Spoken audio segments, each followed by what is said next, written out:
Toru yeah, the S-rank guy, rolls with a crew led by the hero Sain, throws himself in front of the monster's strike, and then turns to a girl named Lisa, asking if she's okay. She nods back and smiles, thanking him. The guy yells at his friends, "Don't stop, we're almost there." Toru shoots back, "Got it." They're childhood friends who always back each other up, and right now Toru's friends beg him to talk because they've stuck together through everything.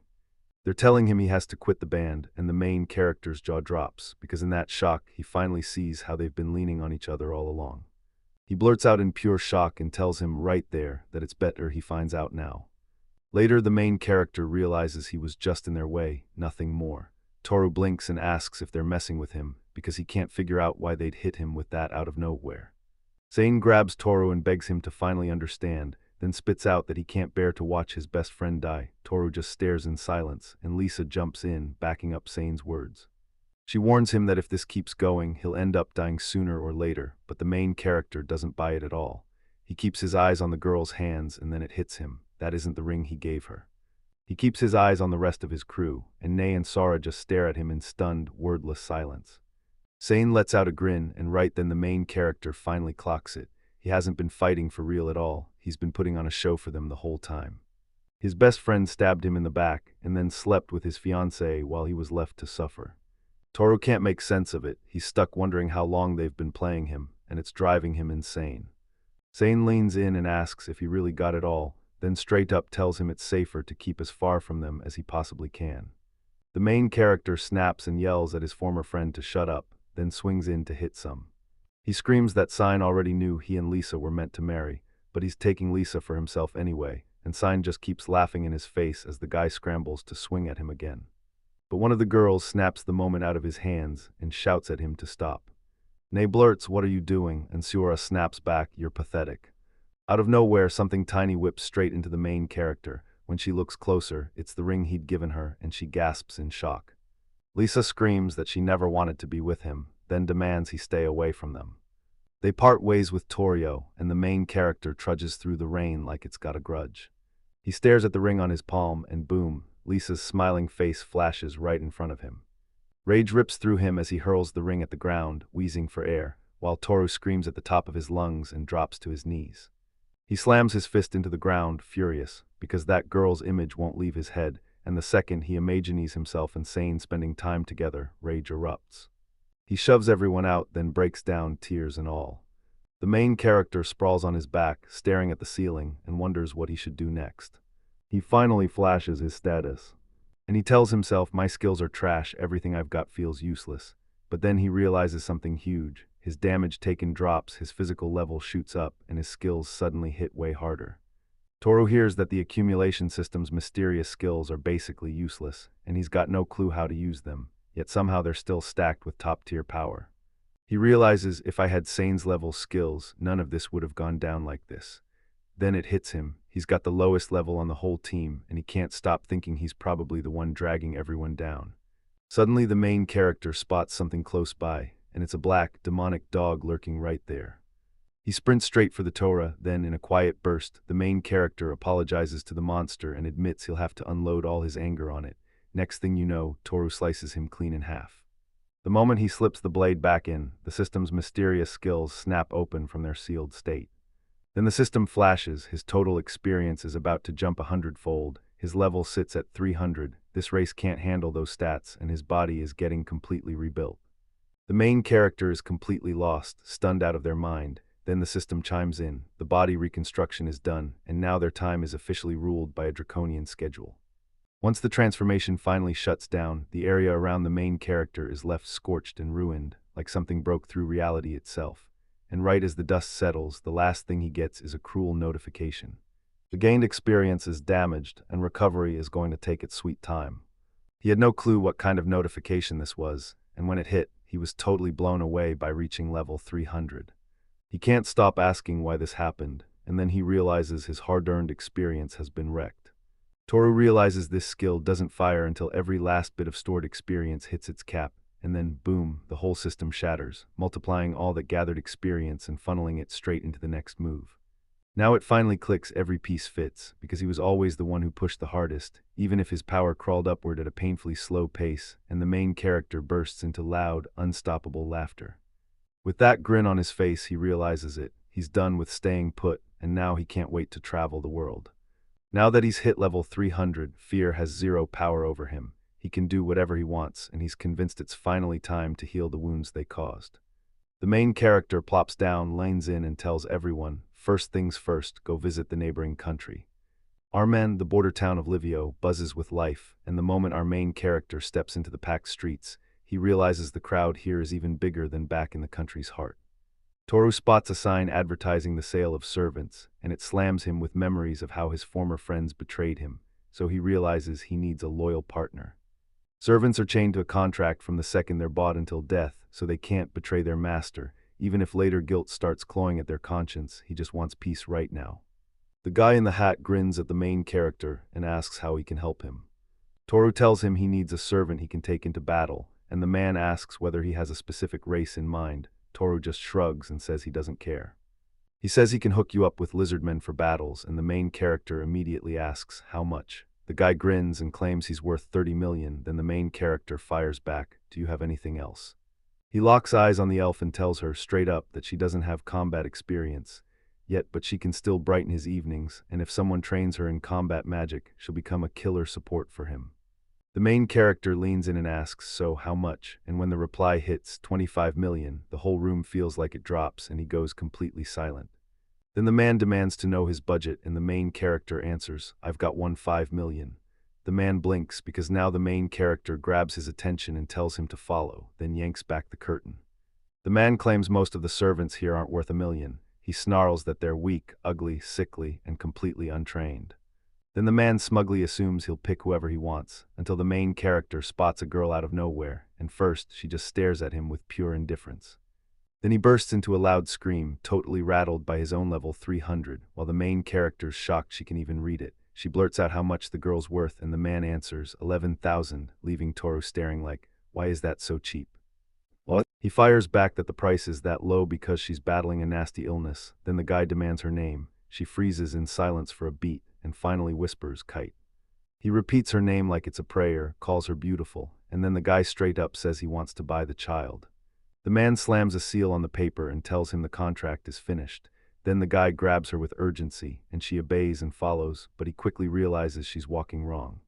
Toru scoops her onto their back as Kite coughs. Then the guy tells her not to worry, asks if she's okay, and the girl flashes a confident, I'm fine.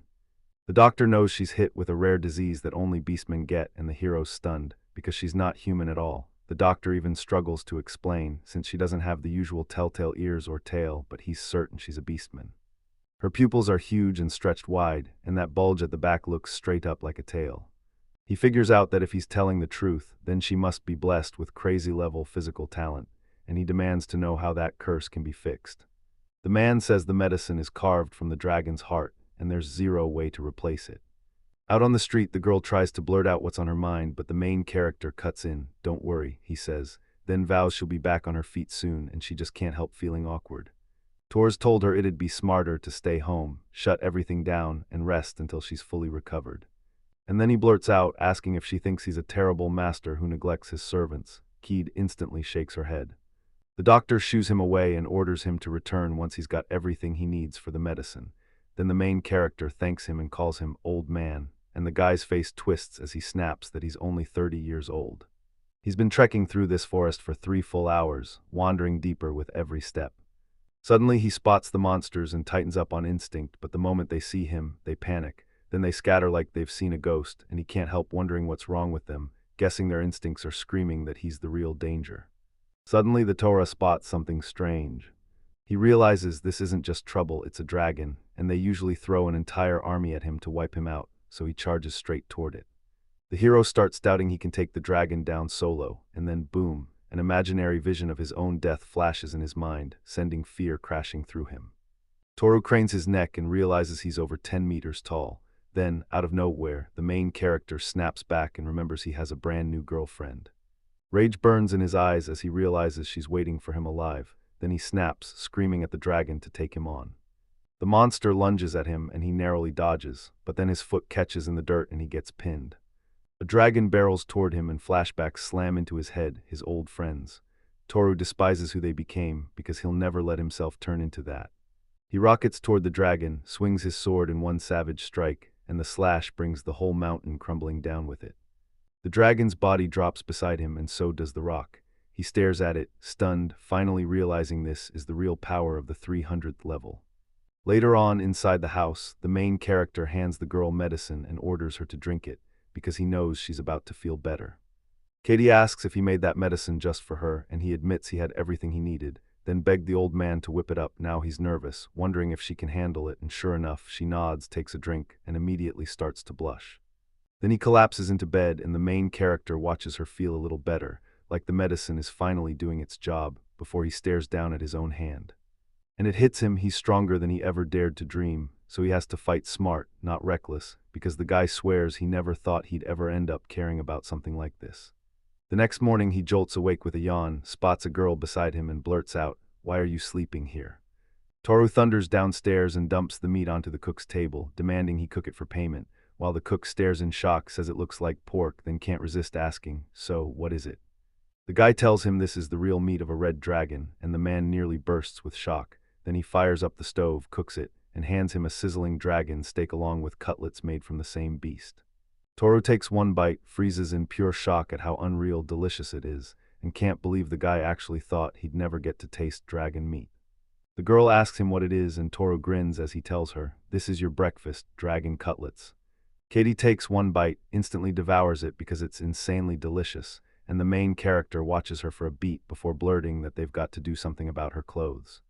They hit the shops and pick out the perfect clothes for the girl. The hero asks if she's positive she doesn't want the staff, but the girl demands he buy her exactly what she wants. Toru's not convinced at all, while Kite desperately tries to grab the other two fans as weapons, only to realize they're way too huge for her small hands. Still, he remembers she's a beastman, so if she picks up how to use them in no time, he won't even blink. They push through the loud market, and when the main character spotted Kite staring at the cakes, he couldn't stop his mind from spiraling back to everything he'd been through with Lisa. He asks her if she wants anything, she shakes her head, and he tells her not to be shy. Then her face lights up as she says she wants something, and he's genuinely thrilled. Kite tore into her cake while Toru shoved a package into her hands, telling her to hold it, so she did like he ordered. She thanked him and called him master, and for a second he just went quiet, then he finally snapped and told her to stop. She fights him off, snapping that he's her master, then whips her gaze back to him, and the main character catches it instantly. She's crying. Kite panics, he can't stand annoying servants, and he's convinced she's out to dump him. He pats her head, then leans in and asks what she's talking about, and Toru shoots back that he's not sending her away. He wants her beside him for the rest of his life. He admits he might not be a great master, but he can't let her go, he needs her. Then he grins and tells her, "I'm counting on you," and the girl suddenly grabs his hand. She declares he's the finest gentleman ever, swearing she'll do anything for him, and Kite leans in like, "So, let me stay with you forever."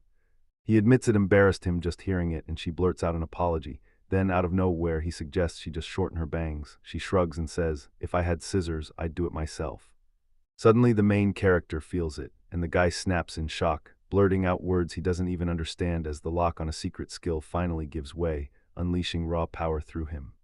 The main character just can't wrap his head around what's happening, and the girl beside him looks just as shocked. A terrifying aura rolled off him, and Kite couldn't breathe for fear. Windows of the system blasted in front of Toru all at once. His magic stacking, skill boosting, and experience collecting abilities got wrecked, and their repair would take forever, while the whole experience got cranked up by 100 times. Then boom, the skill cap got smashed, a brand new max level appeared, and he locked in 2 insane perks, double every bit of experience, plus the power to borrow magic. He can't wrap his head around why that skill kicked back in, but it hands him experience anyway, and now he's so busted strong he can't even picture it yet. The aura blasting off him is so intense it scares Kite. He blurts it out and snatches it away. Then he hauls her to her feet, shoots her an apology for startling her, and tells her that his training has powered him up again, so the hero immediately checks, "Are you okay?" She nods hard, totally safe, and can't help but burst out that her master is seriously amazing. He blinks in confusion and shoots, "So you truly think that?" And she smiles and answers, "Yes, I do." He stares at his status and skills, then freezes, 50th level, and he can't believe it. He can't figure out why the level shot up so hard. It's always hovered around 10, so he assumes his own limit grew right along with it. Toru spots 2 extra unused accumulation series skills, then immediately starts picturing how everything will explode the moment they activate. The girl shoots him a worried look and asks if he's okay. He brightens and says he's fine, just a little shocked, then turns it back on her. So what do you want? Kite's face burns and she brushes it off like it's nothing, but he won't let it go. He tells her not to be shy. Kite shrugs and says she wouldn't mind soap. The guy leans in, stunned, and asks again. Right when they reach the house, Kite lines in and grills Toru, asking if he's really sure that they should swim together. He straight up asks if she wants to hear how he won't be able to hold himself back the second he sees her, and she instantly blushes. She slips into a towel and he says he has to wash her hair. Then Kite goes all shy and blurts that he doesn't want the master handling that kind of thing.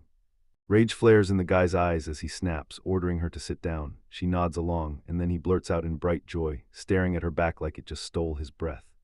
He forces himself together, grabs the soap, and starts washing her hair. Then Toru spots the tail peeking out and blurts, "Who are you?" The girl just smiles and says she's a fox.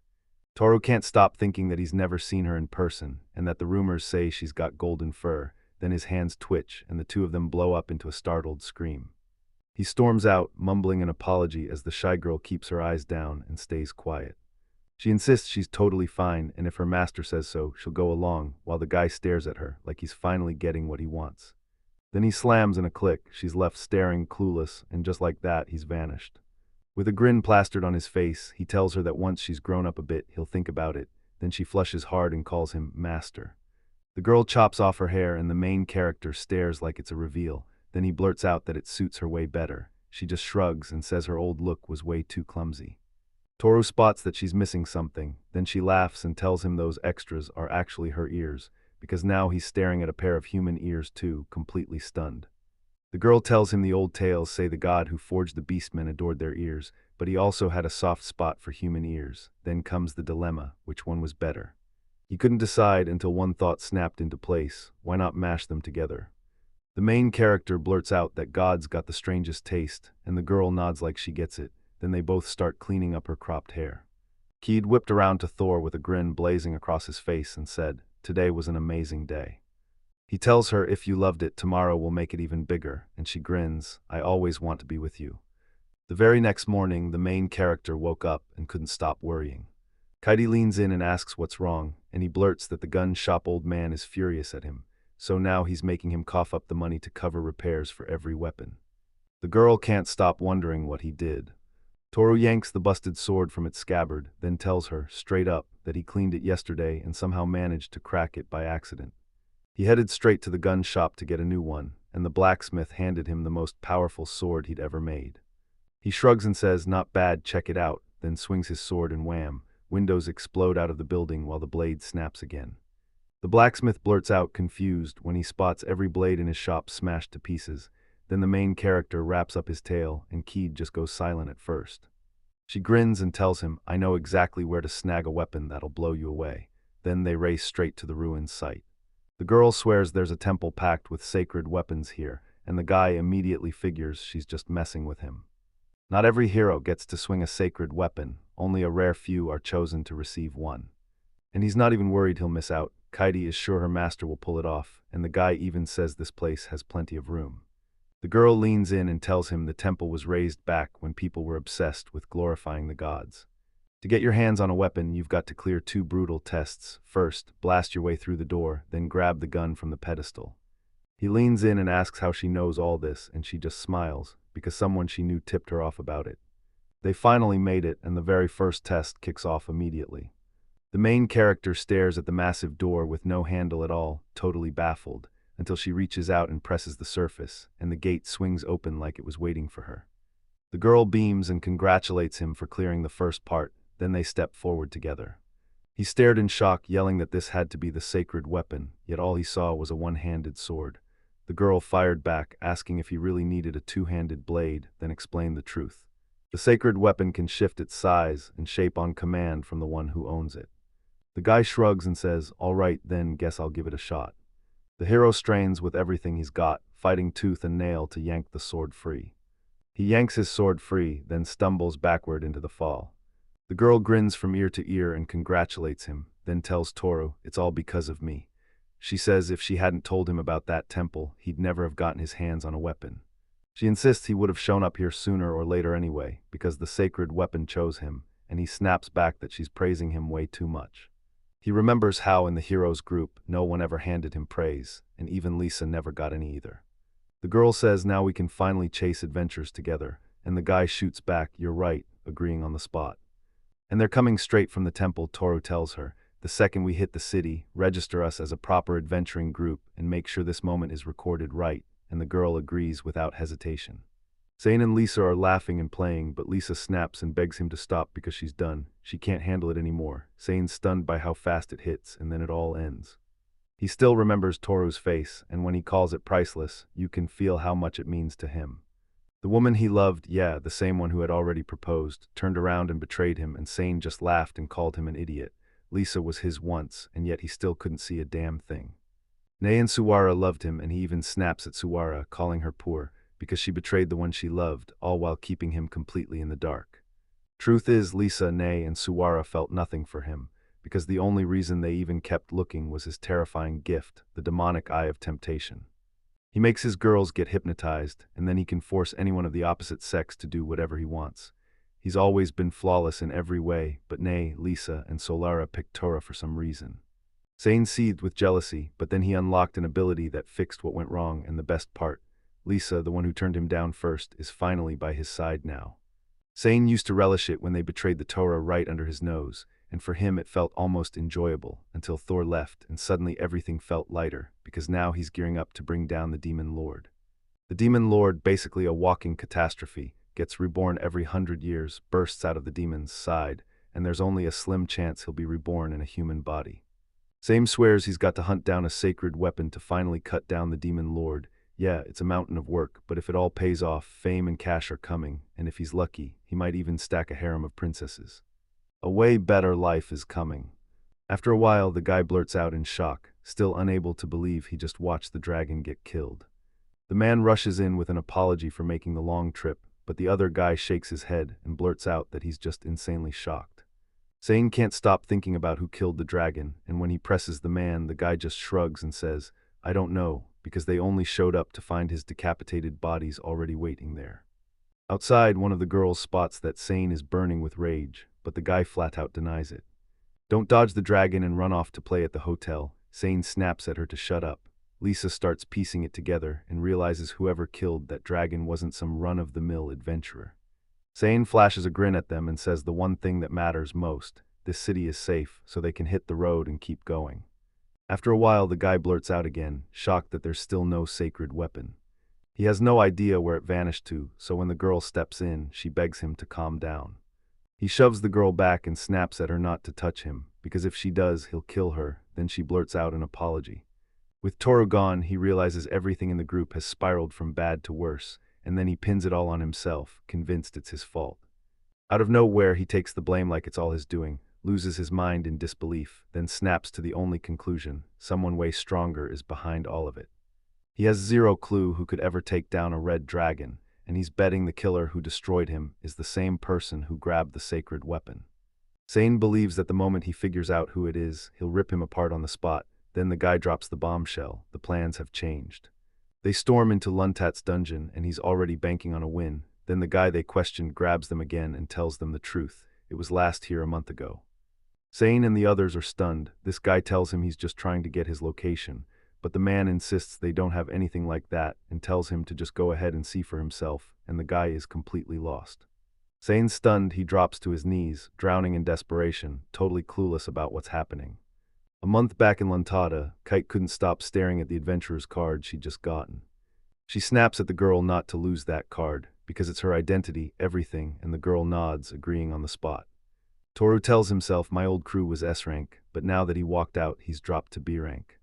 The guy sniffs the air and says this place reeks of alcohol. The girl fires back that it actually serves it, and Toru cuts in that it's built for fun and recreation. Kite freezes, then blurts out, "You don't have to go, I'm here." But the guy just doesn't get it and keeps marching anyway. The girl tells him she's heard rumors about a dungeon right here, and the main character nods like, "Yeah, I think this place was dungeon first, city later." Then he tells her, "Go there tomorrow." Night is falling fast and the girl presses him, "So do you know anything about them?" And he snaps back that he's got zero clue, making it his very first time. Toru says there are two reasons adventurers trek there. First, to loot materials from monsters they've already slain and hunt down treasures.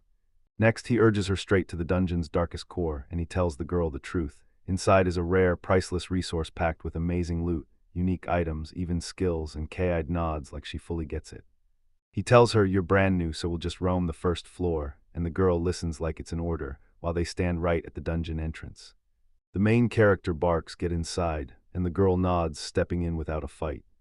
Already inside the dungeon, Kite whips out an air knife and slices down monsters without mercy. Toru stands on the sidelines, eyes locked on her, and he can't believe it. He always knew she had magic in her, but he never expected it to be this powerful. The girl proudly claims she's pushed the level all the way up to 15, then the guy blurts out, totally shocked. He claims they only kicked it off an hour ago, and he can't wrap his head around how she pulled it off. "Kite, tell yourself it's because she's following her master," but the main character refuses to buy it at first. Then the hero realizes that the doubled experience is hitting her too, and the girl erupts with happy cheers, thanking her master as she feels herself get stronger, while the guy just laughs nervously. On the third floor, a girl takes on two massive giants, trapped in the fight of her life. She unleashes a blizzard of flowers and hammers them with it. The spell locks the monsters in place, then the girl snaps them into chunks with her fan. She tells him she wiped every enemy on this floor, and the girl snaps back that the 30th level still isn't gonna cut it for his expectations. She's chasing strength like it's her lifeline, and Toru leans in, asks if she's exhausted, then tells her they've already gathered what they need, so he pushes her to head home. The girl snaps to attention and says, "That's really enough for today," then freezes. She spots something on the floor and starts to wonder, and the guy just shrugs, saying it looks like garbage. Suddenly it clicks, this is a stash room for rare treasures, and it holds exactly 100 items. Kite leans in, asking if it can swallow anything, no matter the shape or size. The guy nods and admits he's already spotted the magic circles. The girl urges him to keep going, but he shuts it down. Then the guy snaps that they'll need water and food or they'll starve, and the girl quickly apologizes. Toru tells her no need to rush, we'll still have plenty of time to level you up, and the girl just keeps smiling. The bag holding the item vanishes into the storage like it was never there, and she blurts out, stunned. The guy tells her to hit the rest button right now. After a bit on the street, the girl lanes in and says the meat is absolutely unmatched. He tells her to chow down as much as she wants, and she thanks him. Then Toru cuts in and tells her, "Yeah, everyone doesn't thank me for it." He reels in that they've pulled in 120,000 coins today, and that she's finally tried her hardest for the first time. Then the girl suddenly turns to him and asks why he isn't eating. Kite snaps that this won't cut it, and says he only ordered the meal with the dungeon money. Then the girl scoops out a portion and shoves it into his hands. She swears the food hits different when you share it, then pushes for you two to eat together. Thor grins at her, says thanks with a warmth in his voice, and then declares it's time to head back. They head home, and the main character falls into deep thought, realizing his life used to be brutal and painfully hard, until Kite walked in and everything started to feel lighter. If this keeps going, he's convinced that the emptiness he's been carrying will finally fade away. Right in the morning, Kite's scream hits Toru like a shock. He has zero clue what's going on, and he stares at the girl, completely stunned. Right ahead of him stands an adult coyote, and when she wakes up and finds herself like this, she straight up admits she has no idea what she's supposed to do. Suddenly, she's back to looking like a real girl. Then Toru asks, "Are you really Kite?" And she answers, "Yes." The main character blurts out, "What happened to my body?" Kite shoots back that she already woke up this way, and the guy scrambles to process it. Yesterday she was just a little girl, and somehow the next day she's a beautiful girl. He can't stop thinking about what just happened, so the girl shrugs and guesses it's because the level shot up way too fast. The guy just doesn't get what she's saying, so Kite steps in. Once kids hit the 20th level, they grow up, and their bodies and traits surge stronger. The main character's convinced boosting his body and power isn't some wild fantasy, especially since even his race starts evolving after a certain point. He can't believe it. He seriously thought she'd never grow into this adult beauty, but now the main character is stuck because he can't wrap his head around her like she's still just a kid. The guy demands to know why she's still in the nude and orders her to cover up. Then Kite holds up the ripped clothes like proof of what happened. Toru tosses her his clothes, but she snaps them away. Then they argue that those are his things, and the guy presses, "What's wrong with them?" She just smiles and says, "It's the fact they smell like you." Toru warns that if she doesn't want this, they'll pick someone else, but then she throws on a shirt and admits it's just a bit too big for her. She says it fits her perfectly, tells the girl to pull her pants on too, and the girl nods and agrees. Right there on the street, they snag her a fresh set of clothes, and Kite turns to the main character like, "So what do I look like?" He grins and says she looks perfect, then the girl bursts into laughter. He tells himself her body has matured, but her heart is still pure and young, and Toru can't wait, pushing her to try out her weapon and feel if it truly fits. She flicks her fan and calls it all fine, but the main character snaps back that if she keeps shaking her name like that, she's gonna get hurt, then points out she can now pull off 2 magic attacks at once. As they stroll down the street, everyone's eyes snap to Kite, like the city's forgotten how beauty works. People whisper, "Where did she come from?" And then rumors fly. Some swear she's sweet as can be, while others mutter that he wants the very same servant. The hero spots all those compliments showering Kite's beauty, and envy sickens him to his stomach, so the girl grins and says she'll rake in even more cash today while the guy snaps, "Don't worry about money today." He tells them they've still got money left from slaying the dragon, so today they should stop wasting time and level up, and that's exactly why he loads up on supplies for them. The girl beams with pure joy and pushes him to go wild and have the best time today. Inside the dungeon already, a swarm of skeletons barrels in and starts tearing into the crowd. A girl unleashes an air blast and wipes out a whole crowd of skeletons in one savage sweep. Skeletons explode into scattered pieces as they rain down around the girl, because she just lit up a circle of magic around herself. She's practically glowing with pride after pulling it off, and Toru nods along, like he totally gets it, then lets out a yawn. She's already at level 50, and the 4th floor only demands level 15, so she wipes them out so effortlessly that Toru starts drifting off to sleep.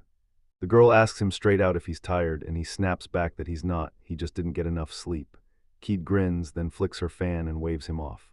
She yanked the trash out, laid down the carpet, and dropped to her knees, slapping her legs like she was ready to spring. The main character's cheeks flare as he blurts that nothing bad will happen if he just gets some rest, and the girl nods along like she's on the same page. He starts nodding off, lost in the thought of how good she smells, and he's fully sure he's about to drop.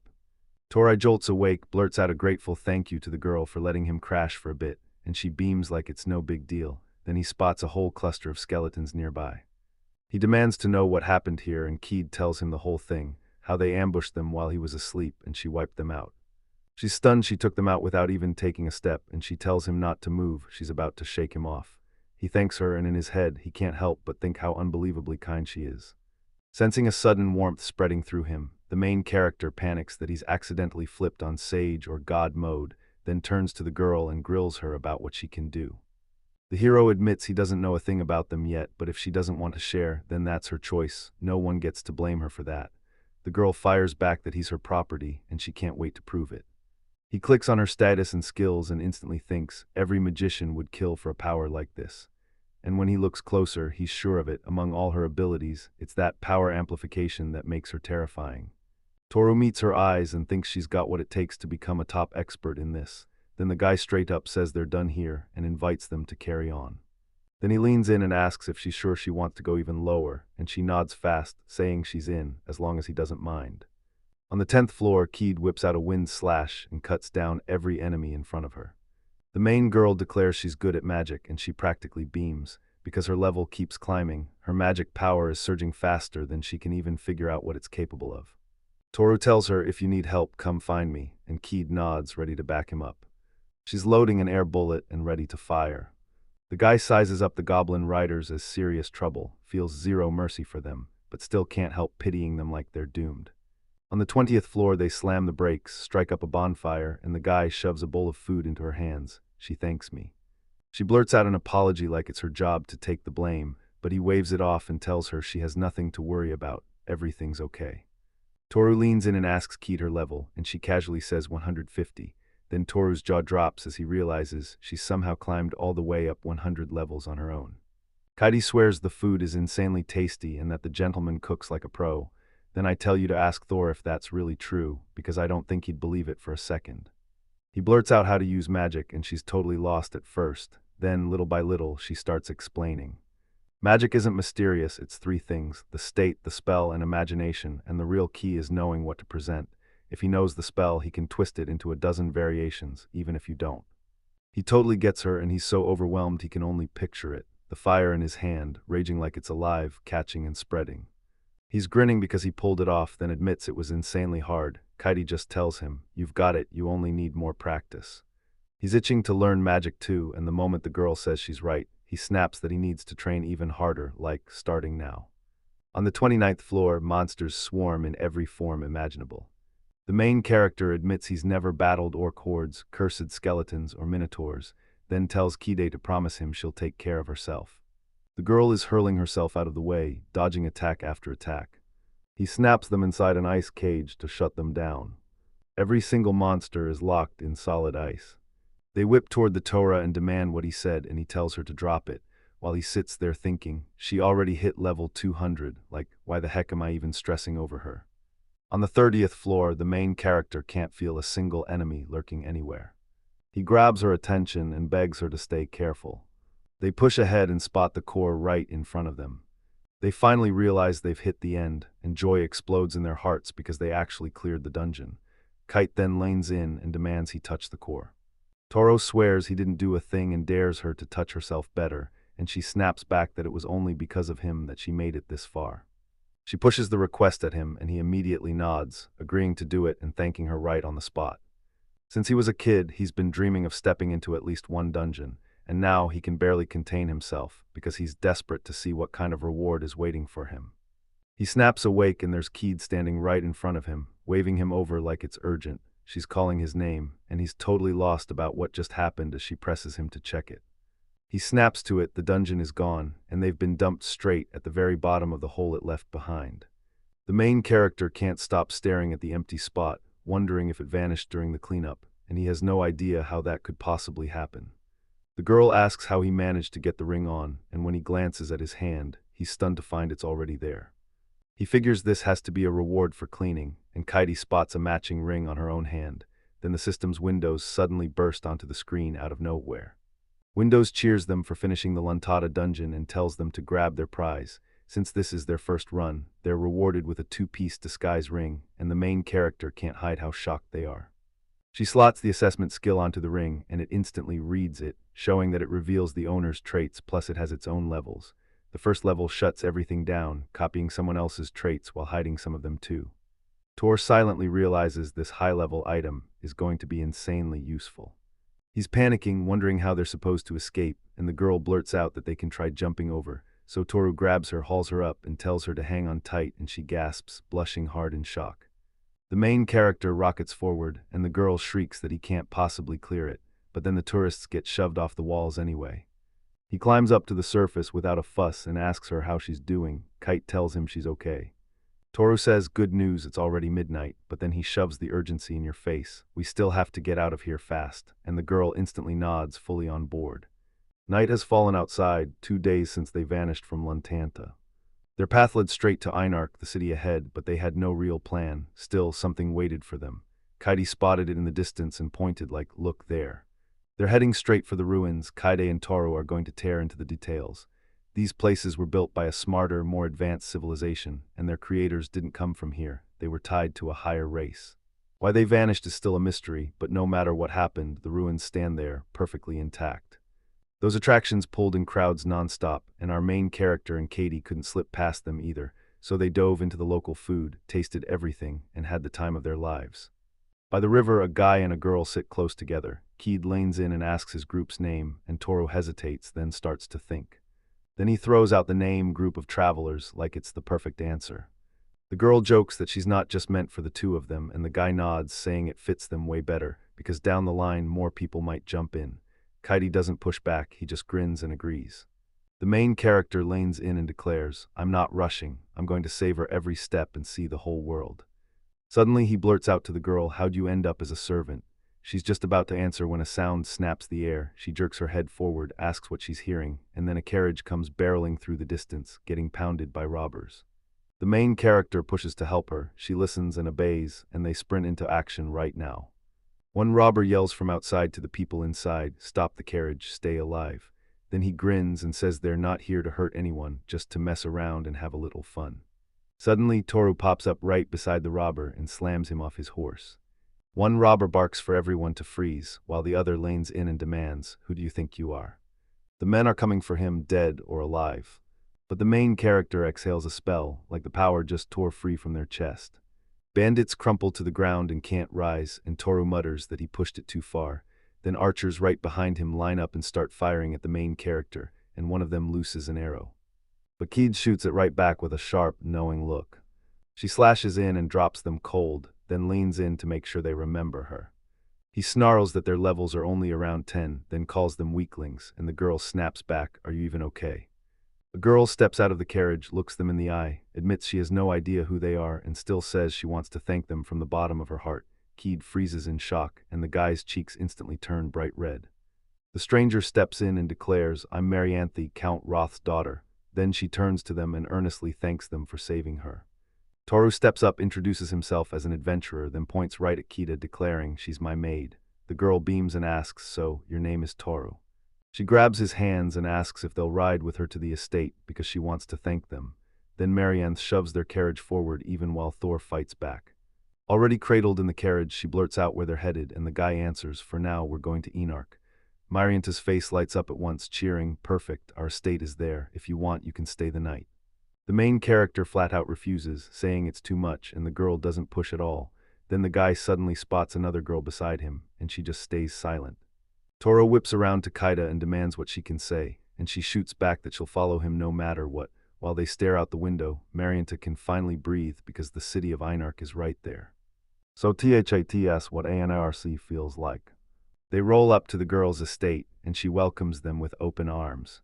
The butler beams that he's thrilled the lady is back, and Marianthe and they spin toward him, demanding to know if their father is here. A maid storms up to the heroes and drops the bombshell that she's been there since everything went down. She introduces herself as Ulara, Mrs. Marianthe's personal maid, then demands they follow her so she can show them their rooms. She ushers Thor into his room and tells him to make himself at home. Then the poor guy is left standing there, completely stunned.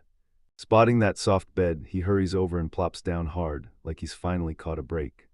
Marianthe, who's been there the whole time, breaks into a giggle and says it's hilarious to watch him, and the main character immediately turns bright red with pure embarrassment.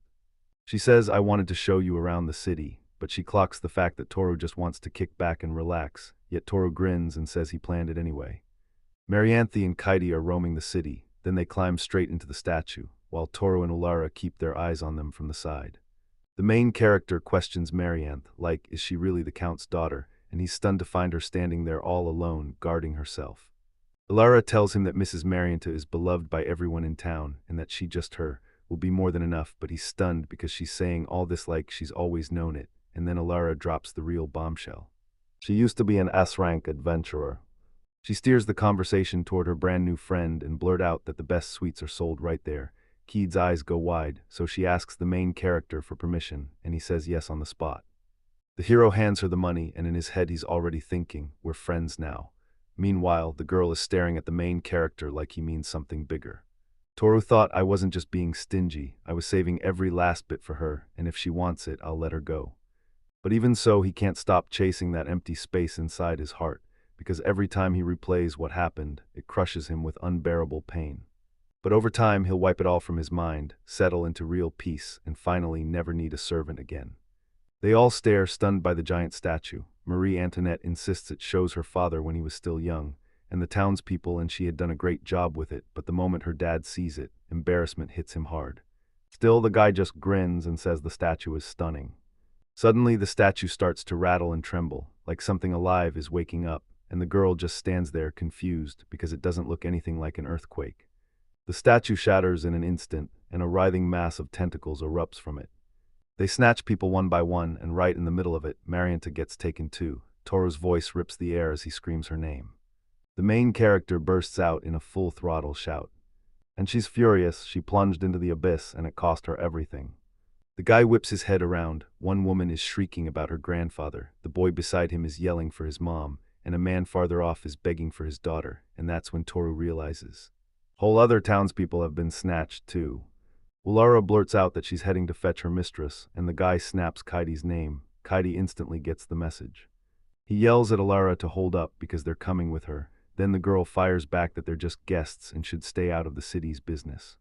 He tells her she can't handle the search by herself, not when he insists they're not some weaklings, and the girl nods along. Then the three of them leap inside.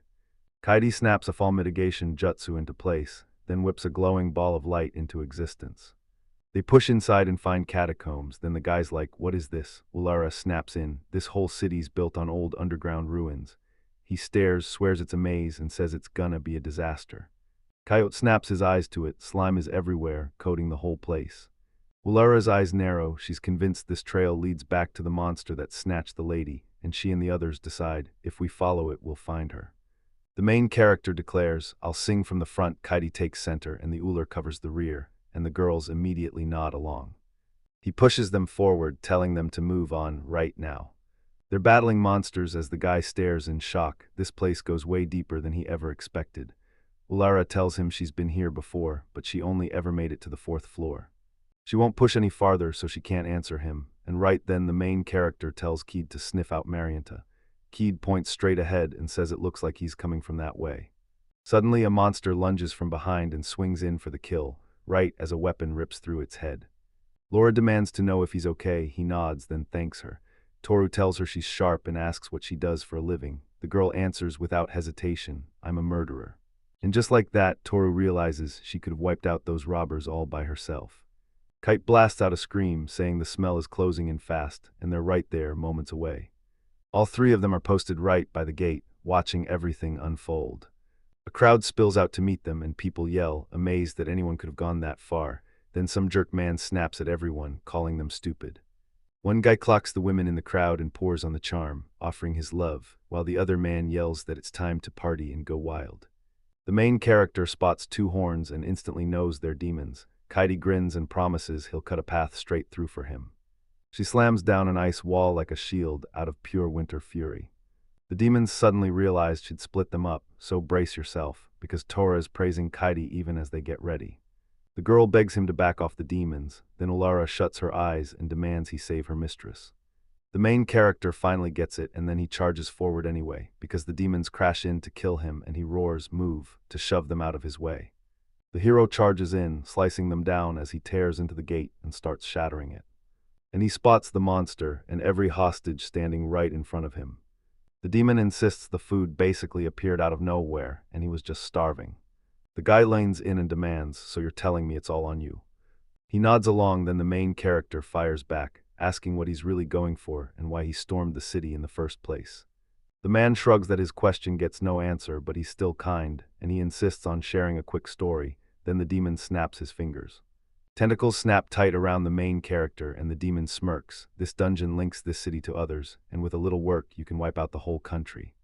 But first they had to grab the dirt for war, so they snatched something priceless from their beloved lord. Toru finally understands why he kidnapped Marianthe, and the man confirms his theory. He says, as long as I've got the girl, I'll control everything, and Toru's fury explodes. The demon bursts into laughter and claims his face screams pure malice, like it's begging to kill. He can't pinpoint the exact reason, but one thing's clear, he's coming for him, and he'll kill him either way. The city's defender, he rips free from the tentacles in seconds, and the demon is left totally clueless, like it can't even process what just happened. The guy shows up and tells him the man's terrified, then the man tries to lunge and attack before he can even catch his breath. It's going nowhere. He snaps that if the guy steps any closer, he'll tear him apart down to dust. The main character urges him to go for it, then the demon laughs, calls him funny, and snaps, die. He rips open a chain explosion and unleashes it like a disaster on command. And he's laughing his head off until he finally spots an entire main character standing right there. He leans in and asks, so, are you really happy with how it turned out? And he laughs it off, you can't hurt me, but the demon snarls back, calling him a monster. And once again he charges straight for a chain explosion. But the main character just keeps moving forward, untouched, unscathed, and somehow nobody can stop it. The men spiral into panic, baffled beyond words, and he can't shake the idea that this has to be impossible, so he clings to the belief that he's a hero. Toru swings his sword and lands the strike. He slices them in 2, then a monster crashes in from behind, and when it all goes down, the main character snaps back, yelling that he's no hero at all, just an ordinary warrior. Marianthe starts to stir awake, and Lara snaps that she can't move suddenly just yet. She blurts what's going on, but her memories don't snap into place right away. Staring at the hole in the ground, she suddenly remembers something yanked her down into it. Everyone around Marianthe erupts in relief. She's awake at last, while people lift their voices praising the gods. The girls whip around and there's Toru standing there with Kide. The main character bursts into joy because she's finally awake, and Kide's just as relieved, practically glowing to see her again. The girl snaps, so what happened? And the guy blurts out, the demons chose the perfect route, coming up through the underground ruins under the city.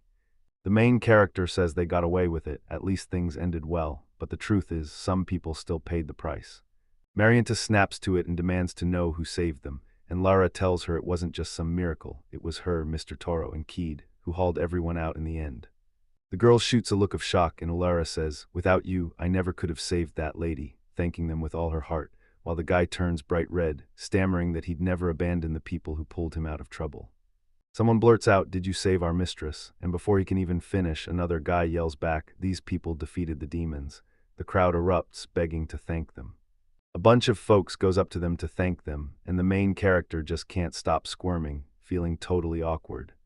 Marianthe suddenly throws her arms around him, and the sheer shock totally embarrasses him.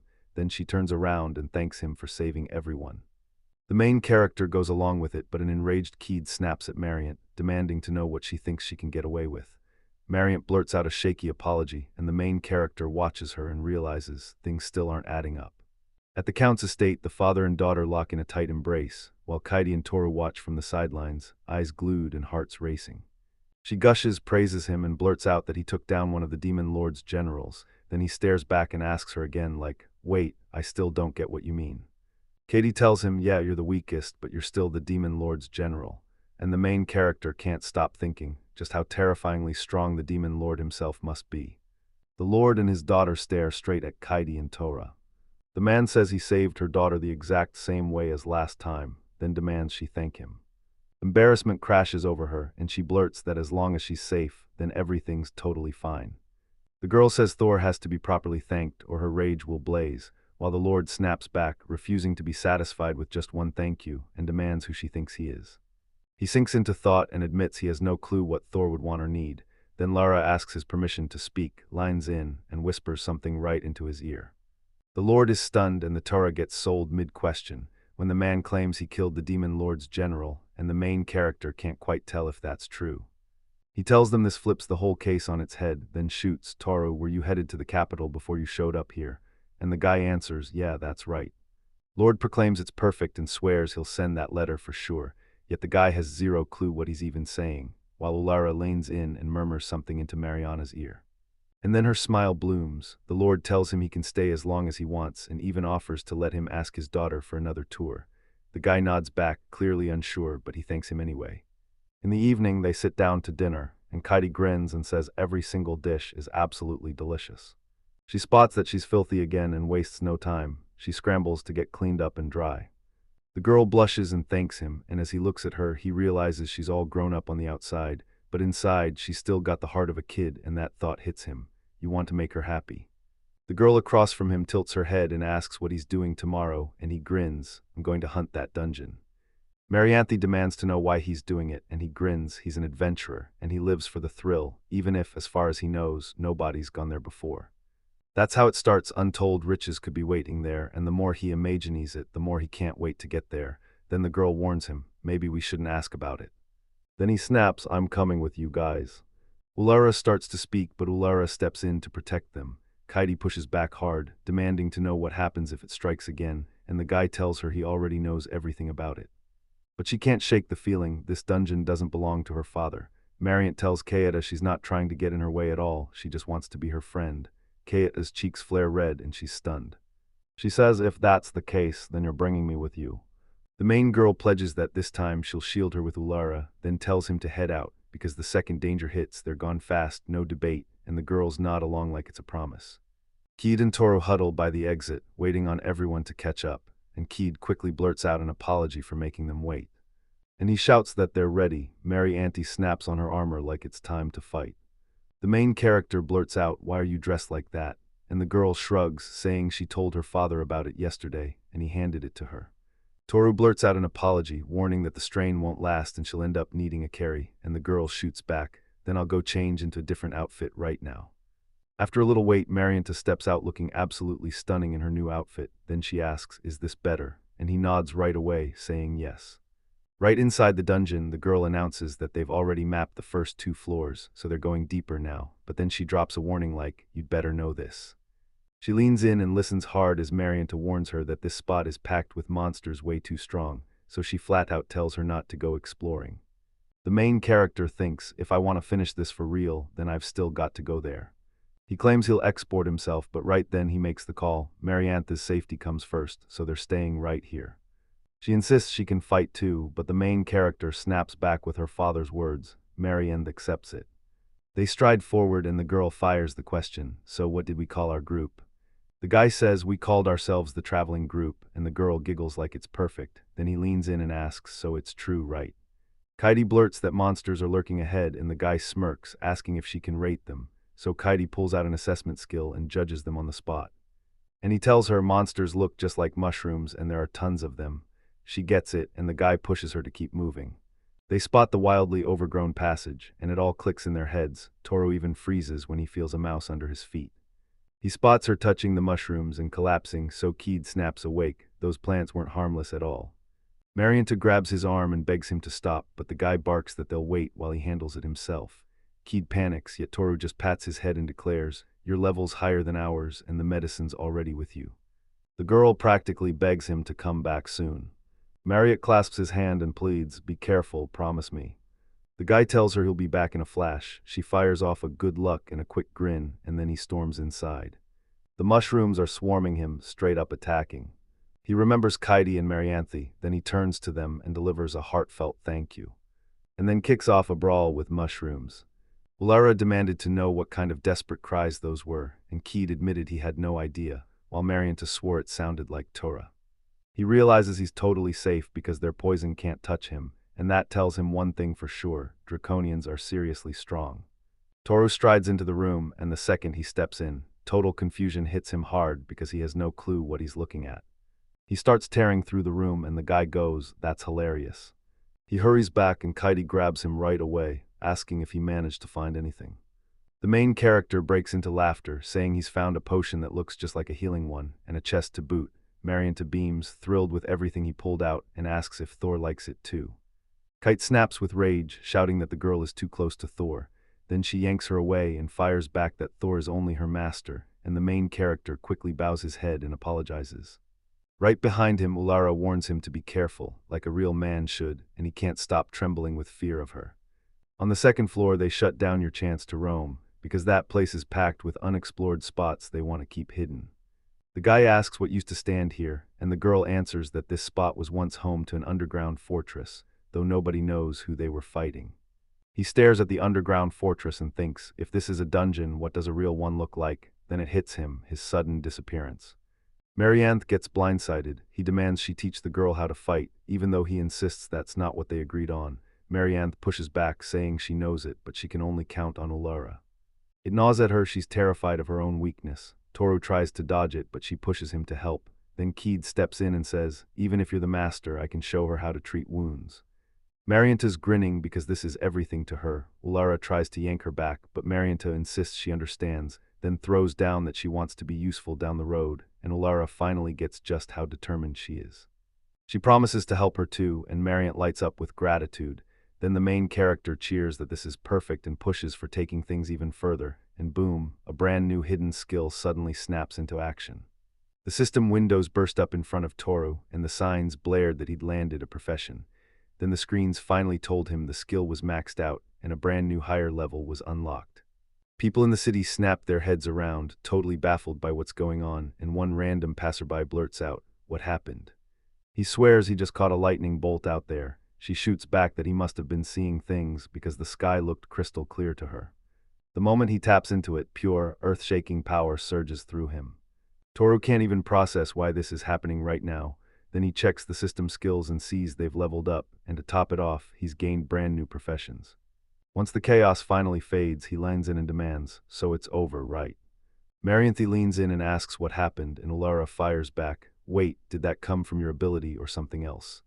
The hero drops to his knees and throws out an honest apology.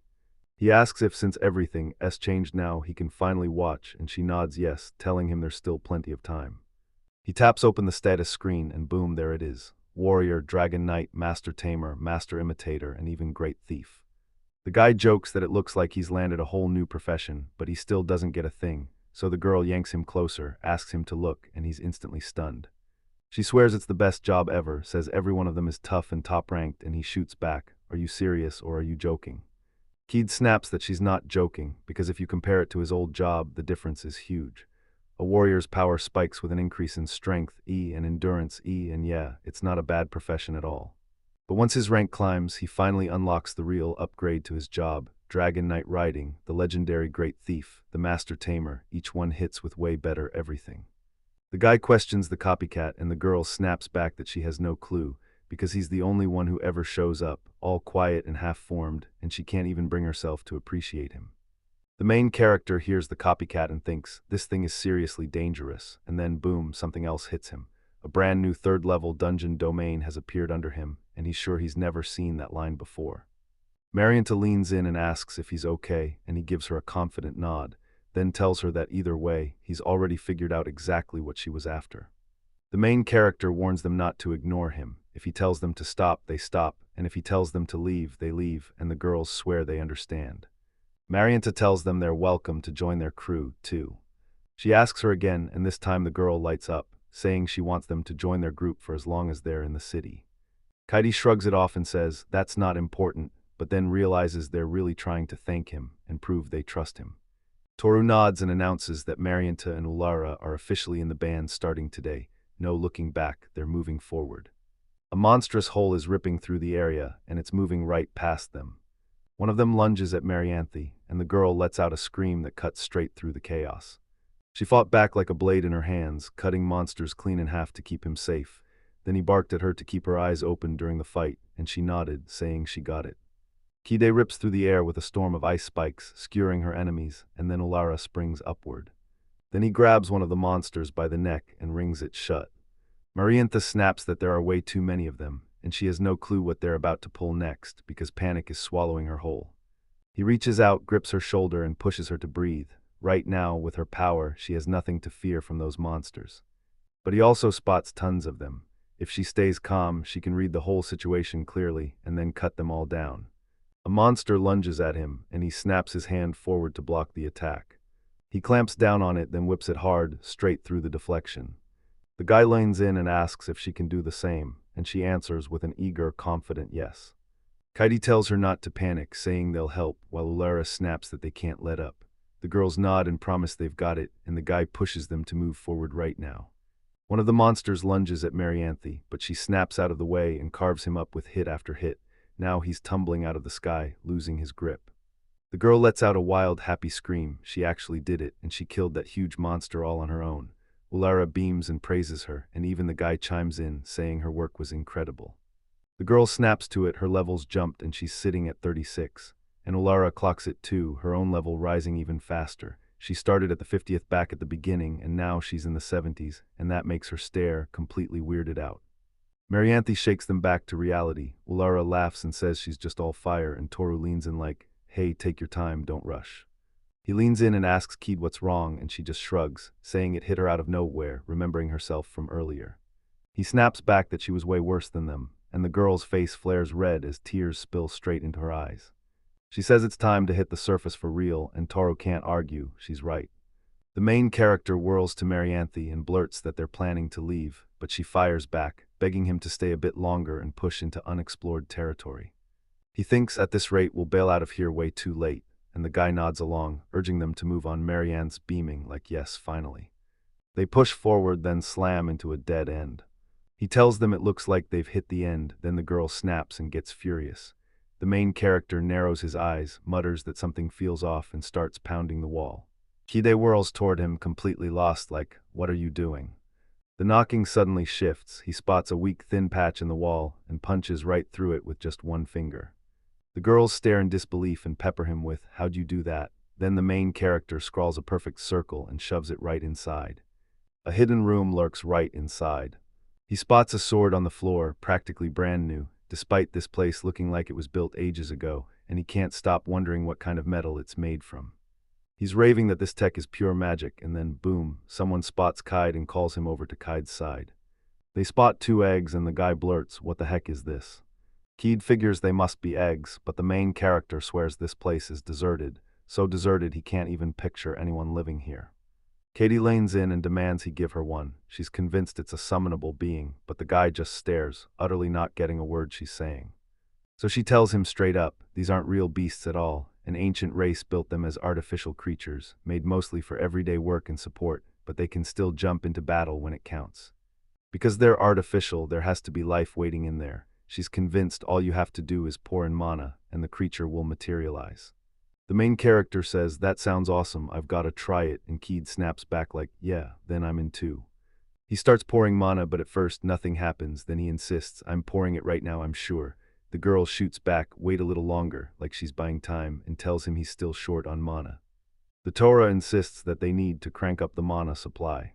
The entire room hums with his mana, like power is bursting out of the walls. Ulara blurts out, "Where's all this mana coming from? I don't get what's happening," while Kite stays totally unbothered and calmly says, "It's just a tiny bit left." He's stunned, everything's already set, and he's convinced only one way will seal the contract, with blood. He slashes his finger and the red splashes onto the egg.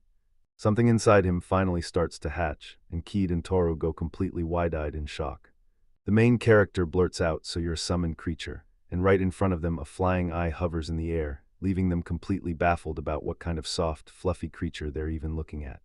"This is the summoned being right here, right now." The main character blurts, "I have no clue who you are," and then the girl grins like he's adorable, "You're cute." She offers to scrub him clean and even summons spells to make it happen. A glowing magic circle snaps into place above the creature, and it starts raining water over it, straight from magic. Toru goes, "Okay, he's totally cute," then immediately asks the real question, "But what's he actually useful for?" The summoned beast rages at him, then snatches Kite to prove it's worth something, and the girl blurts out in shock. He claims he talked him into it. She clocks that he's secretly soft, and it's honestly the cutest thing ever. The main character pitches it as a way to get around, and Kite immediately suggests, "Hey, you should give him a name." Toru tells her to call him a Panta, and the girl lights up, "That's an awesome name." Marianthe cuts them off, saying she's done, and asks, "So who is it?" Kite grins and declares, "It's Panta, now he's one of us," and Ulara bursts out laughing at the name. Panta lets out this adorable little sound. Marianthe instantly gushes that he's cute, and the main character, watching from way out, figures they're just having the time of their lives. He grabs the second egg and starts wondering what he should check next, even as more are still waiting. Night has already fallen, and they huddle in the dungeon, staring at their haul. Then the hero grins and declares it's loaded with the best recovery potions, all kinds of medicine to toughen the body, and way more besides. He turns to the girl, asks what she finds in it, and presses a vial into her hand as they start to test everything they've got. She claims it's an elixir, and the Count and Toru can't believe their ears. The man shocks them again, saying it's a ridiculously rare potion, one he's never even laid eyes on because it costs a fortune. The Count tells them if you're in the capital, someone will snatch it up for sure, so he pushes them to slap it on the auction block, no doubt. He remembers the nobility and rich folks pour into the auction in the royal capital, and it's basically got everything you could ever want.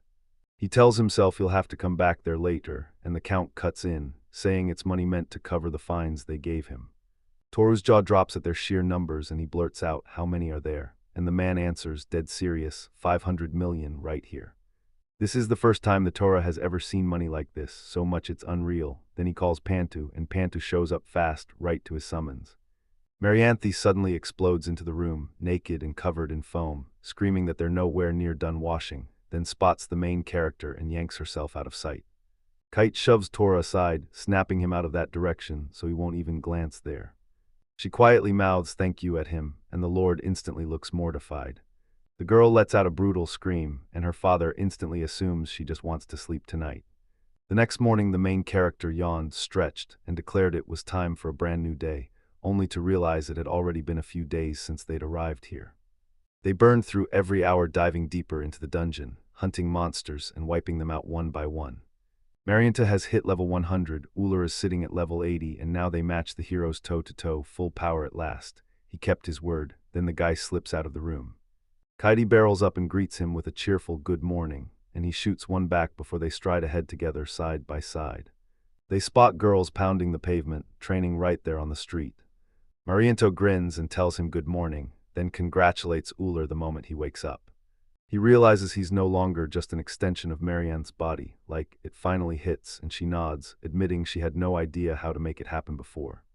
The girl snaps, "Are you leaving us?" and he tells her he can stay longer, then he stops mid-sentence. Toru sits there thinking, yeah, there's still a hole in my heart, and that emptiness is exactly why he has to walk away. The guy claims the Count sent him a letter, so he's heading straight to the auction, Mariant chimes in that it's amazing, then looks at Kite with pure envy. She doesn't have a clue what she's saying, then the girl casually claims she can travel with him, and if she ever gets the chance, she'll jump at the idea of seeing the world too. Marianty can't stop grinning, it's the kind of fun she absolutely loves, and the main character can't help staring at that smiling girl. He's convinced she's some nobleman's daughter, and sooner or later she'll be forced to marry, because she doesn't get to choose her own husband. She's nothing but a caged bird, and the main character has blamed her for everything. The Count tells him, "You owe me a thank you, because it was me who saved your daughter," and Marianth just goes silent. Toru whips around to her and promises, "We'll be together again soon," and the guy practically pleads with her, begging her not to fall into sadness. The girl says every time she pictures him leaving them, her eyes burn with tears. Then boom, Kite wraps Marianth in a sudden hug. She swears the master and her will never, ever forget her. Marianthe asks, "Will you really come back to me again?" And Coyote swears it's true. Then the girl breaks down in tears, admitting she's insanely jealous of her. The guy's head out and he practically pushes the girl forward, "Move on," so she does, no questions asked.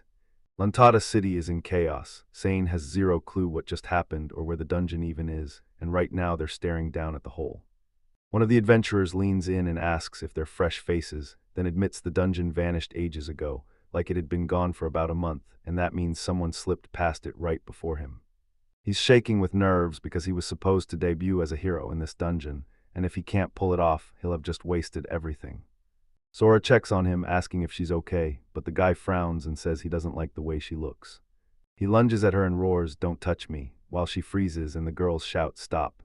The characters snap, "How dare you touch him," and she chokes out, "I'm in pain." The other girls rush in to stop him, shouting, "Stop, because if he keeps going, Sora will die." He leaves her on her own. Lisa steps up and asks the girl if she's okay, and the girl insists she's fine. Then they snaps at him that you don't get to hurt your friends. People nearby whisper that this guy sends chills down their spines. Then someone in the crowd blurts, "Call the guards," and Sain knows this is about to go bad. His choices are just digging his reputation deeper, and the girls have completely snapped out of the brainwashing. He knows he's gotta keep a closer watch on them, because that guy is using the demonic eye again. The girls are totally caught in hypnosis, like their minds got yanked somewhere else. He snaps out an order, "Come with me," and all four scatter after him. Then, after a bit, they finally drop down and sit. Lisa promises the kingdom of Armand is perfect for his plans, then grabs his attention and says, "Let's go back to the start, try it all again." The guy demands answers, and she snaps back that their entire scheme is simple: grab the holy sword. But he blew it. She says it's not safe to keep going, and they've got to come up with a real plan fast. Rage burns in his chest because she's right, but he knows that if they go this route, he'll have to kneel to the kingdom and explain why everything failed, so he shuts it down fast because he'll never sink that low. Sain remembers there are still holy swords left, and if they cross paths with Armand, they can track down another one. And he tells him they'll pass a city on the route, and it might be hiding untouched dungeons too, then pushes the idea of making her debut there. The guy nods and says, "If we pull this off, we'll finally draw everyone's attention," and the girls quickly say they got it. The guy can't believe it when the Count drops that bombshell. The man insists the ruins are already picked clean, there's nothing left for them to do here. Sain snapped, "Who did this?" and the other guy shot back, "A bunch of travelers, so bad they even wiped out the demon army's general." Suddenly Marianne bursts into the room, and when she sees him with guests, shock hits her face. Sain's jaw drops at the girl's beauty, and he blurts out that she's just unreal. He's got one goal in his sights: make her his, no matter what it takes. He snaps his gaze on her and unleashes the demonic eye of seduction. Then his eyes start screaming in pain, so he clamps his hands over them, totally baffled, like he can't even wrap his head around what just happened. But the system shuts him down and tells him the effect won't work on anyone with a higher level than the skill carrier, and he can't stomach it, insisting it has to be a mistake because he refuses to believe her level is higher than the hero's. Marianthe presses a blade to his throat and demands to know what he planned to do with it. Sain can't believe it. She still manages to get to him fast. The Count claims God picked him, then adds that the gods sometimes reward people who grind hard. Sain says the gods adore regular adventurers more than big-name heroes. Then the Count smirks and tells him, "Yeah, they can mess with your head and even spike your heart rate just to make you believe it." He tells him the talk is done and demands he get out, before he decides to start ordering their deaths. Sain's fury burns hot. He can't figure out why everything he's trying keeps falling apart, even though he's the hero. The girls insist it's safer to head back home, but the guy starts screaming at them, pointing his rage at the holy sword. He tells them to grab the sword, case closed, that's his call, and Sain snaps, follow me, as the girls immediately fall in line behind him. He'd seize the holy sword and turn into the perfect version of himself, master of everything with one rule: he can't lose. A girl and a young man stood on a narrow path, staring up as the icy rain slammed into the monsters she'd summoned. Then the creatures dodged like they were in a non-stop storm. The young man thrusts his hand forward, then summons a powerful force called Roscoe. A razor-sharp blade juts out from the young man's hand and rockets straight ahead. Roscoe launches into a brutal assault on the flying monsters, and every single one gets skewered by that razor-sharp tit, screaming in raw agony as they fall. A monstrous thing snaps open in midair and whips its flight path around, then the tip zips right back to the young man. He breaks into praise like he just got proof. The ruins of this giant castle loom high in the mountains, wrapped in a forest of tangled trees, while the whole sky churns with dark, heavy clouds. The young man and the girl stake out their little camp and crash out, and when she finally catches her breath, she admits she never thought the second egg would hatch another summoned beast. The young man says Roscoe looks built to fight, and the girl fires back that Roscoe can soar so high, making him an absolute lifesaver of an animal.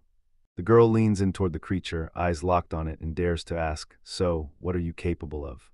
The young man stares at the girl, stunned that she can even understand this creature's speech, and the ear-wearing girl just shrugs, saying she doesn't really know how to put it into words. A guy and a girl lean in, totally hooked on their creatures as they chat back and forth, and the young man blurts out, they can understand each other. Suddenly, both creatures rocket upward and vanish into the sky, leaving the guy and the girl staring in shock, totally clueless about what's going on. The girl's creature is back, and the guy jumps right in, claiming both creatures chose to battle it out. Then the ear girl grins and says that the antler can soar up to 10 meters high. The young man snaps his head up, hand flying to his face, and the moment he loses control, he yells and barks at Roscoe to come back to him. He grips his life like it's in his own hands. While the young man has no clue how far Roscoe can fly, he figures it's still the only way to get a real sense of where to go. A sharp clink cuts through his heavy armor, and the young guy whirls to the girl and blurts out that he's starving. Then he offers to cook her something right away. He stays frozen in place, one arm stretched out like a trap, and shouts at Roscoe to come back.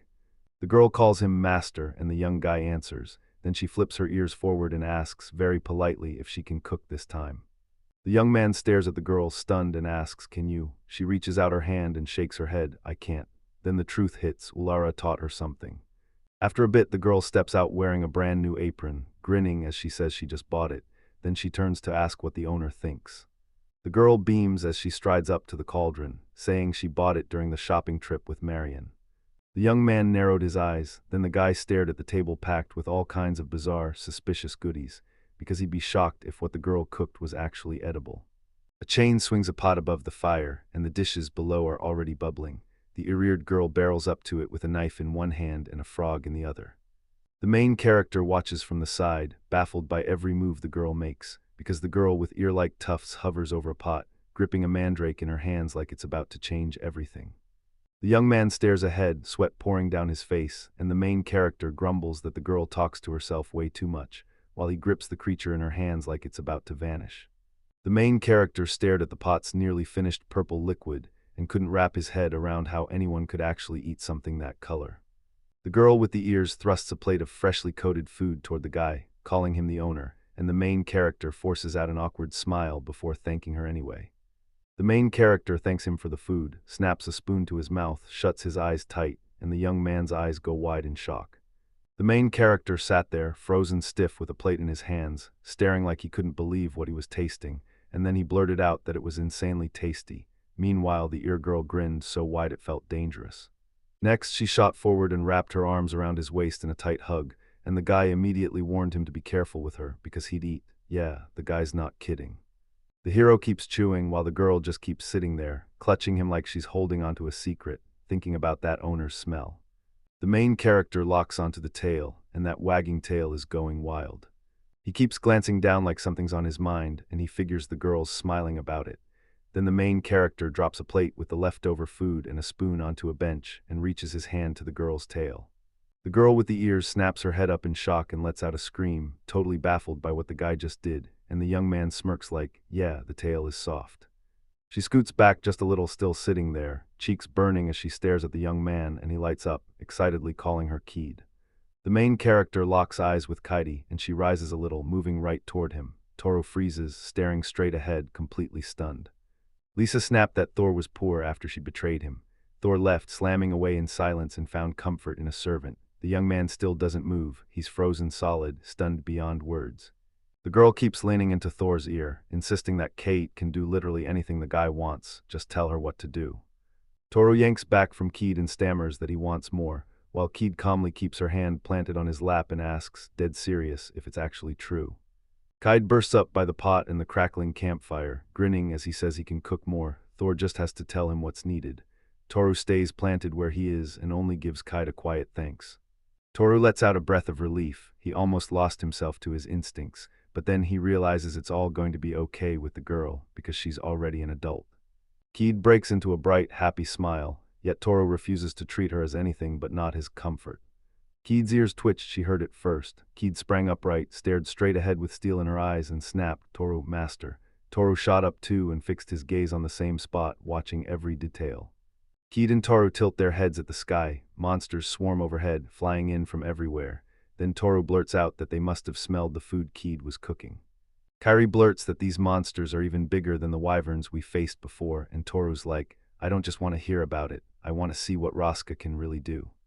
Toru shoots his finger forward, grins at Raska, and orders her to end their lives. Raska rockets forward and drives through every wyvern in seconds. One by one, they drop dead on the ground. Toru watches Raska streak past and blurts out that he's unbelievably strong. Kid tells them it might tie back to Toru's blood or the tamer's brand new job.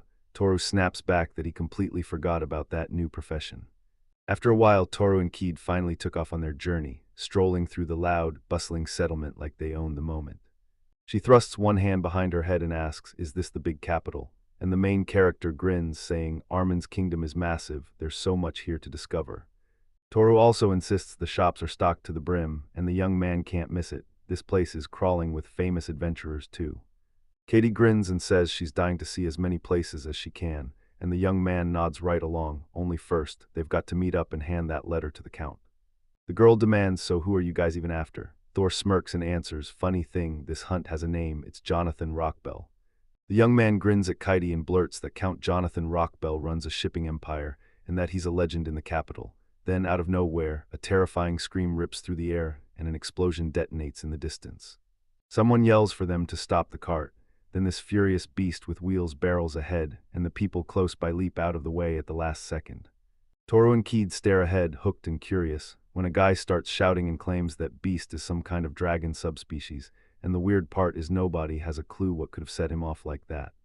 Everyone bolts as the enraged beast rages on, and one man grabs the boy and the girl, yelling at them to flee, while Toru stares, mutters that they'll just give it up, and Heidi fires back, asking if Toru wants her to stop the animal. Toru stands there staring forward, then out of nowhere, a man bursts up behind him, screaming at everyone to get out of the way. Two men block Toru and Kite, one with long hair snarls that they'll stop the animal, and the other, with a receding hairline, orders them not to get in the way. Several people screeched to a halt and stared forward, because among them they spotted the two Sail brothers, the dragon hunters.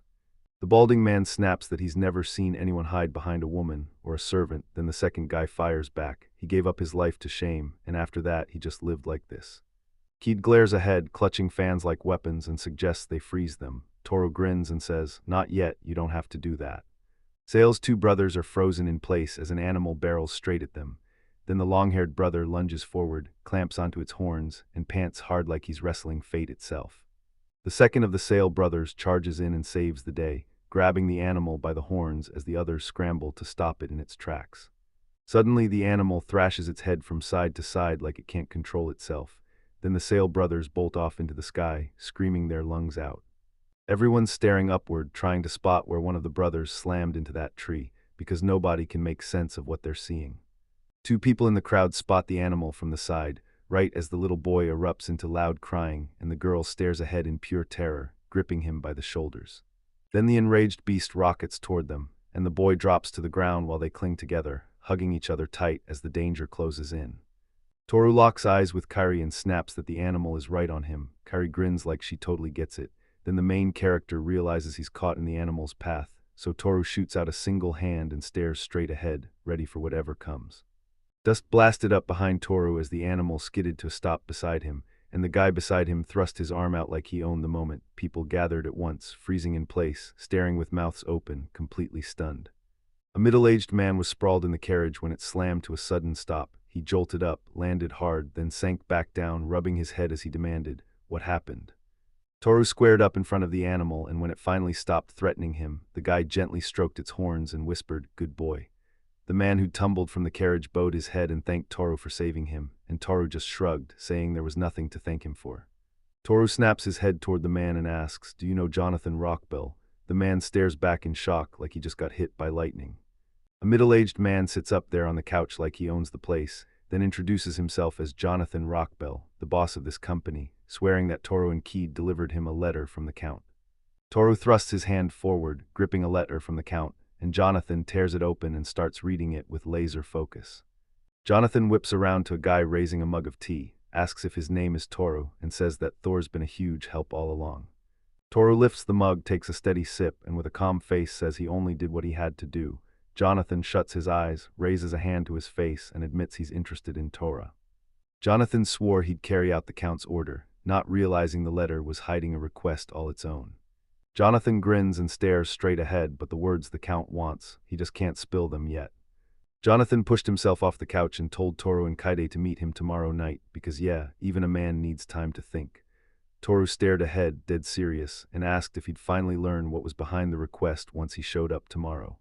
Jonathan whips around and promises the guy will figure everything out, then adds that all he needs is to grab some normal clothes, because he's really hoping he won't land himself in trouble. Thor can't stop staring, those clothes make him feel weird, but Kite stands beside him in a stunning dress, grins bright, and tells him the suit fits him perfectly. The carriage rolls up to the young man and the girl, and the second they spot it, they both zero in, coming closer fast, while Jonathan whips around to Thor and Kite, who are already right there within arm's reach. Jonathan snapped his eyes down, someone recognized the man and started shouting his name, and Jonathan let out a breath like, "Thank goodness, the guy and the girl made it." Then he turned and told Toru and Kite, "Come on, follow them." Jonathan, Toru, and Kite sit crammed inside the carriage. Jonathan stares straight ahead and warns them. No one says a word about where we're headed from here. The main character asks, "Is this a hidden spot?" And the man snaps back, "There's no room in this place for a commoner." Jonathan tells them, "Don't breathe a word, this is a secret audience." After a while the carriage finally rolled up to the massive castle, and then, right out of nowhere, a voice boomed, ordering everyone to come inside. A horse-drawn carriage sits before a huge gate, and when the man steps out, he jabs his hand forward and waves everyone toward the right way.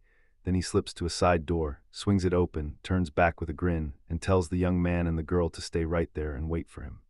Kite and Toru lounge on a big, comfy couch, and the second Toru hears someone speaking, he twists around, because that voice just said he never could have imagined meeting someone as influential as this.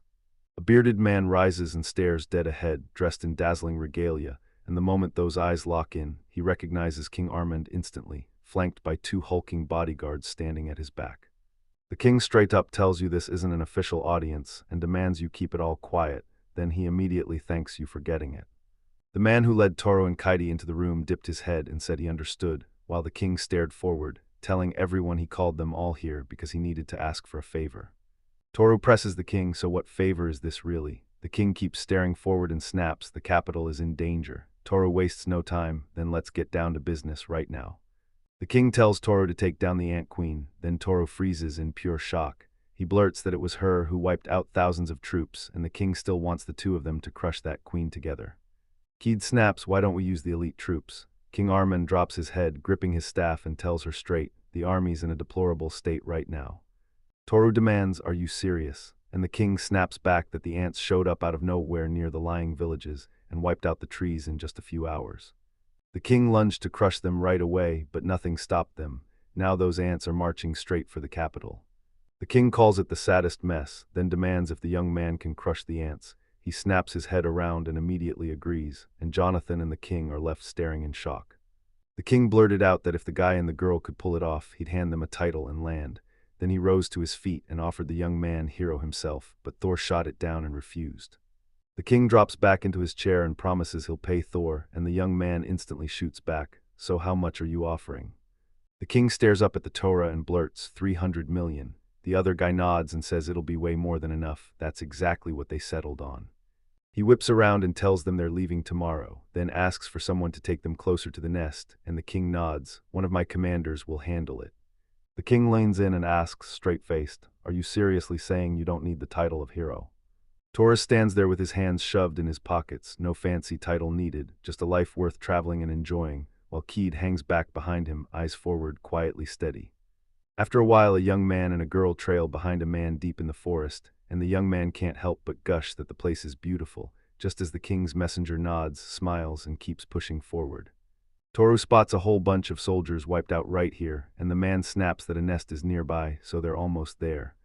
Then Kite starts to speak, and you can tell she's worried about something specific.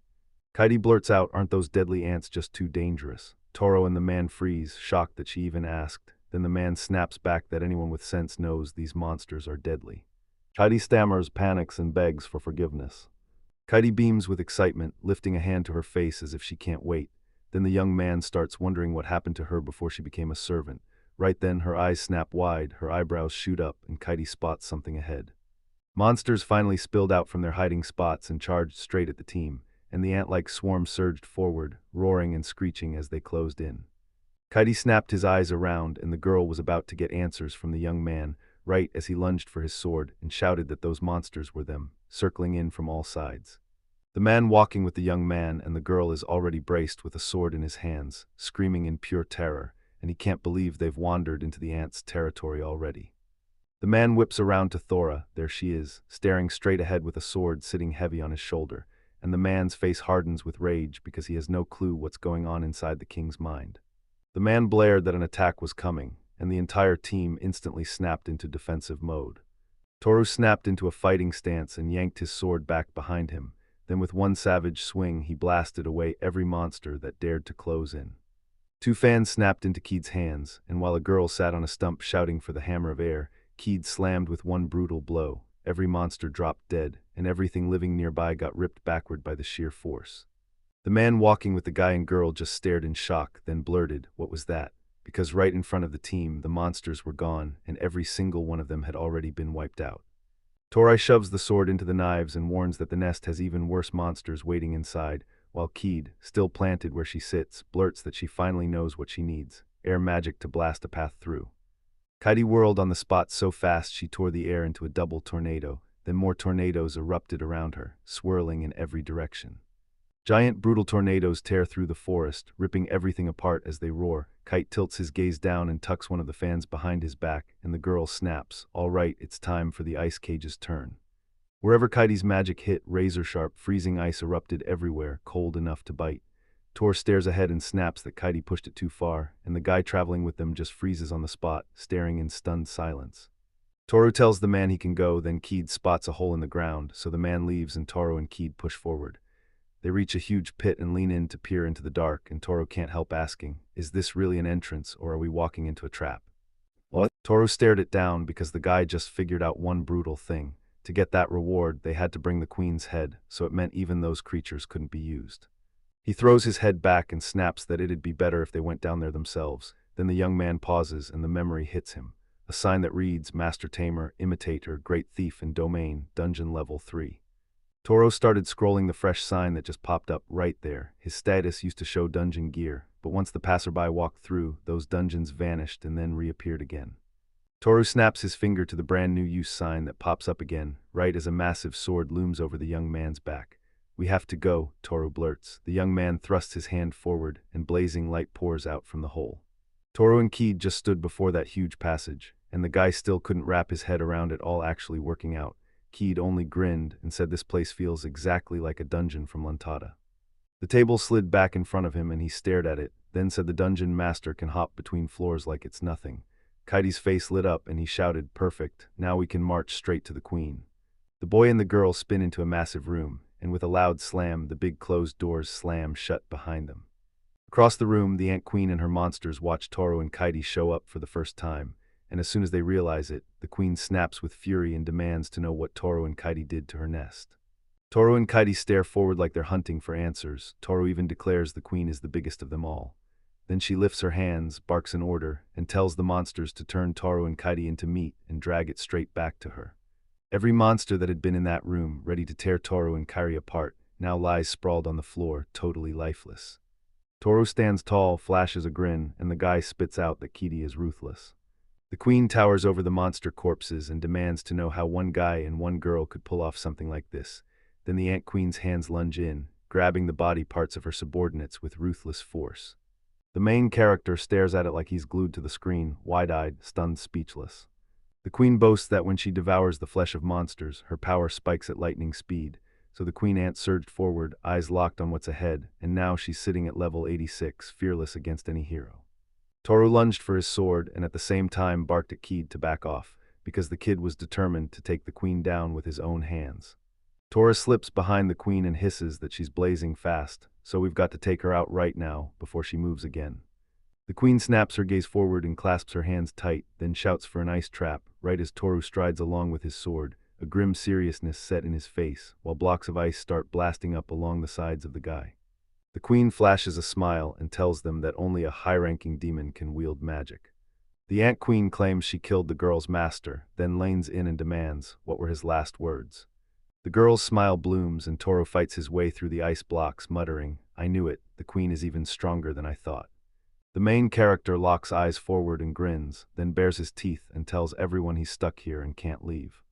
The main character clenched his teeth so tight they ached. Then the young man still burst free and tore forward like he was flying, while the queen of the ants stared at him in shock. The queen looks him over and declares that a human like him is seriously strong, then demands to know who he is, so Toru snaps his hand to his sword and says, "I'm just an ordinary warrior." The queen sneers that no regular warrior could possibly be that strong. The queen slams down with everything she's got, and the world shakes like an earthquake just got born.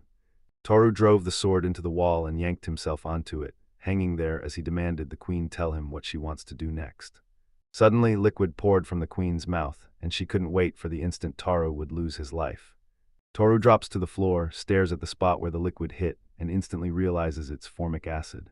The queen spits out formic acid again, swearing it can melt any metal on contact, and the guy watches her like his life depends on it. The queen shoots her gaze upward with deadly certainty, thinking, "Now Thor's trapped thanks to my rain of formic acid." Toru knows dodging the acid won't save him, but it also won't touch him. Yet, so he panics as he realizes his clothes might vanish instead. Toru snapped his sword into a dizzying spin above his head, carving out a shaky shield against the formic acid. Kite snapped her arms wide, gripped the fans tight, and a protective dome sealed over her head, blocking the acid cold.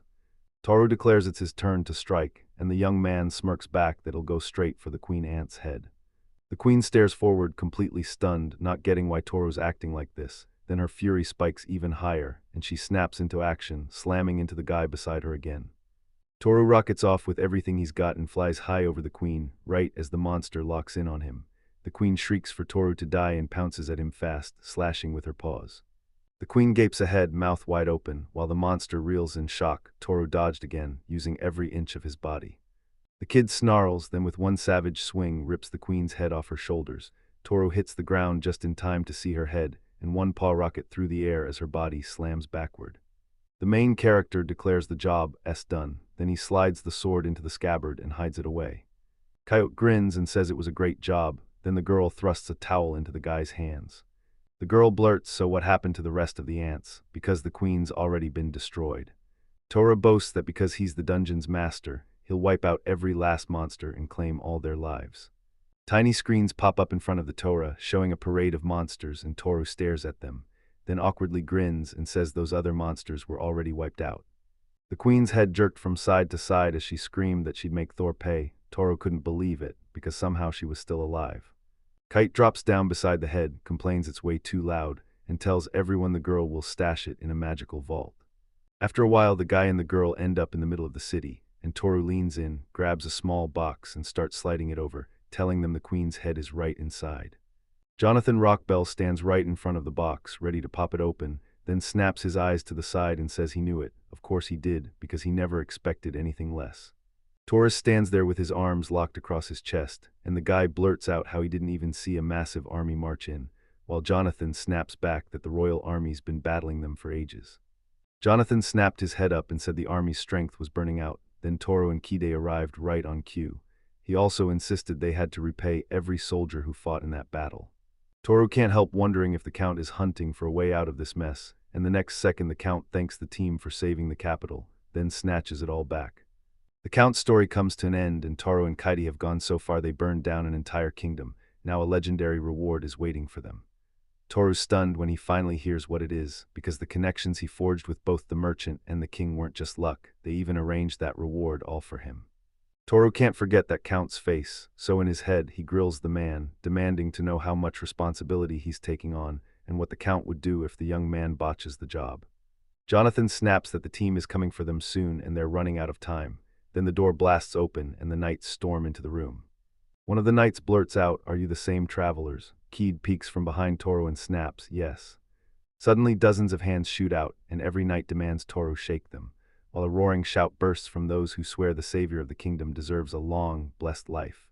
After a bit, everyone ends up inside this massive castle, and the whole room is packed. Then one of the knights steps forward and announces, "A band of travelers just arrived."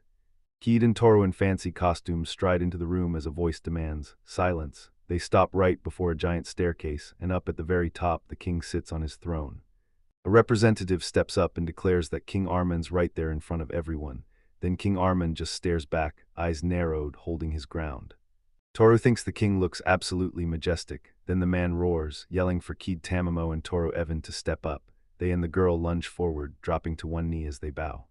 The king declares that wiping out the Ant Queen is a legendary feat, because even the royal army couldn't crush her that fast, and he insists the boy and the girl deserve way more for it.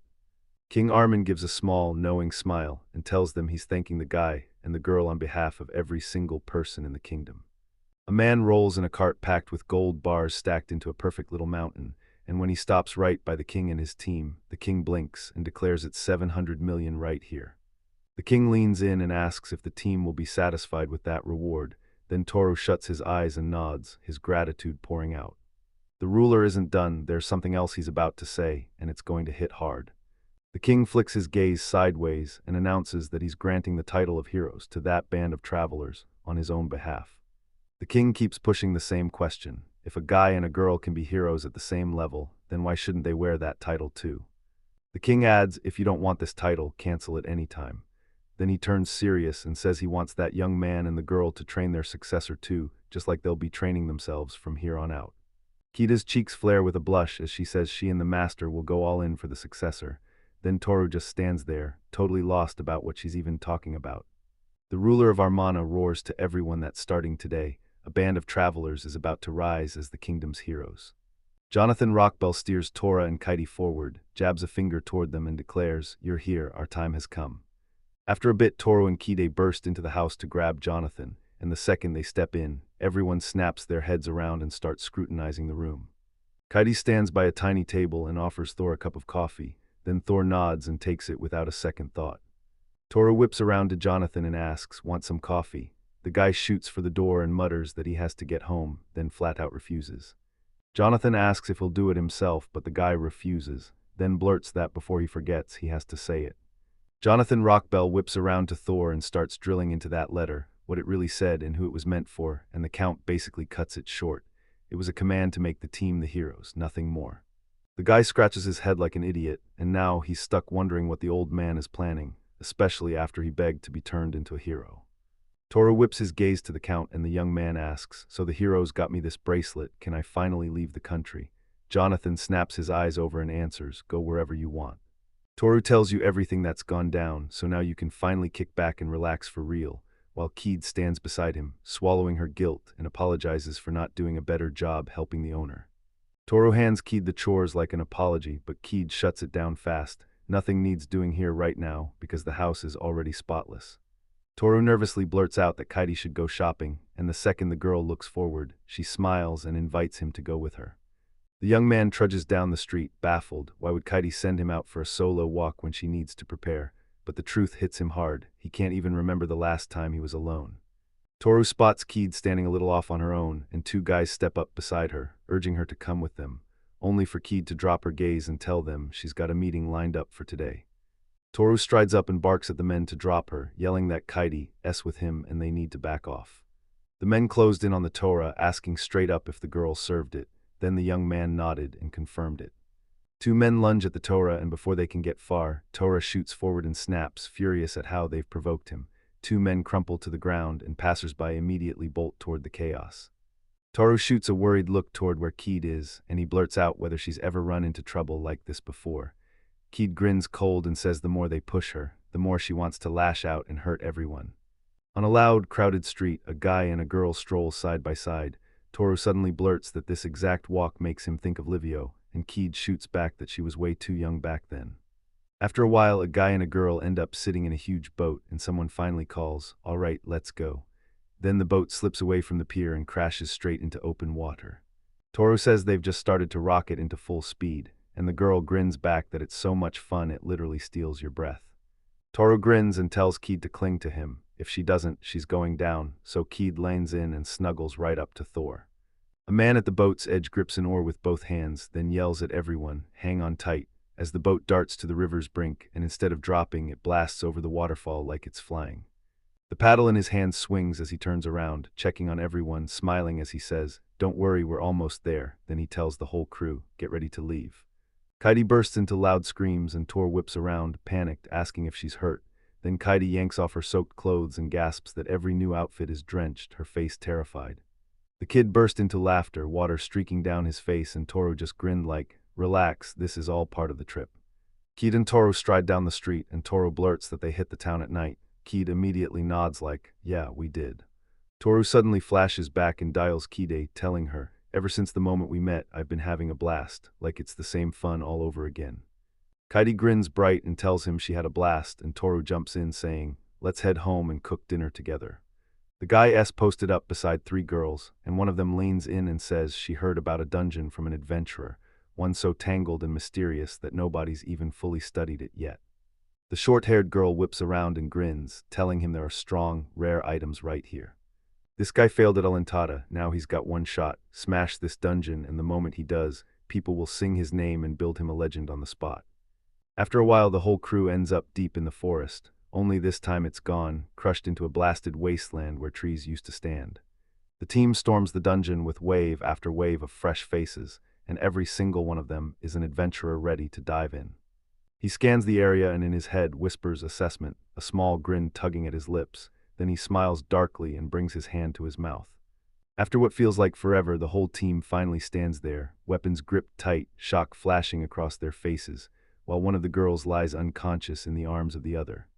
Dozens of hulking orcs stood in perfect formation, staring straight ahead, like nothing anyone had ever seen could prepare them for this. The short-haired girl blurts that orcs are usually level 20, but she can't figure out what's wrong with these ones. Then the guy snaps, furious, admitting he doesn't know either. The guy stares down at the girl, still unconscious, and Lisa scrambles to wake Sora back up. Suddenly an orc lunges in and smashes him into the wall, crash, leaving a huge hole as he wheezes, writhing in pure pain. The orcs keep surging in and the guy roars for everyone to scatter, "Move, I'll handle these monsters," while the short-haired girl shrieks, "I got it." Another girl grabs at Sora, but the guy snarls forward and barks for chain lightning. Then, right on cue, lightning rips through every last orc. He erupts into laughter and fires off a question, how in the world do the monsters even love this magic? The next second the guy's eyes pop wide and the orcs stare at one another, then burst into laughter because they know that kind of magic won't work on them. The guy roars that he's out of mana, then grabs Lisa's attention and demands she do something, while the monsters keep surging forward and strange figures zip through the air between them. The guy yells at the girl to build a wall, because there's no way those monsters are getting any closer. Lisa thrusts her staff forward, and a wall of solid steel shoots up, trapping the monsters on the other side while the team holds their ground. Suddenly the monsters blast through the wall and squeeze through the hole. Then the guy bolts, screaming that Lisa's useless, while Lisa clutches Sora and insists she can't leave her here. Right then, a short-haired girl whips around to a guy named Sain, pleading for them not to ditch them. They burst back outside and everyone's scrambling to catch their breath. Then the short-haired girl blurts out that somehow they still managed to slip away from the monsters. Sain stalks up to Lisa, who's sitting on the ground, then, out of nowhere, he smashes into her with a brutal hit.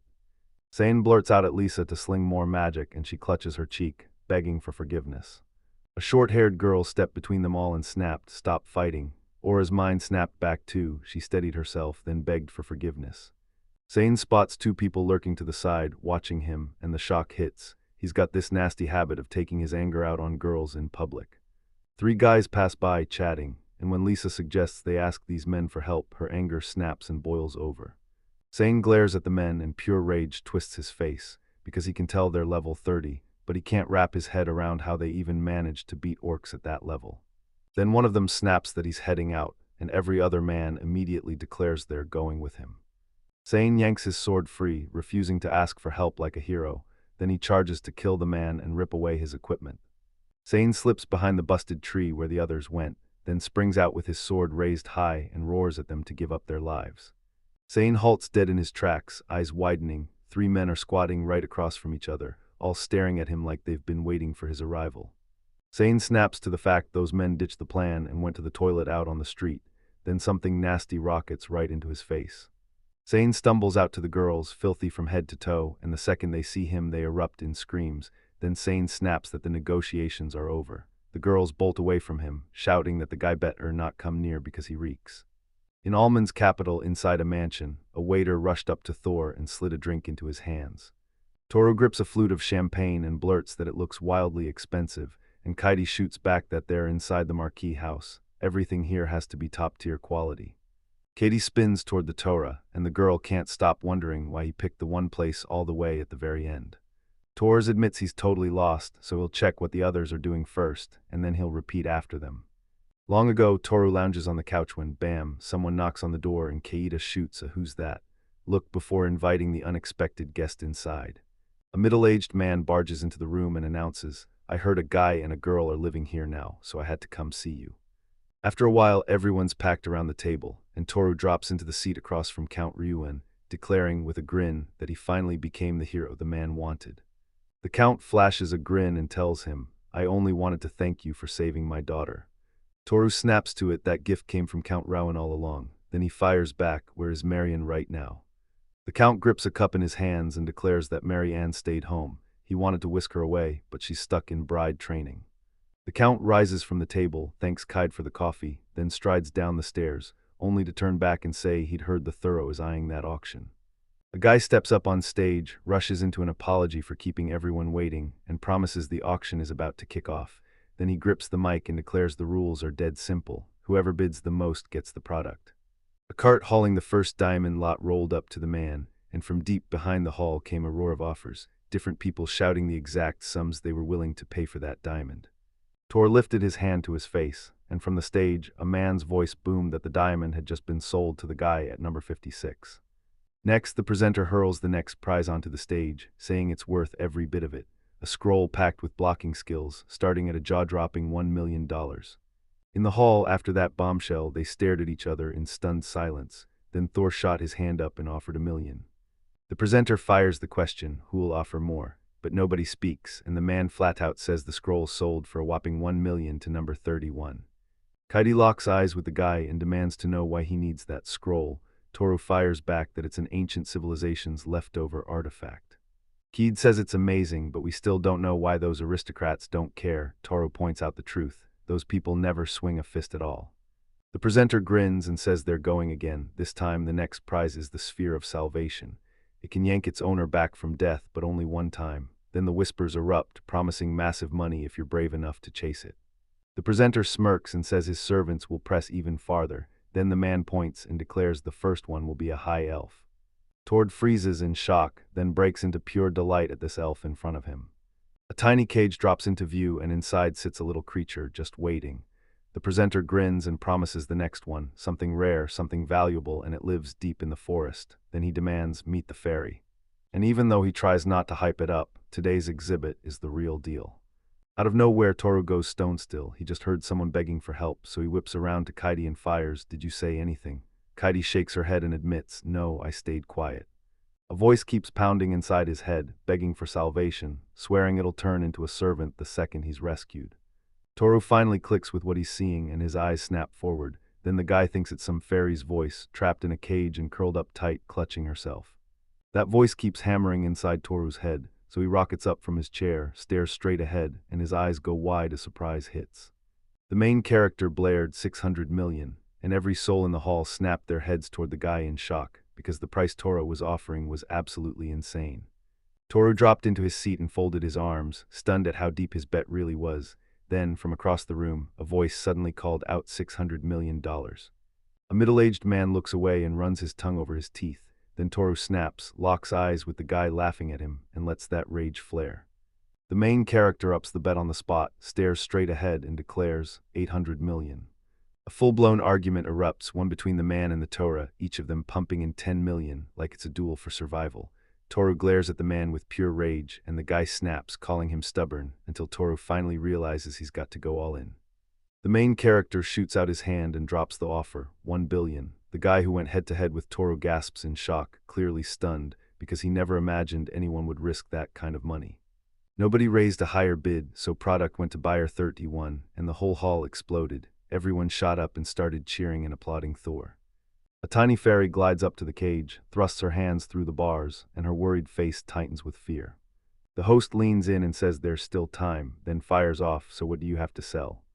The main character shoots his hand up, then springs out of his seat, right as the presenter calls the guy and the girl to step on stage. Kite hustles the goods onto the cart, and the main character whips around to the presenter and declares, "Don't call it a potion, this is an elixir." What? The presenter whirls toward Thor and asks if the guy's cool with it as long as he likes the product, then snatches a slip of paper and starts reading in some crazy unknown language, when the man's eyes suddenly go huge. The host yells, "I'm the real deal," and presses Toru to name the opening price the guy wants. Toru pauses for a beat, then blurts out, 10 million. Suddenly smiles spread and voices burst into the hall. People started shouting the prices they'd pay for the elixir, from small offers to wild, jaw-dropping amounts. The presenter blurts out that the product went for a whopping $2,250 million.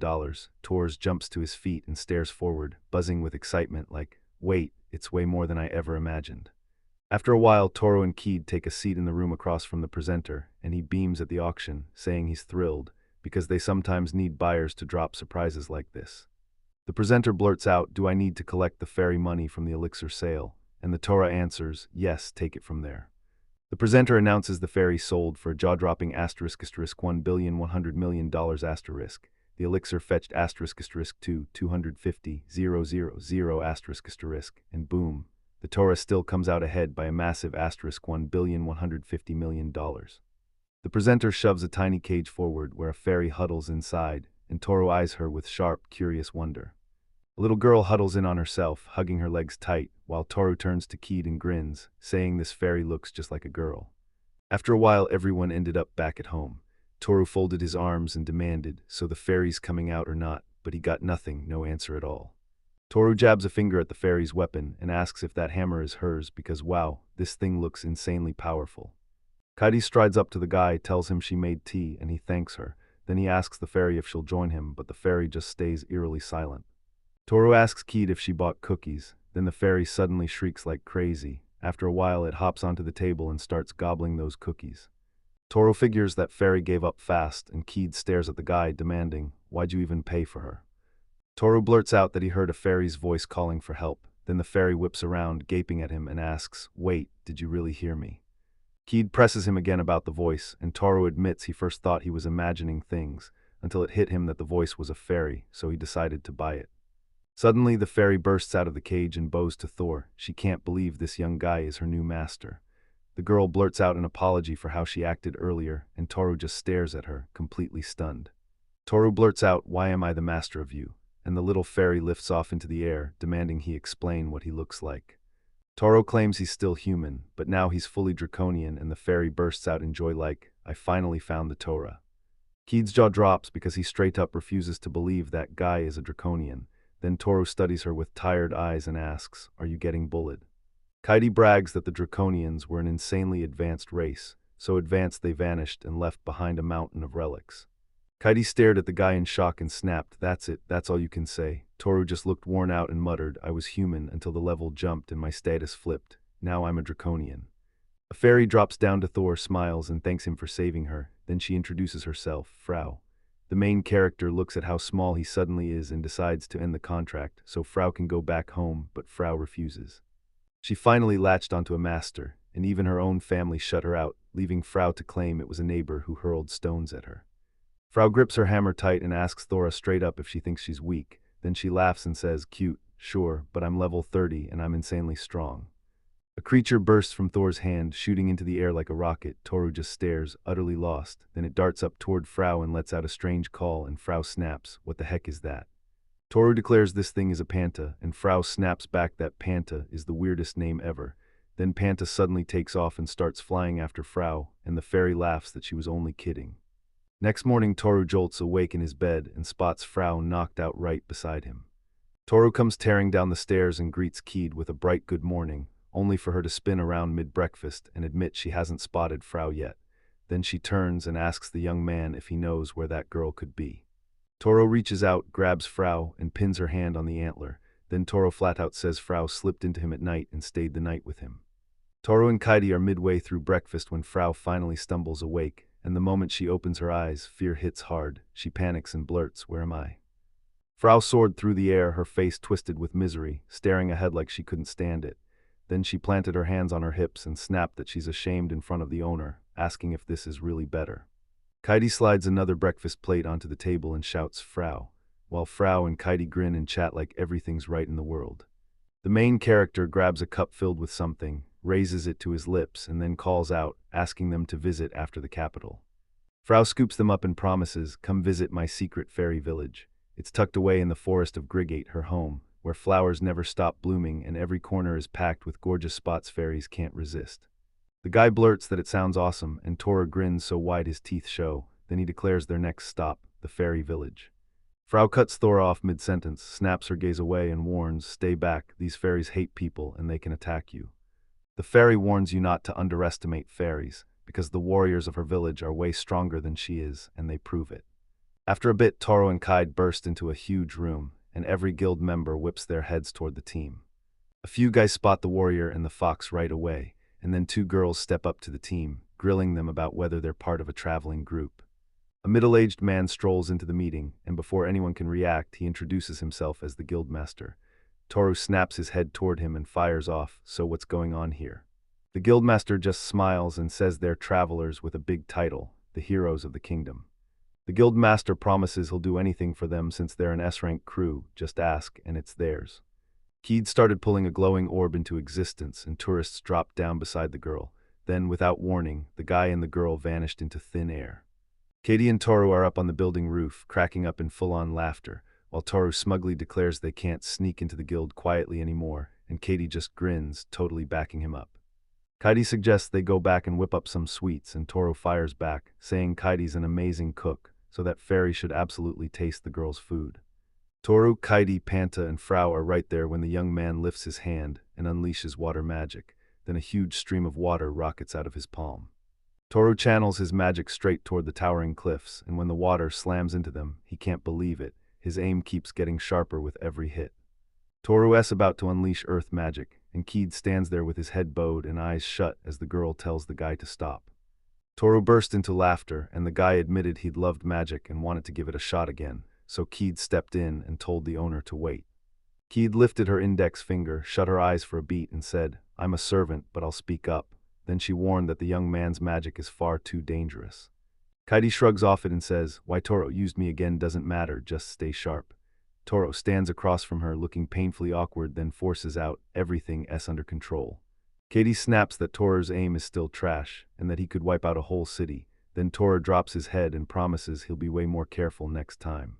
Torius rubs his head and says he's mastered magic over the 4 elements. His mana never runs out, and now they have to figure out how to turn that power into something that genuinely helps people.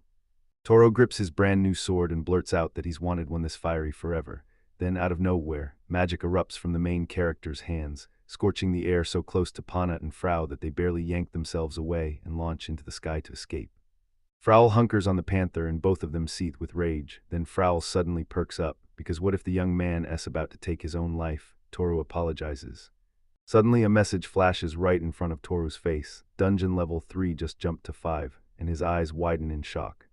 Kite blurts out, panicked, "What happened?" Toru jerks to his feet, scans the messages, and the guy fires back. His dungeon level just jumped up, and he's got no clue why. Kite mulled it over for a second, then leaned in and spilled the rumor. A top-tier dungeon stuffed with rare loot has shown up in the capital, and now adventurers are swarming it like crazy. Toru starts to feel it, his level jumped. Kite nods grimly and says it can only mean one thing: that dungeon swallowed a ton of adventurers. Frau erupts in laughter and tells him she never expected anything less from a real demon lord. Then the young guy clutches his head and howls in pain, screaming, "What am I supposed to do now?" Toru asks Kite if she knows what's in my room. She shakes her head and says she doesn't. Then the whole team stares at the sign and Toru grins, saying he can be transported there, so Kite pushes, "Then let's do it right now." The next second the whole team bursts into a mysterious room, and every single one of them lets out a loud, shocked, surprised noise. Someone tells him this place is huge, but right from the start, something feels off, like there's a strange presence in the air. Up ahead, the team spots a giant crystal pulsing like the core of everything, so that means they've finally reached the ground floor. The guy insists it's nothing like the real one. Kite nods and says they were hiding under the very lowest floor. Toru throws his arms wide, scans everyone, and pitches the spot as their warehouse, because only they've got access. Kite slips aside, spins back, and asks the guy if she can start setting this place up. Then Toru smirks and tells her she can move anything here, no permission needed. Toru spots Frau and Panta tearing through the air, bickering like crazy. Frau snaps that this place won't be home because she saw it first. Toru bursts into laughter. Frau gets knocked out way too easily, and honestly it's not shocking, since Pont is basically more fairy than fighter. Frau slams on the brakes and realizes Panta isn't chasing him to help, he's dogging him just to get in the way, while Toru looks up, stunned, thinking Frau and Panta somehow became friends. The very next day everything unfolds inside the house they're renting for now. Kite hangs up her clothes and beams as the sun blazes overhead, while the main character stands out on the big balcony, gripping a cup of coffee. Kite yells at the guy that they've got to talk about today's schedule, and Toru glances down and nods right along. Toru storms downstairs and demands what happened, and Kite blurts that she tried to wash Frau's clothes, but she didn't have an extra set to swap in. Kite grins at the guy and tells him she wants to hit the store and grab some clothes, while Toru scratches the back of his head and shrugs that they've got no urgent plans today. After a while everyone heads straight for the city, while Kite plops down on a chair and grins, saying it fits Thor perfectly.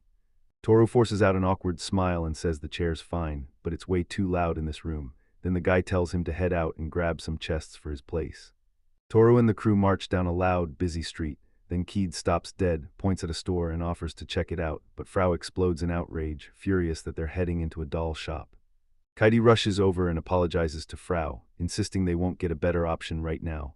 Then Toru cuts in, saying they're out of time, so they'll grab what's available and figure out the custom work after.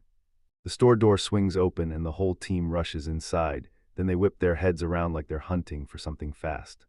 Toru spotted a row of dolls in a display, skidded to a stop, and stared like it meant something, because it hit him hard.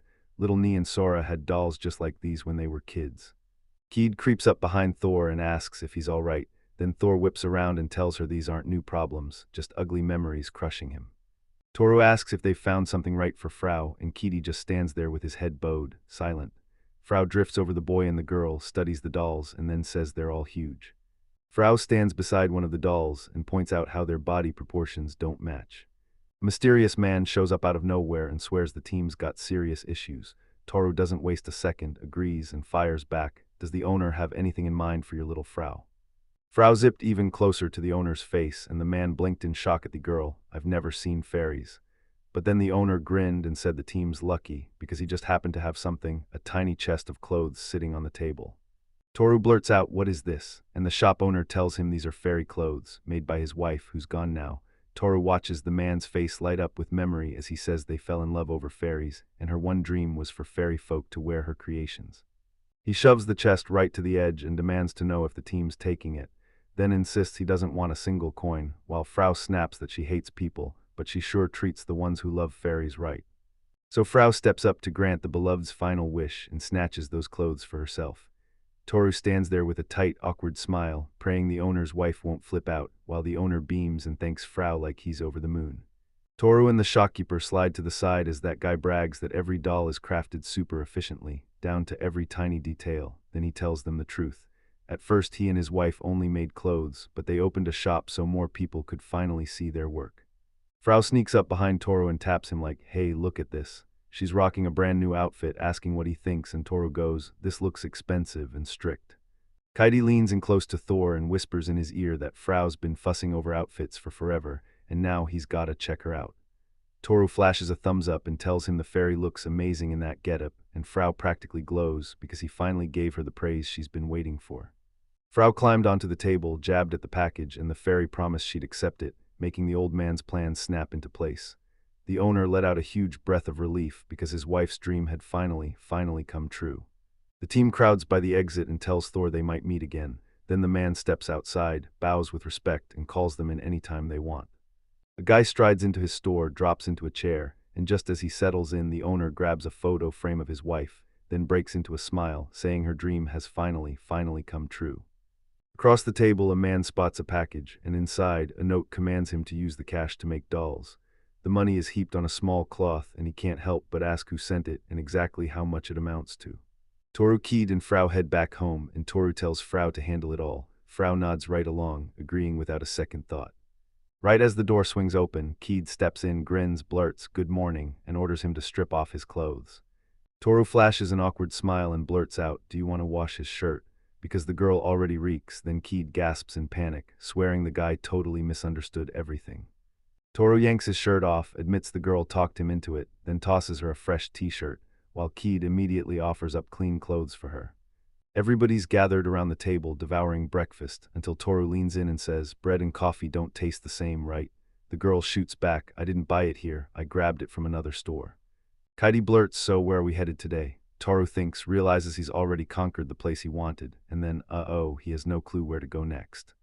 The girl grins and begs to go shopping. Kite shoots back that they've got 0 groceries left, and Toru instantly nods along, he's in. After a while, the whole team rolls into the city. Toru slips past a table where people are huddled together, and one guy blurts out a question. Do his friends know the sandworms are popping up all over the kingdom? The guild started getting flooded with worm requests, until the night those worms got hit with regeneration, and everything went from fine to terrifying fast. Toru and Kite step onto the bridge, and Toru blurts out that they've got to jump back into their journey. Way too much time has already been wasted. The boy and the girl halt instantly, staring straight into the distance like something out there is pulling their strings. Toru stared ahead with a heavy, sad look, then he started spotting familiar faces on the street and even thought, maybe I should just stay. But the other side of him refused to let go of what happened, because the whole point of Toru's trip was simple. Get peace of mind and bury the past. The squad charges into the packed market, and Kite darts ahead bragging that she's basically done shopping. Then suddenly Toru hears a piercing scream, shouting that it's Cumin. Toru strides up to the woman and asks if she lost someone, and she fires back. Has the young man seen a girl about 5 years old? They split at the market right then, and Toru offers to help track her down, urging her to describe exactly what her daughter looks like. The woman burst into excited chatter about her daughter's looks, and Toru and Kite tore through the market, sprinting wild, while yelling the girl's name at the top of their lungs. Toru darts past a shop that reeks with mouth-watering food, then barrels up to Kite and grabs her hands. Right there, Toru asks, "Can a girl track someone by smell?" Kite stammers that he can do it, and Toru's grin lights up. "We've got to see our mom, she's got something." So they rush to her, and when the woman hands Kite a handkerchief, Kite brings it to her nose and breathes in the scent. Kite dips his head, shuts his eyes tight, and takes a deep breath while the woman and Toru stand there, staring in silence like they're about to witness something huge. Kite snaps into a run, saying Cumin is still around. She's worried, and the guy demands where exactly, but she insists she only had to follow that woman. Kite whips her head around, and suddenly there's that faint cumin scent in the air. Right then, everyone swings onto a tiny side street, all paved in stone like it's been laid out just for them. Katie snaps her head around as a voice blazes past. Then she spots a girl bawling her eyes out while riding a strange creature, screaming for her mother. The girl sniffles through her tears, begging Katie not to whine because they'll find Mom soon. Toru and Kite slam the brakes the moment they spot Panta and Frau. Toru's completely baffled about why they're here. Then Frau charges ahead and calls the girl by name. Cumin sat on the pant, whipped her head toward the sound of her mother's voice, and watched as the woman sprinted over, demanding to know why she'd run off without even asking. Toru and Kite just stand there, and the girl flashes a bright smile as she says she's relieved it all ended well, while the young man nods right along. Suddenly the whole world started to rattle. He snapped his head around, and it felt just like an earthquake. Then the ground started bucking near the woman as someone yelled at her to get out of there. The monster surges up into the sky and unleashes a vicious roar, while Cumin breaks down in loud sobs, screaming for his mother. Toru shoves past everyone and drops to Frau and Cumin with a woman cradled in his arms. He barely made it, and Frau can't believe a kid like him showed up here. Taurus blares, Kite distract the worm, and says he'll take Yumin and her mother right now, while across the way Kite yells back, "I got you, I understand." Toru roars for Panta and Frowl to grab the girl and her mother, and the two sprint up the heights. Toru reckons there are way too many sandworms, and if those guys at the table are right, then it's the boy's magic behind it. Kite keeps yanking the monster's attention away. He crawls after her through the houses, and the girl launches herself up so high it feels like she's flying. Kite glances back, she could keep sprinting, but the alley won't last long before they burst out into the crowd, and she never sees it come. The monster closes in, and this weird liquid splashes into her. Toru rockets in from behind and spots everything unfolding. He yells for Kite, curses the monster, and with one savage kick he slices straight through, cutting the sandworm clean apart.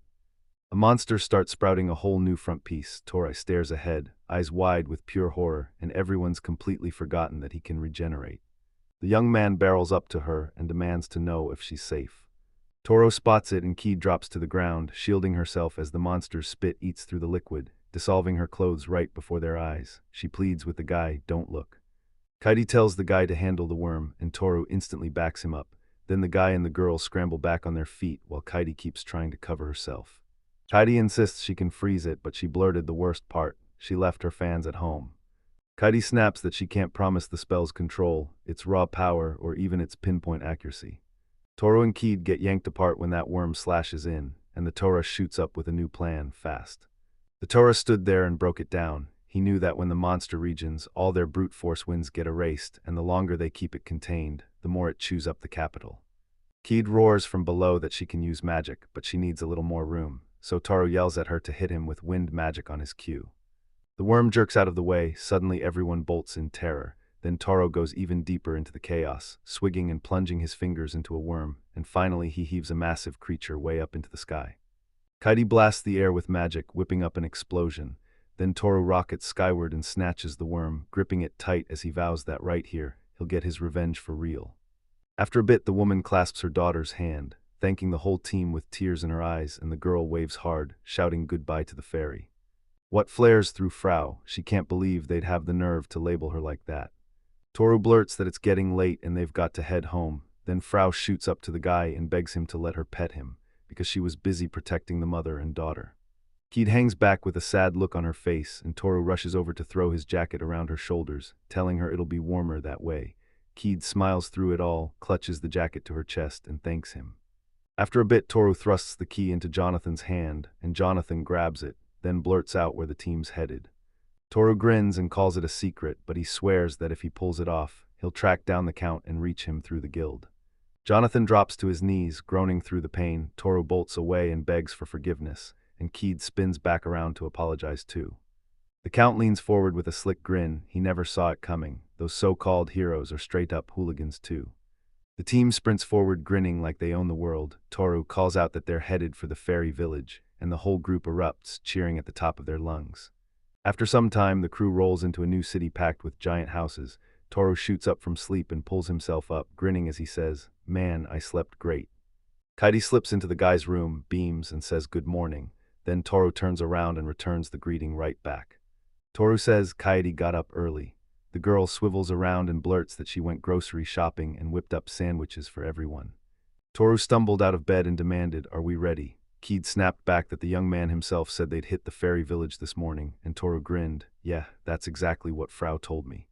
Kite jabs a finger at the bed and declares Frau won't wake up. Then Toru just laughs it off and tells the fairy to keep sleeping. Toru straps on his armor and right away he spots ugly holes and ripped spots. Then Kite marches up to Thor and warns him that the suit won't last much longer, and Toru nods hard because he wears it every single day. Thor grins as he stares ahead, admitting he's grown way too attached to this armor, but he knows it can't stay like this because Kite's already cooked up a plan. Kite starts clapping like crazy and declares he knows the perfect armor for the young man, but the guy shoots a look at the girl. Now he's not into Kite's hype at all. After a while, the team finally stumbled into a breathtaking spot, and when Toru tilted his head up, the moment hit him. He knew exactly where they were headed. The squad trekked to the Temple of the Sacred Weapon, and they stood on a root from a giant tree that stretched straight through the water.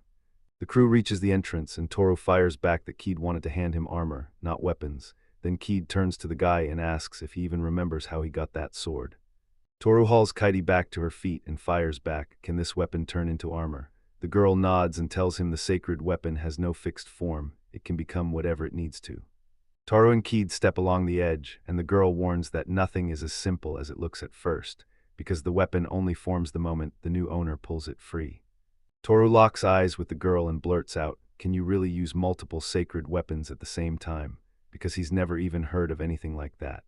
Kite insists every sacred weapon is totally unique, indestructible, packed with its own special powers, and it boosts you in a different way each time.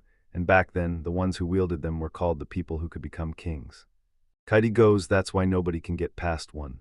Toru shoots back, "I don't want to be king," then immediately asks, "And if I grab a second weapon, won't that make it way harder?" Kite grins and tells everyone the owner's got it covered, and Toru just stares at her like, "Wait, I want that kind of confidence too." The team hit the entrance and Kite clocked something. Toru dropped to one knee, staring hard at the muddy footprints of 3 or 4 people, while Frau straight up figured the weapons already been snatched away. Toru pushes himself upright and the girl fires the question at him, "So what are we doing now?" Then she tells Thor they'll come in because they're already here. His hand shoots for the door handle, he yanks it wide open, and steps into a huge, airy room like he's finally crossed into the real story. The sacred weapon sat there slightly crooked, and the whole team erupted in laughter, because those guys couldn't even get their guns out. The crew marches up to the pedestal with the sacred weapon in hand, and the Toru rises, lifting step by step on a tiny staircase. Toru freezes in front of the sword, staring like it's about to answer him, and he demands, "Will you win, or will my armor never see the day?" Then a blinding flash tears through the air. A couple days ago in Almond's capital, Sain and his crew crowded up to the counter and grilled the clerk, "Have you heard of me, and do I have a decent job?" Sain spots the folks behind him staring like they know him, and he blurts, "Why are you looking at me like that?" The guy immediately swears he's been recognized. He whips back to the girl and begs for forgiveness, terrified he'd spook her. She tells him they've got to head to the bulletin board because that's what everyone does. Sain drops his head and shields his face with his hand, begging them not to say that the girl didn't recognize him. Sain erupts into a full-throttle scream, pounding his own chest, and the other guy yells that they're part of his crew and that they've got an S rank. She tilts her head to the side, flashes a smile, and asks, "So what's wrong?" Sain darts his gaze away, because if this were happening in his home kingdom, they'd already be blowing this up into a full-on disaster. The men at the table tell Sain, if he wants status and fame, he's got to build a reputation as strong as any band of travelers. The guy strides up to the table where those guys are sitting, then leans in and demands, "So what did you just say?" Out of nowhere, a sign slams into one of the men, sending him flying straight into the wall, and his friend blurts, "What the heck is that sign doing?"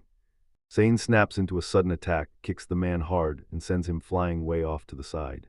One of the girls blurts out the guy's name, barks orders for everyone to shut up, and the reason is brutal. They've been insulting the great hero. The man shoots up to his feet and snaps, "Which part of this are you calling my hero?" The guild guys started bunching up fast. Then someone yelled that Sain's a fake hero and they were gonna kick him out, and they weren't asking nicely. Sain is boxed in from every direction, and the guy stands there in a battle-ready stance, bracing to throw down. Sain slams one of the men, then lands a brutal strike that hits like it's meant for two, same moment, double damage. The enemy stumbles up, grabs another by the collar, and snarls that they'd better learn their place because their average level is 30. Saina shouts for Suwara, and the guy tells him to stop because people could end up getting killed, so Saina turns on the girl, hissing for her to shut up and get out of his way. Sain hurls the man aside and it hits him. Sora was right, worst case, O gets thrown in prison. Sain whips around to the girl and blurts, "So what other group of travelers are there?" And she grins at the guy like she can't wait to spill the details. The girl claims this squad crushed what even the National Army couldn't touch. After taking down the Queen of Ants with her own lair, they were crowned heroes. The girl tells Sain, "Yeah, you're B rank on paper, but the kingdom treats you like S rank," and Sain's jaw drops.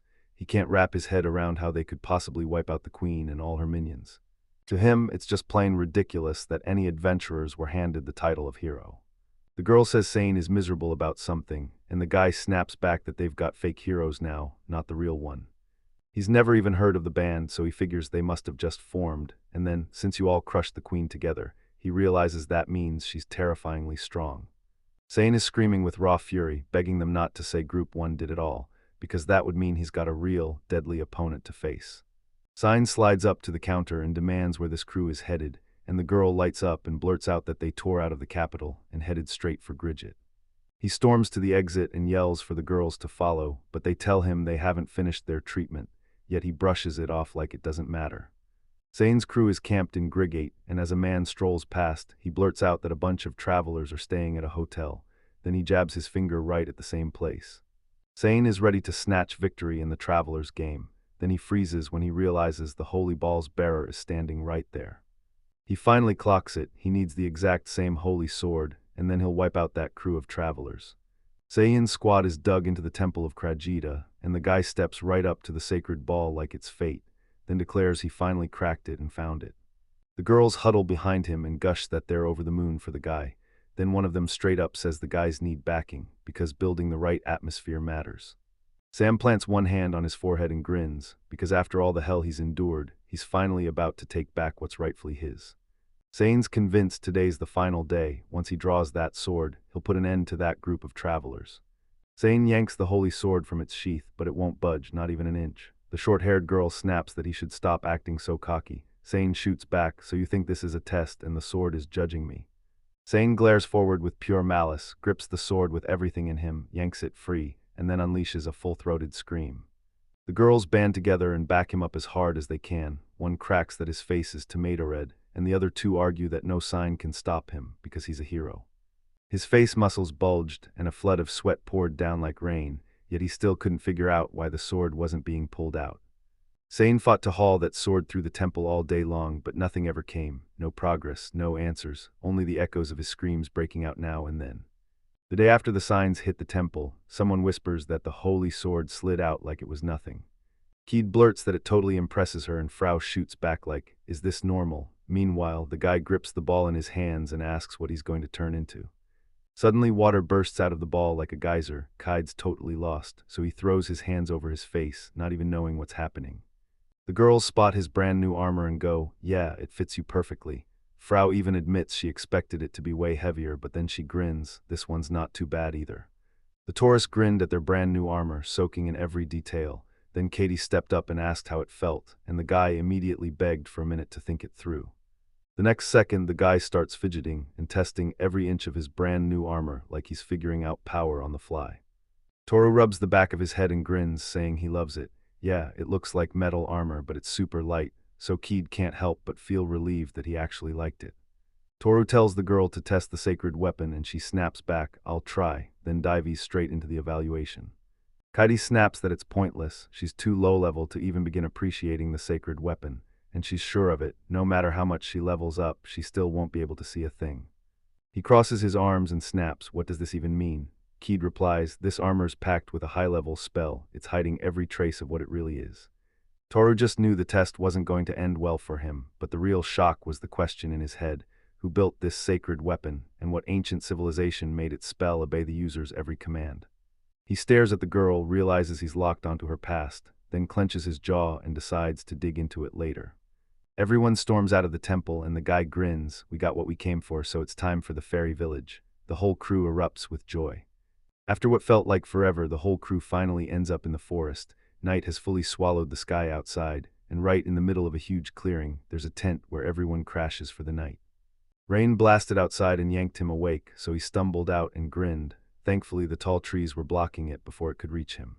The guy cranes his neck to spot where the creature is hovering, and Toru instantly figures out it's keeping watch so they can sleep in peace. Toru's yawn starts to creep in, and he's like, "Hey, at least that creature's guarding us." But even if it finally turns to defend itself, that still won't stop the guy from waking up. Toru peeks into the tent where the little fairy and that magical creature are curled up asleep, thinking, "Man, these two could fall asleep anywhere, anywhere at all." Messages start popping up right in front of him, and Toru's eyes go wide. He's completely shocked, with no clue what's happening. The message confirms the point restoration is done, and Toru instantly admits he's not exactly happy, because the idea that his glasses could break still haunts him. He realizes this power has been in his bones since birth, and it still took him 25 long years to finally break it loose. He's sure the skill won't snap again for another 30 years. At that point, he'll be an old man, because he already thinks he's maxed out and doesn't need any more levels. Behind him, a sleepy girl's soft snoring spills through the room, while Toru stares at her like she's the only thing in the world. Kite's dead asleep, yet she still whispers for the guy not to go, and the worry in her face says she's scared to the bone. Toru's hand slams onto the girl's head, and he drops down right beside her, gripping her scalp the whole time while a faint, satisfied smile tugs at his lips. The guy flashes a tiny smile and declares he's staying put, not leaving a second, and right then tears spill onto the girl's face. She turns to him and pleads for help. Toru stared at the girl, wondering if she was remembering that time in the servant's shop, or if this was a different piece of her past coming back to her, but there was nothing he could do to help her. So Toru leaned in and wished her a good night. The little fairy mows down wave after wave of monsters that come for her, and when she finishes, Frau turns to the team and asks how everyone feels, because even though she's tiny, her strength is insane. He scratches his cheek and snaps that he'd never once looked down on a fairy, and then the fairy fires back that when he told her the Toru wouldn't let her fight because of her size, she thought that was what he meant, so Kite insists she's got the whole thing totally wrong. Frau hovers over the team like a storm cloud, and she tells them, Kite once said she feared for the little fairy. The girl and the guy drop their heads, then beg the fairy for forgiveness.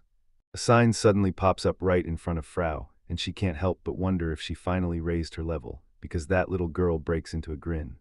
Frau can't believe it, she's already level 35. Then the guy smirks and tells her it's all thanks to his skill, the one that lets the entire group double their points. The little girl snaps with rage and demands, is this even legal? Toru gapes at her, clearly unsure, and admits, I don't know. Right out of nowhere, a smile sparks on Frau's face, and the fairy shoots forward like she's got a mission. She's here to crank up a couple more levels, and a girl plus a guy sprint after her, not even once trying to stop her. But the little fairy doesn't even notice. She zips way ahead, and the guy and the girl suddenly stop dead, staring after her. The guy stammers that he has no idea where they're supposed to go, and the girl snaps back that they're still stuck waiting for the fairy.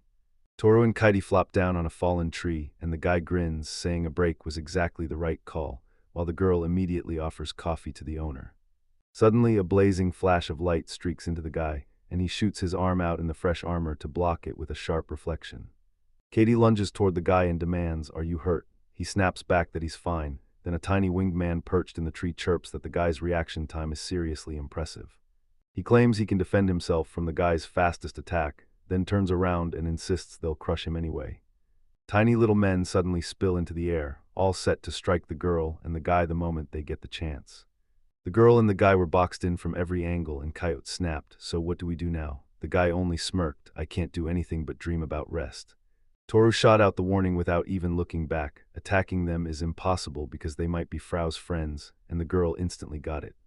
The man screams for everyone to strike, and the guy and the girl start weaving through every blow, never getting touched by a single attack.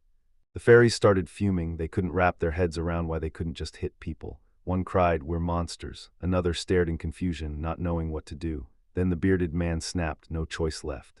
This man strides in and declares, loud and clear, that he won't use magic here, then vows he'll tear this place apart with the help of that guy and that girl. Toru wears a glaring face and snaps that their fairy still isn't here. Then the girl smirks and says it looks like it got carried away leveling up. The guy drops his head, exhales hard, then snaps. He starts yelling like crazy, declares it's an order, and calls Frau out. All the fairies yank their hands over their ears because that guy's voice blasts way too loud.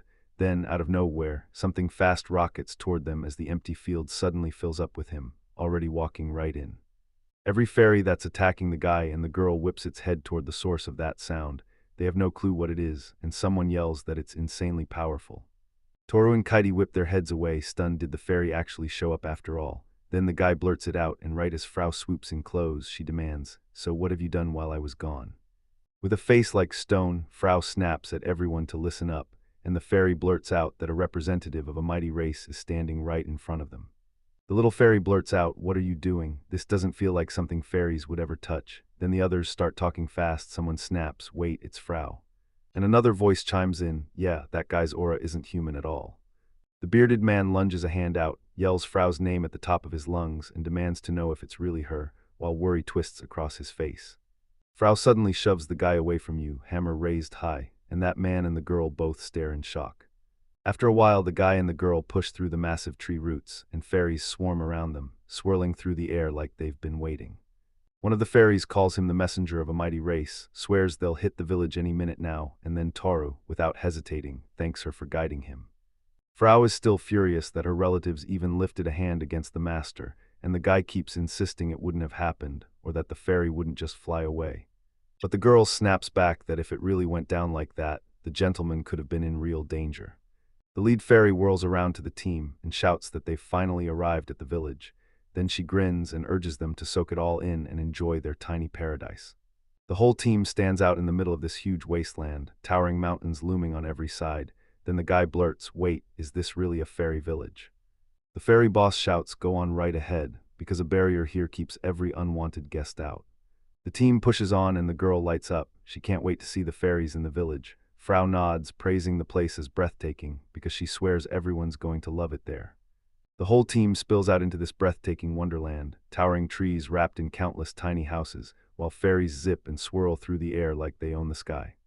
The whole team watches these fairies work, some just stroll around and play like they own the place. Then, in a tiny house, a voice suddenly calls out, begging Sasha to bring tea. The team crowds around a tiny table and the guy glances around the room like, "Wait, does this place really belong to fairies?" The fairy grins, "Nope, this house is made just for guests." Then the girl leans in and gushes over the tea like it's the best thing she's ever tasted. An old man is already waiting in front of the team, Frau's grandfather and the part-time headman of fairies, while he bows his head and apologizes for the rudeness that happened out in the forest. Suddenly, the headman rips into the attacker with furious kicks in the forest, then yells whether he's finally going to apologize. The headman barks at the man to stand up and apologize. Toru snaps, "Isn't that too rude?" And the star answers, "He's strong, that's why." The man snapped back to his senses, whipped his head around, and demanded where he was. Then the headman stood behind him and said, "You're in the village." Suddenly the man snaps his razor-sharp sword straight at Thora. Then Frau and her grandfather crash into him and attack. The man fires a question at the headman, demanding to know why he keeps protecting these people, and the headman snaps back that anyone who pays close attention will finally spot the difference, because this guy is the mouthpiece of a great race. Then the girl studies him, declares it's a tight-knit family, and the guy nods like she's nailed it. The man who attacked the team in the forest stares at him and demands, all over again, about the great race. He suddenly dropped to worship mode, completely blindsided, and hurried to apologize because he hadn't recognized the guy at first. A man gets jumped by Frau, his own grandfather's fury exploding, who snaps that a man should think before he acts, and as Tara watches everything unfold, she can't help but feel sorry for him. 3 fairies sit in a neat row in the middle, and the headman leans forward and declares it's time to get down to business. Toru blurts out right away that they didn't just wander into the fairy village, Frau brought them here. The headman snaps that the village is in deep trouble, and that's when they decide, no more waiting, they're going to beg for outside help. Toru claims fairies hate humans, and our headman nods along, then admits he's already asked the elves for help. The headman admits that even the elves were powerless, and that's just how brutal life has got to lead us to today. The guy finally got it. Frau was sent to hunt down the one who could save their village, yet he still can't wrap his head around why they picked girl 1. The headman says, "Sure, she looks like a fairy, but we still pray to her because she's from a mighty bloodline and she's a priestess." Then one guy from the team shoots back, "Yeah, but she doesn't even look like a fairy priestess." Old age insists that only someone from the great race can even hear Frau's prayers, and the guy claps back that this is the perfect lead to chase. The moment she opened her mouth, a whole new horror hit. She'd been hunting for over a year, but right when she was caught, that spark of hope died, and they dragged her straight to the auction. Frau says the higher race's representative hauled her there, and the headman shrugs like, "Maybe this is fate," while the guy nods right along. Toru pushes the headman to spill what really happened, and the headman grins, telling him this is the best show in town, and inviting them to tag along with him. After some time, the team storms back into the forest. Then the headman jabs his finger at the monster wrecking their village. The whole team freezes, staring at the bound golem. Then the headman snaps, "This thing wasn't made by humans, the ancients built it." The headman smirks and says that golem isn't even scratched from the attack, its defense is just that brutal. Toru fires the question, where did this monster even come from? And the headman snaps back, it crawled out of ancient ruins. The golem snapped awake and slammed into a full-on attack on everyone nearby, no warning, no mercy. The headman admits they managed to trap the beast with magic, but he's got no clue how long the binding will hold. Toru mulled it over, this guy knew golems never strike first, and you can't just flip their order, not without breaking everything. The main character strides forward, closing in for a closer look. Then the headman opens his mouth to speak, but before he can finish, it's already too late. The monster snaps its head up and stares at the guy who just showed up, then Toru locks eyes with it too. Suddenly a searing beam of light blasted from the monster's eyes straight into Thora. Still, he doesn't even move. The headman frets about whether Toru will be okay, while Kite stays silent, just stands there, grinning like she knows something he doesn't. Toru tilts his head, eyes blazing, and says this golem is busted. Then he notices a tiny pit right beside the guy the monster hit. Kite blurts out, "So what do we do now?" And Toru snaps back that the golem won't even flinch at commands anymore, so all that's left is to bash that monster to pieces. The headman's yelling cuts through the air, something about a magic vine. Then the golem bursts loose and the vine gets ripped apart. The monster rockets upward and the guy whips his head to the girl, yelling for her to stay exactly where she is. Kite totally gets it. A monster looms over Thor's head, then whips itself into a furious spin with those huge hands. Toru shoots for his sword. Toru whipped back every hit, catching the monster's attacks like they couldn't touch him. Then the headman declared he could deflect the rays, and Kite yelled at Toru to get behind her as she slammed together a wall to stop them. A light ray rockets into Thor's hand. He hears the guy scream as he snaps his arm up and drives that strikes straight into the monster's head. The guy howls that it hurts. The monster rockets upward and starts climbing the tree like it's got a mission. Toru stares in disbelief, completely lost on what's going on. Toru drops to the ground and swears that monster won't budge without him. Then the main character snaps to his feet, and turns out he's just as dangerous as the monster. The monster locks onto him, and the guy shoots his hand up to attack the golem, barehanded. The golem bursts out of the tree and rockets downward, smashing every branch in its path. Then the monster slams onto the ground with a thunderous crash.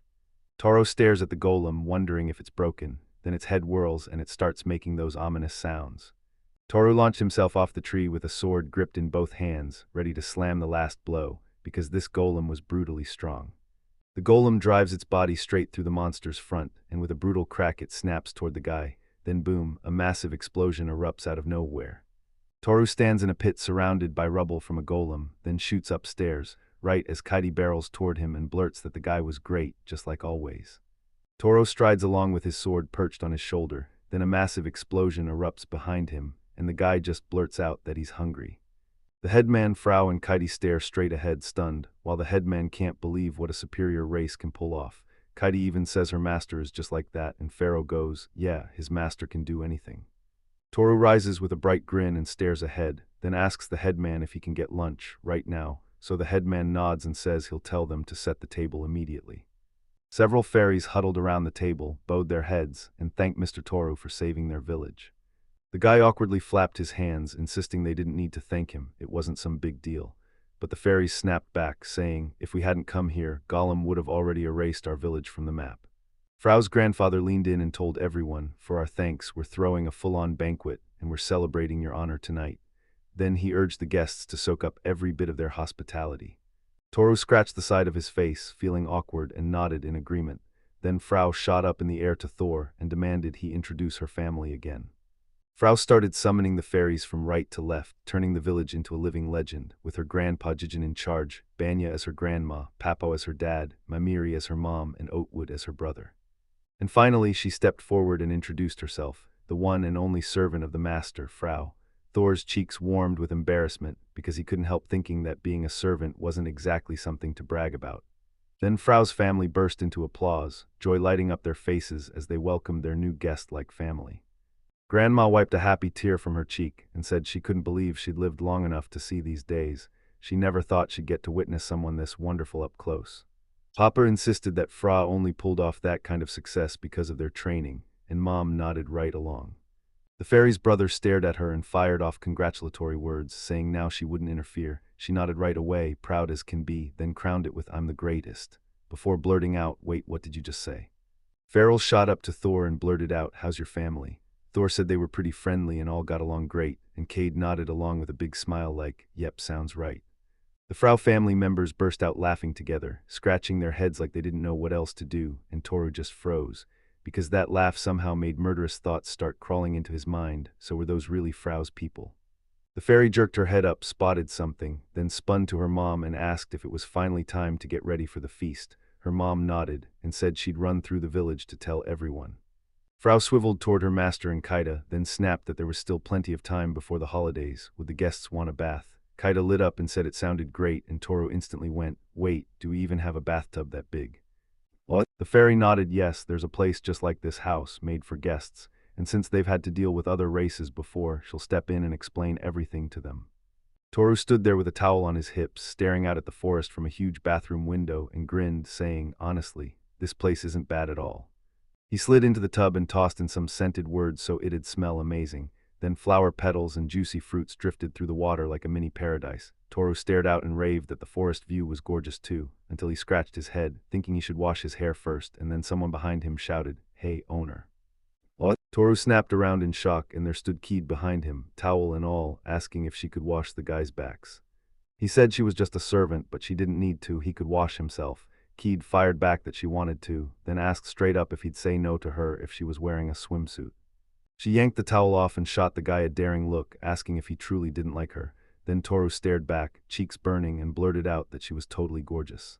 Cool water trickled into the tub, decked with petals and fruit, while kneeling scrubbed her master's back. Toru grimaced, sure this was trouble, because every thought kept snapping back to their last bath together, when Kite was still just a child.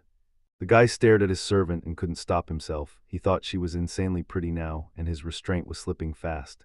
Kite practically purred that she was fired up to wash him, even saying she'd been bathing him right in front of everyone. He shot her an embarrassed look, then he finally noticed the girl was leaning hard against him. Toru froze in shock, but the girl didn't stop. She kept scrubbing the guy's chest, and the young man suddenly realized something huge, soft, and springy was pressing into his back. Toru couldn't tell if the girl was grinding against him or just breathing him in with slow, teasing breaths in his ear, so he tensed at the touch, panicked, and when her hand slid down to his stomach, he burst out screaming. The guy blurted that he'd bathe next, and it totally shocked the girl. Kite froze, awkwardly apologized in case it bothered the gentleman, and Toru shot back that no way, he liked it a lot. Then he dropped into the tub and let the warm water melt the stress out of him. He even sighed, loving every second, gushing about how great it felt. Toru eyed Kite like, "You gonna wash?"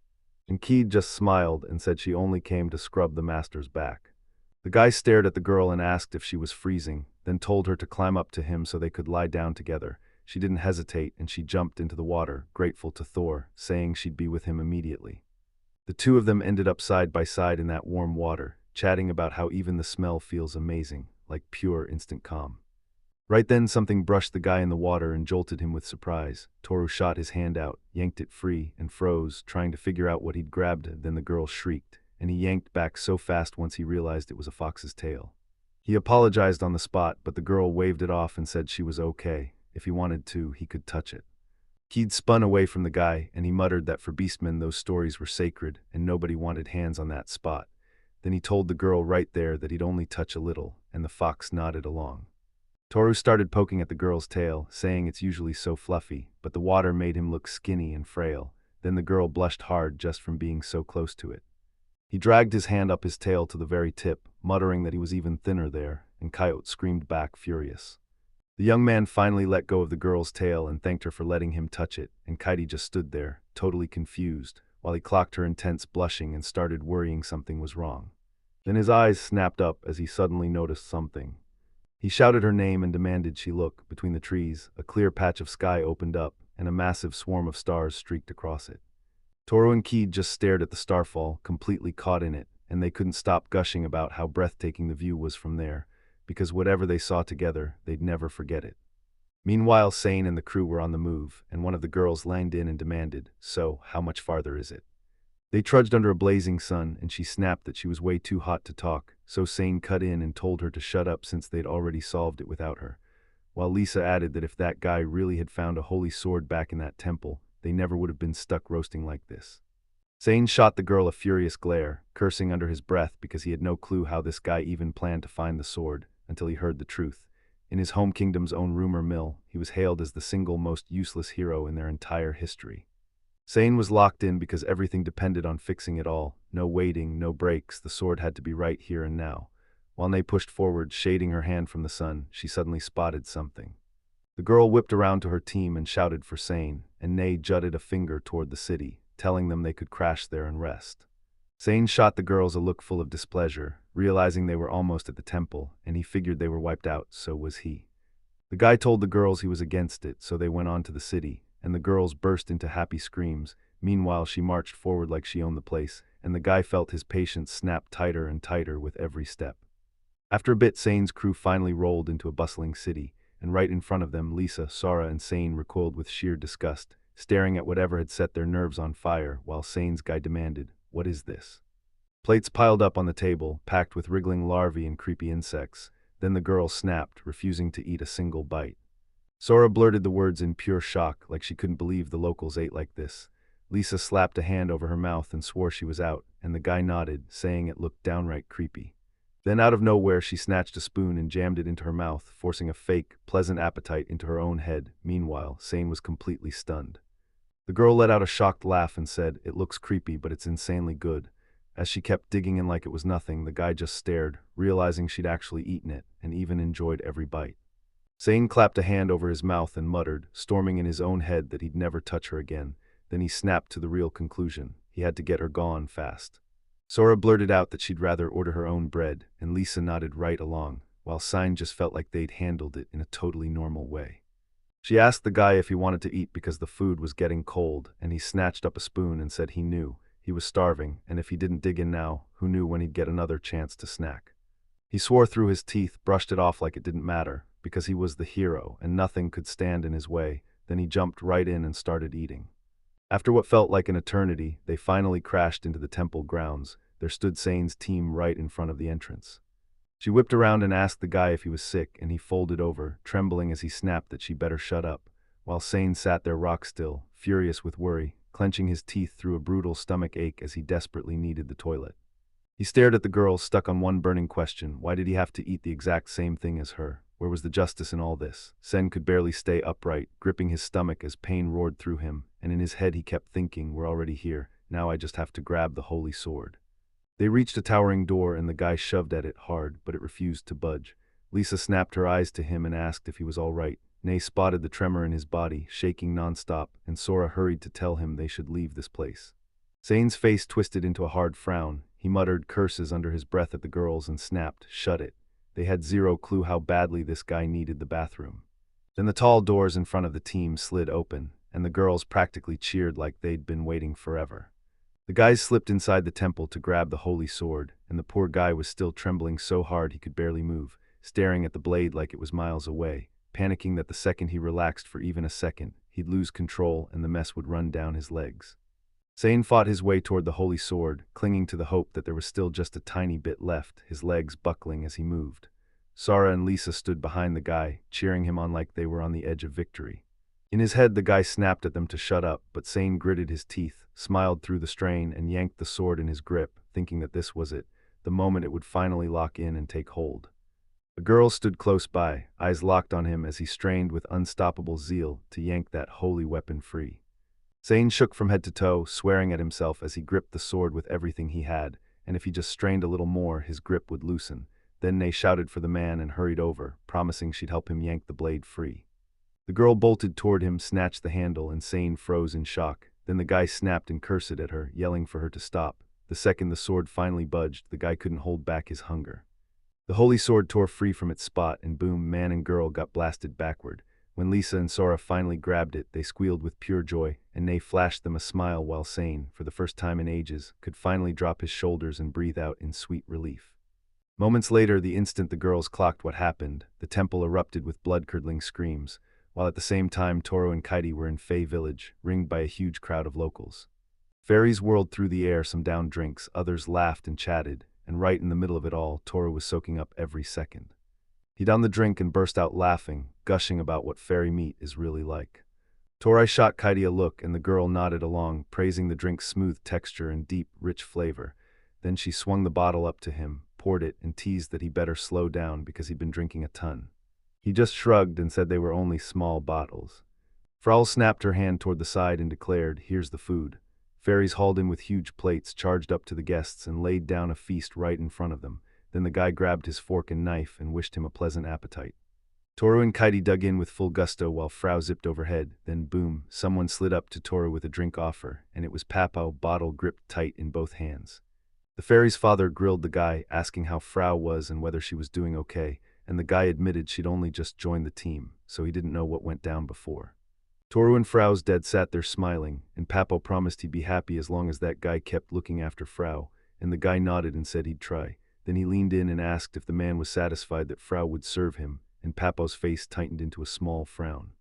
He blurted out, "Wait, what's this guy even going on about?" Then he chuckled like it made perfect sense. Fairies are servants of a higher race, and it's their loyalty that proves their worth, so he didn't mind at all, right on, cheerful as ever.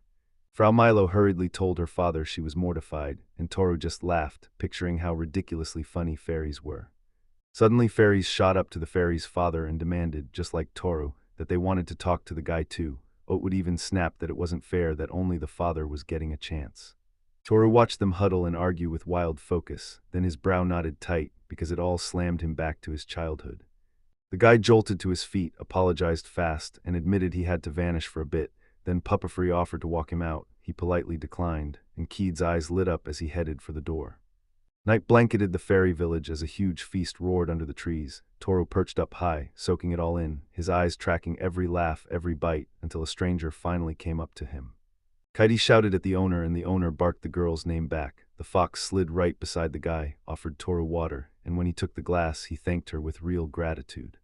Kite caught the guy in a rare silence and pressed him. Why did he look so wrecked? He let out a shaky sigh, forced an awkward smile, and admitted the truth he couldn't keep buried. Then the girl grinned, nodded along, and said she'd been watching her master the whole time. Toru spun around and told me that watching Frau's family hit him like a memory of his own mom, and he couldn't explain why. After a brief pause, Kite finally turned to the guy and asked how his mother died.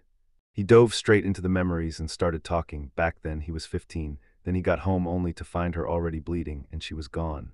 They were the richest in the village, so everyone swore they'd been robbed. Toru leaned in and said he had no one except her, no clue how to survive on his own, then smiled like only Lisa could hold him up, confessing he lived for her alone since he had nothing else keeping him in this world. Kite asked, voice cracking, whether the girl really had ditched him for good, and the guy nodded without hesitation. Then Toru dropped the truth. She'd chosen the hero's sign, and Kite's world immediately flipped with shock.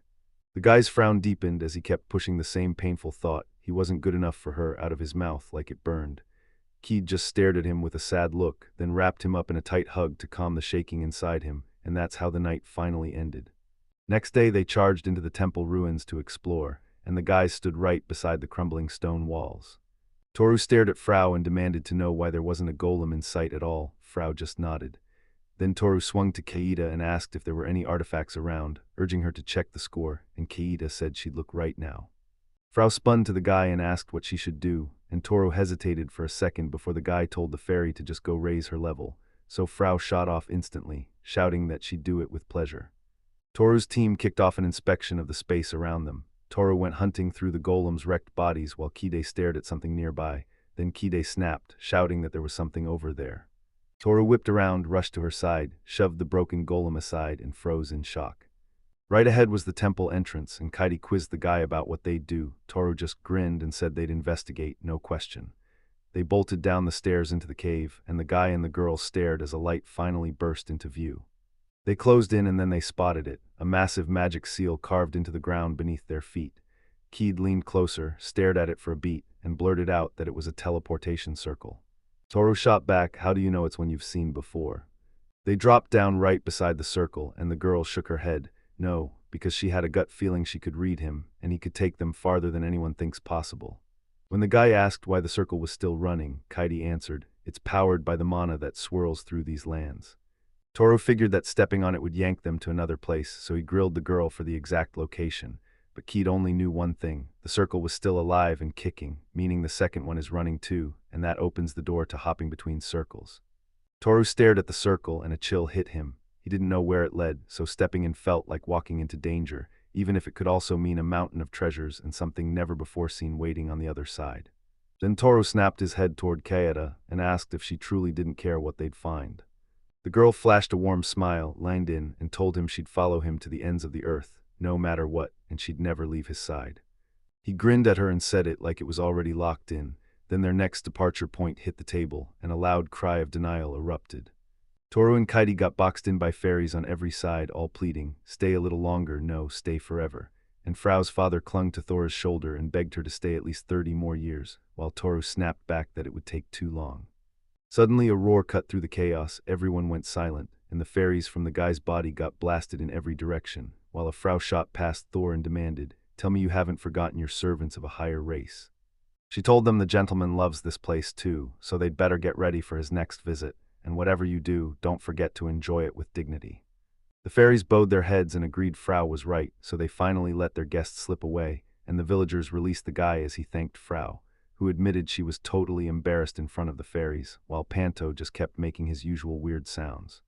After a while, the tourist crew finally geared up to leave, yelling farewells as they walked away. Frau blasted that they'd be back for sure, and the villagers kept waving until the guests vanished into the distance. The guys charged into the cave and Toru warned, "We have no idea what's waiting next, maybe we'll even drop into some swamp, so stay glued to the team." Kite and Frau nodded, grabbed the guys tight, and Toru snapped his gaze forward like, "Don't worry, we're leaving." What? They stepped into the circle, chasing fresh trouble. Thor couldn't resist his curiosity. Then, just like that, he was gone to a place even he didn't know. Right now, Sain grips a sword in both hands, laughing like he just conquered the world, because after all this time, he finally has the sacred weapon in his grasp, and it's downright beautiful. He's been chasing sacred weapons for ages. He nearly got one before, and he even pulled it off the second time, but the third try ended in a nasty little embarrassment. She called after him and demanded, since they already had the sword, what exactly was supposed to happen next. Then Sain snapped at her to shut her mouth. Lisa couldn't stop it, though. She blurted out that she'd heard demons were lurking in the city, and she demanded to know when they'd finally go in and wipe them out. Sana snapped that the second they take that first step, everything kicks into action, but Sora froze and demanded to know if they really could at their current level. Should they train first? Before she could finish, Nay blurted, "Stop," and warned that demons were about to hit them, even while the girl was still stuck on training. Ni snapped at them to look at the residents. Everyone was terrified. The girl begged them to help, and Suwara agreed instantly, then coldly hit back, "If they die, what good is our help?" Ni demanded they admit it. Did they really have to abandon the residents? The whole scene fell apart, totally lost. He fumed in his head. Girls always ended up like this, and he told himself they were smack in the middle of the human lands, so no high-level demons should be anywhere near here. Sain told himself he wasn't interested in her anymore, so he'd cut her loose soon. Suwara's stunning and can heal, sure, but she's so predictable, always jumping in to help everyone. He figured the only person he could count on right now was Lisa. She's obedient, and she's already been with Toru. So he pushed the decision through. Keeping her right by his side was the safest move. Sain stared at the girls and realized they all had hit level 40. Then panic sparked in his head, because if he was going to beat the Demon Lord, he needed to drop dead weight and recruit real power fast. Before anyone could react, he suddenly blared out the command for them to stop, and the girls froze in shock. Suddenly, Lisa shot up and snapped that it was way too noisy outside. She had to check, then swung the window open and saw people sprinting down the street, screaming their heads off. Lisa spun toward her team and screamed that the people outside were fleeing from something. Then the guy blurted, "Did the demons hit us?" Sain shot back that demons shouldn't even be showing up in these lands, so what were they doing here? The guy snapped, "I don't care anymore," raised his sword, and declared they were going to wipe them out. The girls nodded with total confidence, and Sain marched in like everything was flawless, ready to save the city from the demons, chase the fame they deserved, and even put his sacred sword to the ultimate test. A whole swarm of demons charged toward the city, torching everything in their path, brandishing their weapons as they slaughtered the men, snatched the women away, and plundered every last scrap of food and anything worth taking. The demon leader marched them ahead, gripping a massive weapon, and roared to his brothers to dig in and savor the feast. Sain's squad perched on the roof of a tall building, stalking demons with their eyes, and then, bam, they spotted the one they wanted. Sain leaned in and told Lisa the job was easy. Cast magic to the demons left and right, set them off balance, and the guy would pounce on their confusion, so Lisa nodded, and Nay promised they'd wipe them out fast. Suddenly Saina snapped at Suwara, only for him to brush it off and say they had to evacuate the residents first. Then he went off the rails, basically saying he didn't care how many people died as long as he got his fame, and told Saina to just fall in line. Sain stared at the girl and demanded she get it, and Sora stammered out a shaky yes. Meanwhile, the demons were ransacking the city, stuffing themselves with food from a stash they'd found. Then orders came. Take the women and get out until they spotted something. Flames erupted and slammed into the demons, instant screams filling the air. One demon spun toward General Darm, shouting that magic was raining in from every direction, and the magician's position was impossible to pin down. Darm spat a curse, furious, and barked, "How are we supposed to attack them at all?" General Darm snapped his gaze upward and watched fiery balls streak toward them. Then they slammed into the demons like blazing meteors. Right then the general's crew got blindsided. Sain shot in and chopped the demon on the head with his sword, and the demon fought back on the spot. Sain figured a quick kill was the kindest route, because if this dragged on, the demon would die in pure agony. Suddenly the guy realized the demon had snuffed his attack with one hand, yet the general was still standing, unshaken. Sain's eyes went wide, and Darm, cocking his fist, demanded who he was, then slammed in with a brutal, earth-shaking punch. Sain launched him straight into the wall, hard. Then the guy choked, coughed violently, and dropped off the edge to hit the ground, right as a demon closed in, weapon raised and ready in both hands. Sain stared, shocked that this guy was still breathing, then blurted, "Are you really a hero?" And before he could even finish, General Darm cut in. It wasn't some big deal at all, just the Lord telling them to mess around and play with him if they saw him. Sain snapped his gaze up at the demon in front of him. Stunned, Lisa's magic should have wrecked him, yet not a single scratch marred his skin. Terror hit him so hard he could only spiral, wondering how strong that demon really was and why it was even here in the first place. Suddenly a thunderous strike slammed General Darm, and Sain and the demon both jolted in shock. Turns out these adventurers weren't just fighting monsters anymore, they were going straight at the demon leader. Others shouted for everyone to jump in and help them, right now. The demon leader's gaze snapped to the incoming crowd, and he barked at the adventurers, "Take them on first." Demons surged forward and a massive battle erupted. Everyone in sight jumped in. Sain locked eyes on Hope and felt it. They were tough, the kind of grit you expect from the city's adventurers. Then the guy snapped his attention to the girl in the hat, and it hit him. He was sure he'd seen her before. Sain caught sight of another person, and the truth hit him. This city wasn't just packed with ranked adventurers, it had S-ranked ones too. The crowd surged toward the demon leader, yelling that he was doomed, but he just grinned and barked that humans had zero chance, so they came in anyway. One adventurer slashed with a blade-breath tornado, while the other tore up the ground to stab him with earth spikes. The demon leader snapped out of every strike so fast not a single scratch touched him. Then the girl in the hat went wide-eyed. He shouted that her magic couldn't land on him. As he dodged yet another blow, he snarled that their attacks were driving him up the wall, and the adventurer who'd been attacking froze in shock before charging again. But when he swung for another strike, a demon attack tore through his body, and the adventurer couldn't even react in time, while the demon leader, gripping his weapon tight, stared at the other adventurers and called them weaklings. Suddenly another attack tore through the air, then a tiny adventurer slammed himself between it and a demon that barely even moved. He stared up in pure shock as the monster leader lunged and smashed him to the ground, laughing like this was all a game and demanding, "So, who's next?" What? The monster locked onto the girl in the hat, still waiting on her to strike. Then she snapped into action, whipping her weapon at him over and over with balloon attacks again and again, but the demon just strolled forward like it didn't even care. The girl crumpled to the ground, stunned, thinking, "Why won't my attacks work?" The demon slid up beside her with a smug smirk, taunted her, asked what was wrong, then basically laughed that she couldn't hurt him. The adventurers shrieked in terror as a puddle of liquid spread under her, and the demon erupted into laughter. The general spun around, ranting about how disgusting adventurers were, then ordered his subordinates that the girl was theirs now, so they could do whatever they wanted with her. Right away, the demons surged at the girl, and General Darm spun around, hunting for that hero. Then he spotted Sain at the wall, just getting to his feet and starting to move off. The demon leader wasted no time, charging in and smashing Sain with a brutal kick that slammed him hard into the wall. The guy screamed his lungs out, and the demon shot back, asking if he really thought he could escape. Then it turned to Sain and demanded if he was a real hero. After that, the demon general called him pathetic and demanded his level, and Sain, sprawled on the ground, started mumbling that he was level 63. The demons roared with laughter, and the general shot the guy a question. Did he really plan to kill him at his pathetic level 63? The guy snapped that Sain was a joke, not a hero, and then mocked him with, "So dementia is your motto." The demons standing nearby just piled on, calling him a joker too. Rage burned in Sain's chest, sure the demon would pay for mocking him, because this monster would come for revenge, and right then, a vicious punch slammed into General Darm's head as she screamed the guy's name. She whirled toward the Sain and yelled for him to get up, and Sora burst in too. While Sain started healing the guy, Lisa fought to calm him down. Sain was screaming that the girls were late, and the guy snapped, "Where are they at?" Sain was stuck on how these useless women could never help until a spark of an idea hit. Then he snapped his hand to the side and claimed that demon was hers now, leaving Sora stunned as she demanded what he meant, and Sain roared that everything was exactly like she'd been told, shouting at them to detain the demon. He shot up, shouted that objections were a no-go, because he was the hero and his life mattered most, while the girls stood there totally baffled by his strange behavior, trying to blurt out what they were supposed to do. Right then Nay blurted that she'd come up with a plan, and Sain, braced on Sawara and Lisa, sprang to her feet and yelled at the girl to buy them time to get away.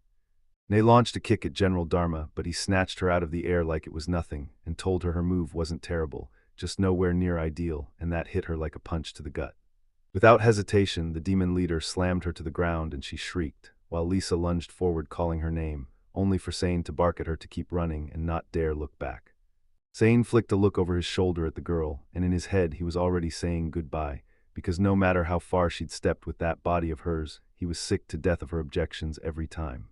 General Darm had her leg trapped while demons closed in, and still she kept shouting Sain's name, claiming it was probably just a joke as her team dragged her away. Meanwhile, one passage got slammed shut with heaps of stones. Then boom, beams tore through the barricade, rocks exploded everywhere, and a guy burst out from the other side. Kite blurted out in shock and demanded to know what that was, and Toru just grinned and said it was his brand new technique, using the dragoon's power to slip in tons of sneaky, almost invisible cuts until the Frau snapped that now everything was covered in dust. Thor spun to Frau and told her to check the area, and the fairy shot back that it would only take a couple minutes. Meanwhile, the guy wiped his forehead, muttering that this place was scorching, like they'd been pushed way south, until Frau suddenly shouted, "I see light." And the guy snapped, "Is there a city over there?" The fairy leaned in and warned that the whole place was choked in smoke, and the girl knew something was cooking there. Kite sniffed the air and confirmed it, burning, blood, and fresh flesh. The guy stared in shock, then barked, "We've got to get there ASAP," and ordered Frau to take them straight in. Toru's crew sprinted at full speed to catch up with Frau, and while they ran, Toru called Raska, only for the fairy to blurt out that she'd spotted the entrance. They surged into the city, and a horrible sight hit them as a burning, ruined place lay ahead. They slipped inside and took one look around. Kite snapped out how awful it was. Frau couldn't help wondering who had done this, and everywhere they turned, fires raged while buildings lay wrecked and robbed. Toru's eyes blazed with anger when he suddenly spotted a charred body right at his feet, teeth clenched as he hissed that they were demons. Then someone started closing in on Thor, and the two of them snapped into a tense talk, realizing they were still alive here. Two demons gripped weapons and sneered that they weren't people at all, just gorgeous beasts. Then they spotted the fairy and promised to snatch her up and turn her into their plaything. Thor stared at them and clocked the collars, and then it hit him. They weren't monsters, they were people. The guy barked that he'd kill them, and the robbers shot back, asking if he was really sure he could pull it off. Then one of them stepped forward and dared the guy to come see what Thor could do. At the exact same moment, a sharp blast rush of pain tore through him. Kite's explosive incision attack had landed, and it slammed the enemy back hard, blasting them flying through the air at breakneck speed. The second guy snapped in shock, yelling to his brother, then spun around like, "What kind of magic is this?" Because he saw nothing, until a brutal hit slammed into the other opponent too. Frau tore into him with a slaughter hammer attack. The fairy tossed her weapon over her shoulder, taunting the defeated guy's weaklings, and Kite fully backed her up. Then the fox snapped to the owner and told him to calm down first, offering help to the survivors, and the guy nodded and agreed. Toru froze in shock, slapped his own cheek, and finally admitted the girls were right. Rage tried to take over, but he chose to breathe and calm down. Then he snapped into action, ready to steer him straight back toward the demons, because Toru was certain they'd save the city. They split up to hunt down the survivors. Toru shot Kite a command to head east while he told her to push west. Then he turned to Raska and ordered her to handle the demons, while that other guy took control of the center. And with everything on the line, they charged out to save as many people as they could, using their powers for the ones who needed them most. Demons tore into the city, stalking the streets for anyone who hadn't fled and was still hiding. Then one of them peered into a house with a grin so wide it looked reckless, and shouted that he'd found them. Right there outside the door sat a girl holding a child. She screamed the moment she saw the demon. Then it yanked her by the hair and dragged her across the ground, and every rough scrape made her cry out in pain. The demon kept dragging her, promising they were going to have fun, while she pleaded and begged for it to stop. Right then the demon got blasted by a brutal sword strike straight on the head, and he erupted in a blood-curdling scream. Toru tore through his attack with full force, and the girl crumpled onto the ground, shrieking in pain. Then the guy rushed to her and asked if she was okay. He dropped into a seat in front of the girl, and she snapped back that she was fine. Toru then said there were no demons on that road. If they went, they'd find a hiding spot, so the girl turned to the kid and told him not to cry, because the uncle would handle the demons. Toru leaned in and asked if they could walk at all, or if he should tag along. Then the girl snapped back that they'd walk just fine. The guy shot up, gently stroked her head, said "all right then," and zoomed off in a flash. The whole city was in chaos, demons trashing everything, until they suddenly sensed it. A shout ripped through the streets that someone was coming, and the demons froze, staring around, panicked and clueless. Toru sprinted across the street, sword blazing in his hands, and he instantly cut down every demon that crossed his path, thinking the closer he got to the city center, the worse it would get. So he figured the commander had to be there, until he spotted a fight on the side where the city guards were getting ripped apart by demons. Toru spun and hurled his sword. It slammed a demon mid-flight, then pinned itself into the wall, while the other demon just barely ducked in time, and that chaos instantly pulled the attention of every demon around them, but Toru wiped out several of them in just a couple of seconds. In the next heartbeat, he caught up with the others, and in just 4 seconds, he tore through every demon crowding his side. Right then, the same horde of opponents came barreling in from every angle, and his blades flashed as Toru swung. Then, in the blink of a second, he slammed out a combo that landed on every single attacker. The city guards stared in disbelief, unable to process how that guy wiped out every demon in the blink of an eye. Toru pressed the knights, asking if they were guards, and they snapped back, yes. The man then yelled that they were just travelers who'd take on the demons, so everyone needed to evacuate. With that, he tore off down the road, screaming that he was counting on the knights as he went. He watched the guy and told him he'd heard about a band of travelers. Then another voice backed it up, saying they were the very first ever to earn the title heroes, and that they even saved the kingdom of Armen from killer ants. At the same time, a messenger came sprinting in with a report. One demon screamed to the general that they'd lost the east because everyone there was dead. Dharmas demanded what happened, and the second demon blurted that the west had already collapsed too. The demon general replayed everything that just happened in his head. Did the real hero finally arrive? Then bam, the wall behind him exploded into shattered rubble, and the demons right next to it got sent tumbling down. General Dharm snapped his head around and locked eyes with a young guy gripping a sword in both hands, staring right at him. Toru blurted out the words like he was striking the heart of the city, spun toward the demon and demanded, "So you're the commander?" The demon snapped back, "Yes," then fired, "And who are you?" Toru's grip on his sword tightened until it hurt. With a fearless grin, the guy leveled his blade at the demon and said he was just a simple warrior, not a legend. The general yanked the girl away and demanded answers, then the guy shrugged, claiming he'd be braver than that hero. Right then Toru snapped his focus to the girl the demon had tossed aside, and as she tumbled through the air, the man below recognized her instantly, then surged forward to catch her in time, leaving the demon general with zero chance to react. He only had one thought: this guy is fast. Toru clutched the badly injured girl to his chest as she breathed in harsh, broken gasps, and he screamed her name, while the demon demanded if he knew her. Toru replied that she was the hero's friend, then the guy admitted he had left her to be ripped apart so he could flee, and Toru roared at the demon to shut up.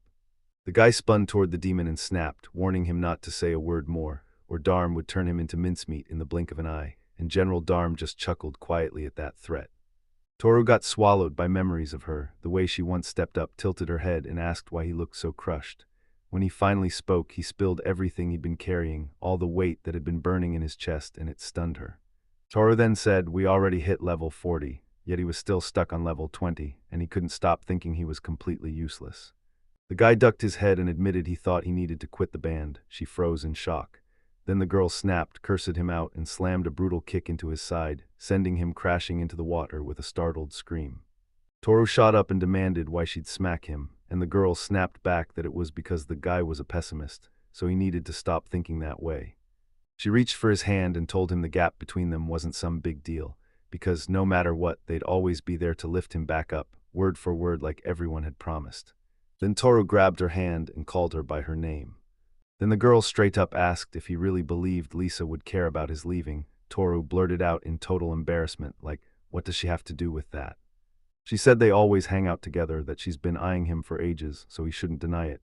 Then she turned to Toru and asked if he likes Lisa, telling him that if he does, he should at least give it a shot for her sake. Toru shot her an affirmative answer, but his voice dropped as he admitted he was terrified she'd turn him down for sure. Ni snapped back that she didn't think so at all, and Thor should man up and admit it. The guy shot back that she was a girl and needed to act like one, and as Ni lowered her head and held a brief pause, she finally exhaled with a small sigh, saying she never expected Toru to talk like that. She snapped into action and started kicking the guy right away, shouting that it was time to stop talking and go train, while Toru pleaded for her not to attack so suddenly. The guy clamped his teeth shut, baffled at why this blew up like that. The demons edged closer, bombarding him with questions about what happened to him. Then one of them scoffed that he was nothing but a dazed mess and urged they just get rid of him. The whole pack lunged in, weapons raised, shouting, "Shut up and vanish." At the exact same moment, Toru shot up from the ground and sliced through every demon in one brutal sword strike. General Dharm grilled the guy, asking if he was truly an ordinary warrior, because his level had no business sitting just above 100th. So the demon finally spoke, saying he hadn't felt strength like this in ages, and he challenged Toru to a fight. Toru clenched his sword hilt hard and snapped back that he wouldn't drag it out, because he was worried about her, so he'd end this fast. General Dharm snapped at the guy that she'd asked him something, and that hit horror right in the nerves. The demon snarled, "You really think you can beat me?" then mocked him as a joker. In the next instant, the demon leader's weapon hand got ripped away, and before he could even blink, he shrieked about his missing hand, while Thor barked at him to shut up now that the demon was badly hurt. General Dharm hurled his last arm forward the second a nasty crunch echoed, only Toru came out unscathed, because he slammed an ice wall up to trap the demon, freezing it solid, and then he surged into the next attack. The ice exploded into shards and the demon got blasted straight into the wall. Kite showed up right there, panting and apologizing for being late. Beside her stood a grim-looking figure that said, "You're almost done, this spot is all that's left." What? Toru stared at the girls and let out a heartfelt thanks, then snapped his gaze to Kite, "Heal her," and the fox lunged into action without wasting a second. Toru stared down the demon and snapped the words that sealed his fate, and right then the general clutched his head in shock. The demon lord clocked the situation, 3 new opponents lined up, and he realized they might finally smash him hard. So he made his choice, no more holding back, and he screamed for the demonic armor to answer his call. Right then, the demon's weapon behind Toru ripped into the air and streaked straight back to its owner, then slammed in and fused into his hand. The demon barked at him to get ready, because now he'd finally unleashed the true power of the demon lord's army general, Lady. Toru tightened his stance, and in the blink of an eye, he realized the demonic armor felt like it matched the sacred weapon. He decided he'd wipe out the demon before it swallowed him whole, so he launched forward, charging hard as Toria, swinging to smash it down, only for the demon to clamp his weapon and block the hit. He stared in shock and the demon shot back, "So why are you freaking out?" Then it smirked, the real surprise hits later. Right after that, the demon general lunged and smashed in with a brutal swing, and Toru rushed to block it with a divine strike. The demon snapped in with a fang strike straight into the guy, and the hit blasted Thor flying back wham, until he crashed into a wall, glaring with pure displeasure. Then the demon came in again, but Thor barely dodged out of the way. A brutal clash erupted, and they started weaving through the building, darting side to side like blurs. Then Toru slammed the brakes and realized the demon's reaction speed had surged too. For the first time, he understood. Now they weren't outmatched anymore, they were on equal footing with him. The demon barreled toward Toru and dropped some juicy info. His magic axe, the Prado, only wakes up when you're clad in demonic armor, and there are plenty of weapons like that. Then the demon warned him. Anyone who wears one of those is playing with serious danger. Toru didn't even bother replying. He figures the demon's hurt, so that means its regeneration's ramped up. Then the general hurls a massive stone at the Toru, shouting that the weapon boosts the owner's power by 30%, and the moment a rock comes streaking at him, he slices it apart just as the demon charges in with an attack. He screamed that he'd climbed to level 195, then slammed out a brutal attack, and those girls flinched as they threw their arms over themselves to shield from the shockwave. Frau called out to Kite, warning that the enemy was no joke. Then she asked if they should step in and back the owner, while the fox just grinned, saying the fairy was new around here, so she should sit back and watch. And that's all because their owner is the strongest there is. Right then, Toru hauled himself up and stood his ground, blocking the demon's attack with pure guts. The general snapped in shock, blurting out how this guy managed to stop it, demanding who he was, while Toru clung on with relentless tenacity. He clutched his sword like it was fate, then slashed, sending the demon flying back. The general didn't move at all, but Toru stepped forward fast, sure the demon had finally backed off. With that size and that speed, he couldn't deny it. The demon's fighting skills were insane, and yeah, he earned that general title, because the demon standing right in front of him wasn't backing down for a second. This guy was a full-on monster. Toru figured the opponents got quick regeneration too, so he knew weak hits were useless. So he decided to slam him with his deadliest punches, one after another, because he was convinced he'd get the edge and the demon wouldn't have a way to dodge it. Toru and the general faced off, eyes locked and hearts pounding. Then, in the blink of an eye, the guy vanished into motion, slicing right in front of the demons and driving his sword straight through. He didn't back down. Then the general froze in shock, realizing he was actually wounded. He figured the guy must be staying within the speed limit, but that theory died fast the moment he noticed there wasn't a single sign of pain.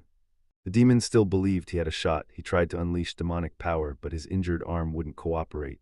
Then suddenly he froze in shock as Toru grabbed his heart and held it up in his hand, and Toru found a crack in the general's demonic armor, leaving the demon stunned that he could pull off so many moves in the blink of an eye.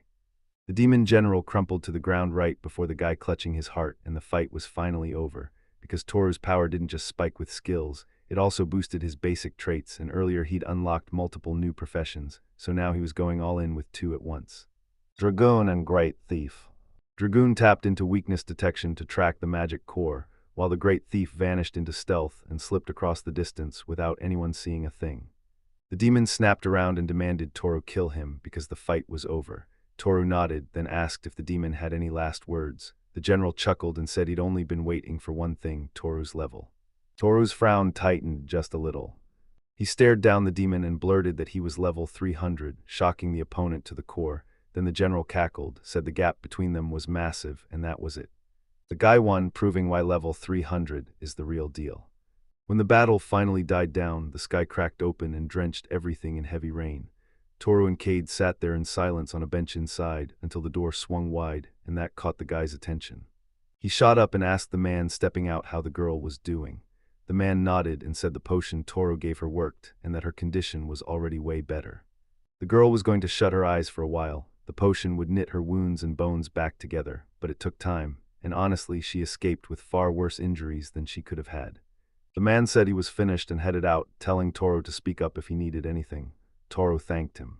He burst into the room, strode up to the bed and stared at her, passed out and still as stone, while Toru leaned in, checked her closely, then pulled a chair right beside the bed and sat down.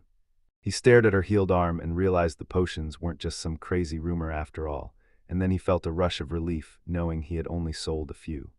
Toru finally said it, thank goodness she wasn't hurt, while Kite behind him murmured that she was asleep so peacefully. Then Toru swung around to Kite and told her it was all her magic, and he thanked her, but Kite just awkwardly shook her head and said it wasn't a big deal because she was always at her master's beck and call. Kite spun to the guy and asked, "Can I use the assessment?" He nodded, and Kite instantly fired off the assessment skill on the girl, then froze, blinked hard, and rubbed her eyes like something was messing with her sight. Toru rushed in, "What's wrong?" The girl swallowed and begged her master to come out with her. They stormed into the hallway to talk, and Kite dropped the truth about the brainwashing, watching the guy freeze in pure shock. The girl said she had that kind of status, and she figured someone must have used magic, or something worse, to plant their thoughts in her head. The guy staggered back and demanded again if she'd been brainwashed. Toru couldn't even wrap his head around it. His mind only had one thought, the kind of guy who could pull off something like that. He couldn't wrap his head around it, no matter how broken things had gotten. There was no way that man would turn his back on a childhood friend. Kite edged closer and called out to her master, but he just stayed stone-cold silent. Toru swallowed his pride, apologized to the girl, and said he needed to be alone. She looked past him, swallowing the heartbreak as she accepted his order. She stormed off, and the guy got stuck all alone in the hallway, while Toru stood there staring after her, realizing too late how everything was going to spiral. Rage boiled in his veins. He figured that if it really came down to it, he would have killed Sain, and when he looked up, anger and iron determination burned in his eyes. Morning finally crept in, and Kite and Panto dozed on a chair by the door while Toru sat watch in front of the bed. Then she cracked one eye open, mumbled something barely understandable, and he blurted out her name, asking how she was. Kai sprang up and blurted, asking if the girl was awake, and she fired back a question about where she was before saying the guy's name. Then Toru burst out in pure joy, shouting that it was him. The girl just stared at the ceiling, silent as stone, and then the guy hauled her into a seat. Toru warned her that her wounds could reopen, so she must not twitch or jerk. Nay nodded, head bowed, and she asked, staring up, if the guy really did get rid of it, which totally blindsided Thora. He asked whether she meant Sina, and she admitted the demons were way too strong, so Sain snapped his order and told her to hold them back.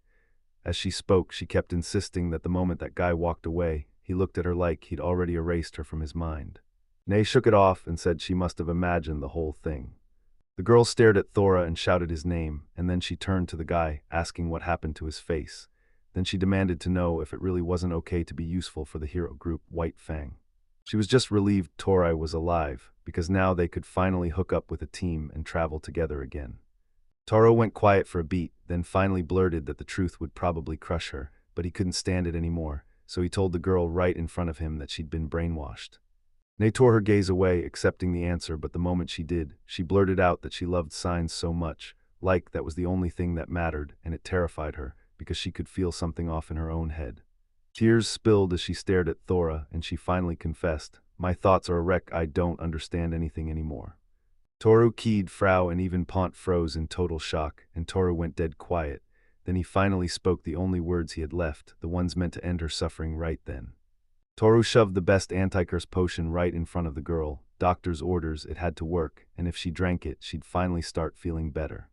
He told her that if her actions under brainwashing ever stray from who she was at the start, it'll slam her psyche in a brutal way, and in the worst case, she'll snap and lose her mind. He set the potion down and told her straight up she could choose to use it or not, but if she didn't want it, she'd have to bring it back. Then he stood, said he wouldn't bother her, and let her take all the time she needed. With everyone gone, the girl was left alone in the quiet room, staring down at the potion cradled in her hands. The guys stormed out into the hallway and Kite grilled the owner, asking, "Why don't you rest too? You look wrecked." Toru shrugged and said, "Everything's fine, and besides, I'm not gonna sleep anyway." A brutal scream suddenly tore through the room, yanking the guys' attention, so they sprinted in at once. There she was, rolling on the floor and clutching her head as she shrieked. Toru and Kite froze, stunned by what they just saw. Kite slid in beside the girl and told her to hold on, because help was coming, and I kept shrieking, so Kite clamped her arms around the girl's head and blasted a healing wave to bring her back. After that, she finally slows down, comes back to herself, and Toru stares at the empty vessel, because she drank every last drop. Kite keeps the girl steady, while Toru sits beside her, calling her name, and then he freezes, completely stunned. Tears spilled down her face as she snapped her eyes shut and screamed at the guy to look away, and Toru just froze, while she blurted out that she'd been defiled, apologized again and again, and swore she'd committed a terrible thing. Toru was rocked to the core, but the girl kept going, claiming she betrayed her own heart and boyfriend, calling herself wicked and saying she shouldn't live, like a death sentence in her own mouth, so Toru snapped, "Stop," and yelled back that none of it was really her fault, because she'd been brainwashed and forced to act against her will. Then she screamed the guy's name.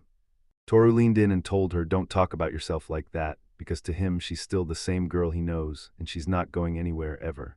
Then he insisted she should rest up while he went out, and he told Kite to watch over her. He stormed out of the building, then slowed into a heavy, sad turn and kept moving as repairs kicked off across a city still reeling from devastation. Toru trudged down the street, passing people who were actively scrubbing the damage from the fire and the demon invasion, and he stared around, taking it all in. Men hauled in logs, checking whether the others had enough wood, while the kids tore around, laughing and playing, and even nearby cities stepped up ready to share their supplies too. This was the kind of news everyone should have heard. Toru stared at them and realized, damn, these people are unstoppable. Even after that disaster, they refused to give up, pick themselves up, and start mapping out the future. He wanted her to make it through this moment and keep breathing, and if she couldn't, he swore he'd care for her for the rest of her life. Walking in a daze, he was suddenly stopped by the same words he'd saved them with, because a girl holding a child stood right in front of him. Toru let out a relieved breath. Turns out they were fine. The girl grabbed the moment and told him she owed him her life, pouring out pure gratitude, and Toru just smiled like it meant nothing. Even the knights standing nearby looked over at him. The knights leaned in and asked if he really was the leader of those travelers and the hero of the kingdom of Armand, Lord Toru. Then he nodded, admitting he just assumed everyone had already forgotten he'd been given that title, and the knights hurried off after thanking him. They closed in around the guy and shouted, "You saved our city from demons." Then every citizen poured out their thanks. The knights started singing his praises, and Thor awkwardly blurted that it wasn't worth all that because he was only passing through. People in the city started realizing the one who saved them was standing right there. Then one witness spoke up, saying they'd seen him with their own eyes, and soon Toru was surrounded as residents rushed in to thank him for saving the day. Toru's mind kept shouting, "Give up," and honestly he didn't feel great either, but he still asked the residents if they needed help building the city. They agreed fast, then made one thing clear: they wouldn't let the hero do that kind of work. He said, "Don't worry, if I don't step in, my own conscience will rip me apart," and the residents nodded along because he wouldn't back down. With too few workers on hand, they begged Toru to help haul the wood and stones, and he happily agreed. A week slid by and she stared at the guy before blurting out that he was cute. Meanwhile, Toru, still peeling an apple, demanded why she was saying that, and they just shrugged like, "It's like that." The girl snapped that the guy was trying to save her, but Toru's kindness was starting to sting, so the guy peeled the apples, handed them to her, and said it plain. He wanted her to know he understood her perfectly. Toru admitted he was a burden, but Nay snapped into worry mode and talked him into staying. Her kindness hit him like a weight. Nay shrugged and teased him, saying she used to be just as short-sighted, then apologized and admitted she only thought for a second that they were basically the same, and Toru agreed with her. Toru added, "I kept going even when it got brutal, so don't you quit either," and the girl stayed quiet through all of it. She set the bowl down, then told Thor she'd been thinking about heading back to the village. She couldn't stop thinking, were the adventurers really hanging it up? Toru nodded and said yes. Then the girl broke down, saying her heart was already shattered and that she was sick of adventures and sick of life. She bowed her head and blurted out that all she wanted was to live with her parents. Then she spun toward the guy and begged him to give her the best memories before it all ended. Toru went still, because the moment he heard her, he realized she wasn't just scared, she was trying to die. He snatched her hand and shoved her toward the door, telling her to go right now. She froze in surprise, like, "Wait, we're leaving already." He shot back that they were heading outside, and she protested, "I'm still in my pajamas." But he didn't even flinch. After a while, Toru dragged the girl into the servant's shop and told the man to draw up a contract between them, and the girl was utterly stunned. The girl demanded, if you want a servant, don't mistreat me, and the guy shrugged, telling her, don't worry. Then the man laid out his strict rules. First, he'd have to confirm she hadn't been brainwashed, and Toru agreed. Nei yanked the guy by his collar and demanded to know what he was doing, then snapped, so you're mocking Toru, huh? Toru stared at the girl in front of him and spit out the exact words she feared most, then her whole body seized up. He told her, if you don't want this, I won't force you, then swear to live, and Toru immediately asked, can I swear it to her? He said he was waiting on her answer, but Nei dropped her head and went silent. Then she blurted out words she didn't even know, choking through the pain, screaming, I can't take this anymore. The girl sobbed and begged for death, and Toru stepped in and asked if her no future meant she'd rather be his servant. She blurts out, asking if Toru is truly a demon, then the guy smirks and says she can label him however she wants. He tells her that if she regrets betraying him, that regret will be her punishment, because as her master, he's going to order her to live. Toru said this was all he needed to stop his childhood friend from dying, because in his eyes the guy isn't strong, so he has no choice, and then he apologized to her for it. She snapped into action and smacked the guy's shoulder with the word, worst, then shouted that Toru was the most terrible guy of all. After that, she strutted off with a grin, laughing like she'd won, and you could see a brand on her chest. Toru pointed out that the girl looked genuinely happy, and it shocked her. She blurted out, wait, is that true? The guy told her to remember she was only a servant in name, not by force. If she didn't like something, she didn't have to do it, and she shouldn't go against his wishes. The girl grinned and said she was thrilled that she was finally connected to a guy, even if it was just a little, and that made her feel genuinely happy. Toru stared at her and snapped, how did that make your mind feel? Then he pressed, can I take you to the doctor? The girl shot back with the exact words the guy already knew. She was fine, and just like that, a brand new comrade landed in Toru's team. Kite beamed and asked if maybe they could head out tomorrow, and the girl fired back that the others should go grab new clothes for themselves. Toru nodded along. Since Nai never leaves the house, she deserved a chance to loosen up, and when it came down to it, she finally said shyly that she might have had an extra change of clothes. The guy shot back an apology, admitting the clothes were shredded, then tossed them aside. Right when Nai was about to argue, Kite cut in and said it was already settled. Nai snapped that the Sain had grabbed her luggage and money, so she had nothing at all. Toru then told the girl to stop worrying.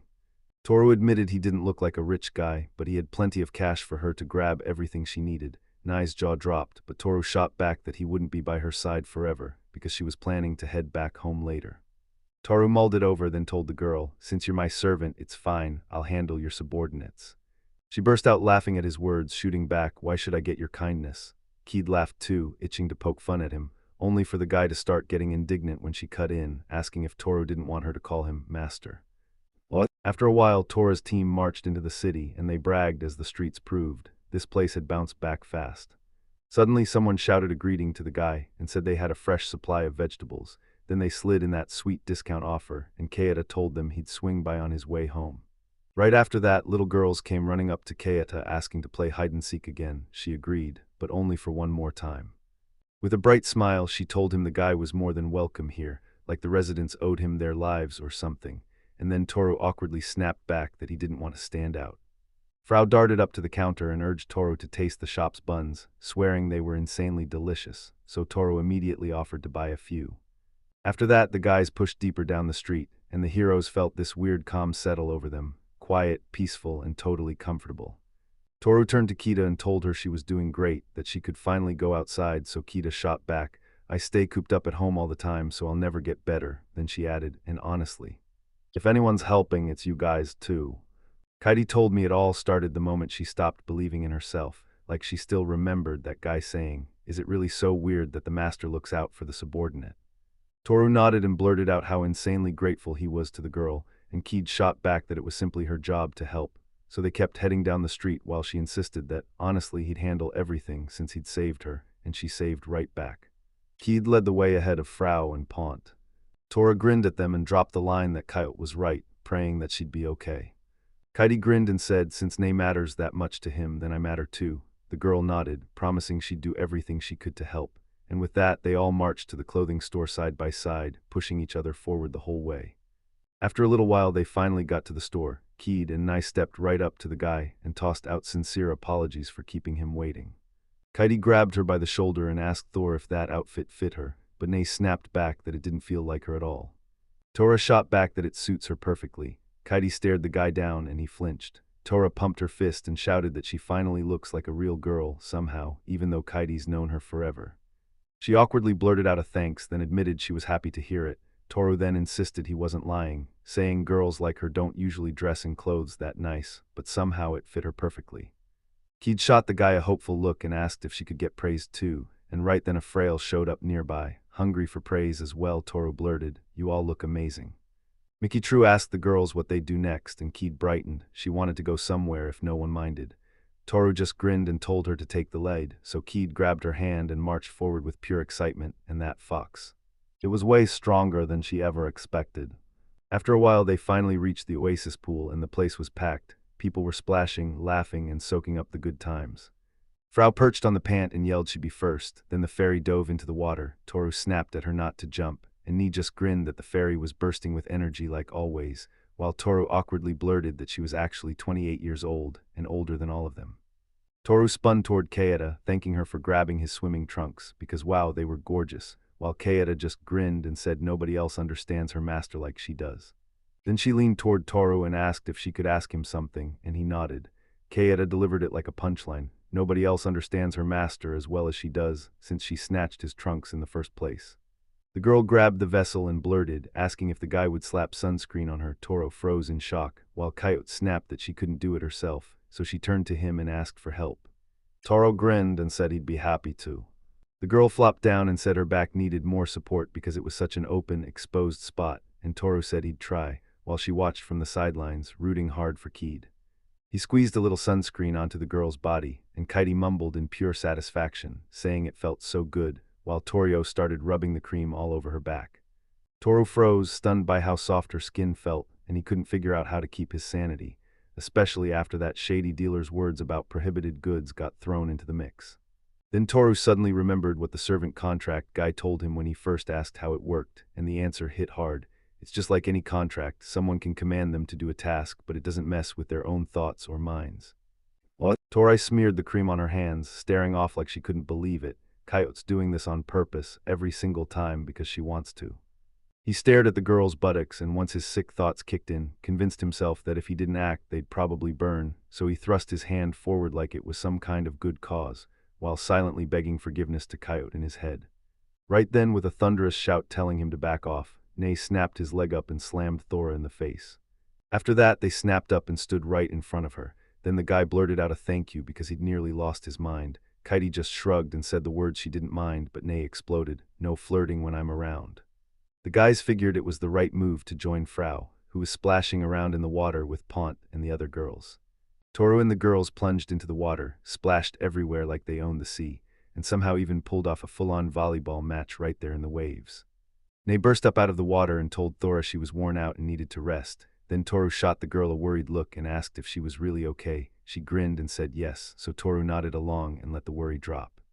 Katie burst up through the water toward Thor and shouted, asking if he could stay with the girl because she still felt sick. Toru snapped back that she was probably right, turned to the girl, and said he wasn't about to leave these two for her, and Katie thanked him.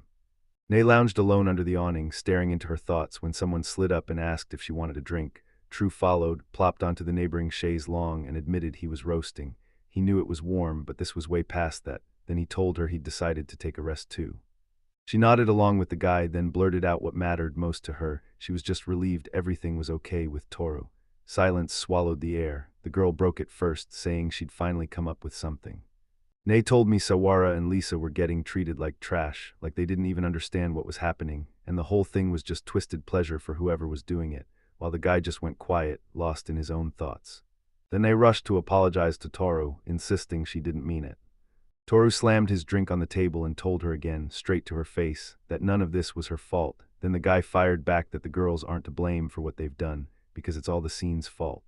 Toru's whole world finally settled when he saw her alive, slowly breathing easier and getting back to normal. The guy snapped out that she should step back and let him handle it, promising he'd foot the whole bill, so Toru shot up, grabbed her hand, told her to drop it all, and insisted they just go have fun. She stared at his hand and broke into a smile, nodding like Tora had just lit a fire in her heart. Then she grabbed his hand and they both sprinted back to the others. It had been a whole week, then the guys finally rolled back to Armand, and Toru immediately pressed, asking if it was really certain he didn't need to go with the girl to the village. Nay shot back that it was more than enough. He'd escort her straight to Armand and even arrange a carriage with protection too. The knights erupted, swearing they'd guard her with their lives since she was Lord Toru's friend. And that guy only smirked, saying he was counting on them. The girl grilled Toru about how he and his band ended up heroes of this country, and he answered with the same wild truth, like it just happened that way. Then he turned the tables and asked what she planned to do once she reached the village, and she paused for a second before saying she'd roll up her sleeves and help her parents with the housework. She told him that time would wash everything away and she'd finally feel better, and Toru practically felt his whole chest lift when he heard it. The girl finally said it's time to say goodbye, and the guy nodded along, but behind him, Panta was fighting back tears with everything she had. Nay turned to Frau and Pont, clasped the fairy's hands and told her that meeting her and making a real friend was something she'd never forget, and the girl thanked them for pushing her all this time, while Frau sent her off with good luck and Pont moped in sad whining. Nay whipped around to Kite, overflowing with gratitude that the girl had watched over her all this time, but now it was her turn to push forward alone, and Kite just smiled back like it was no big deal. He suddenly slid up to Kita and leaned in like he had to share a secret, whispering right by her ear, so the fox tilted her head to catch every word.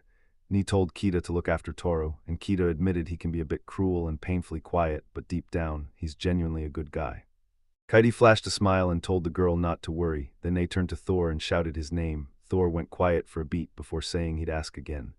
Then he turned to the girl and asked if she wanted to join them, saying they'd be thrilled to have her. Nay shot back to Thor that it was a solid offer, but she wouldn't take their side, not when she didn't think she belonged with them, and then she added flat out that she'd already made her choice a long time ago. With a faint smile, the guy shot back, "Who knows, maybe there's nothing we can do." Then Ni suddenly yanked him by the sleeve and shouted his name, tears spilling as she begged Sora for help because the girl was already starting to cling and bother him. Ni figured Sain would shut her down any second.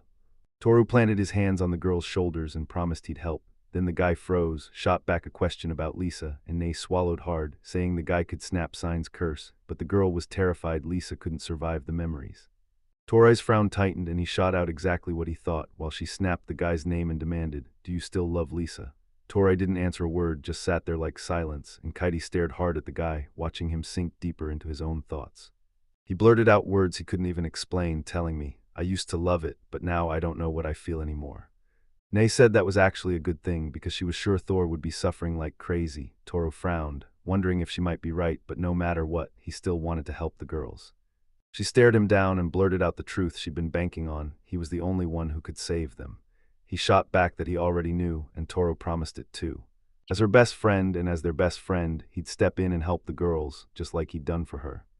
They bumped fists, she slid into the cart, and it shot off. Toru's team watched their new friend vanish into the distance.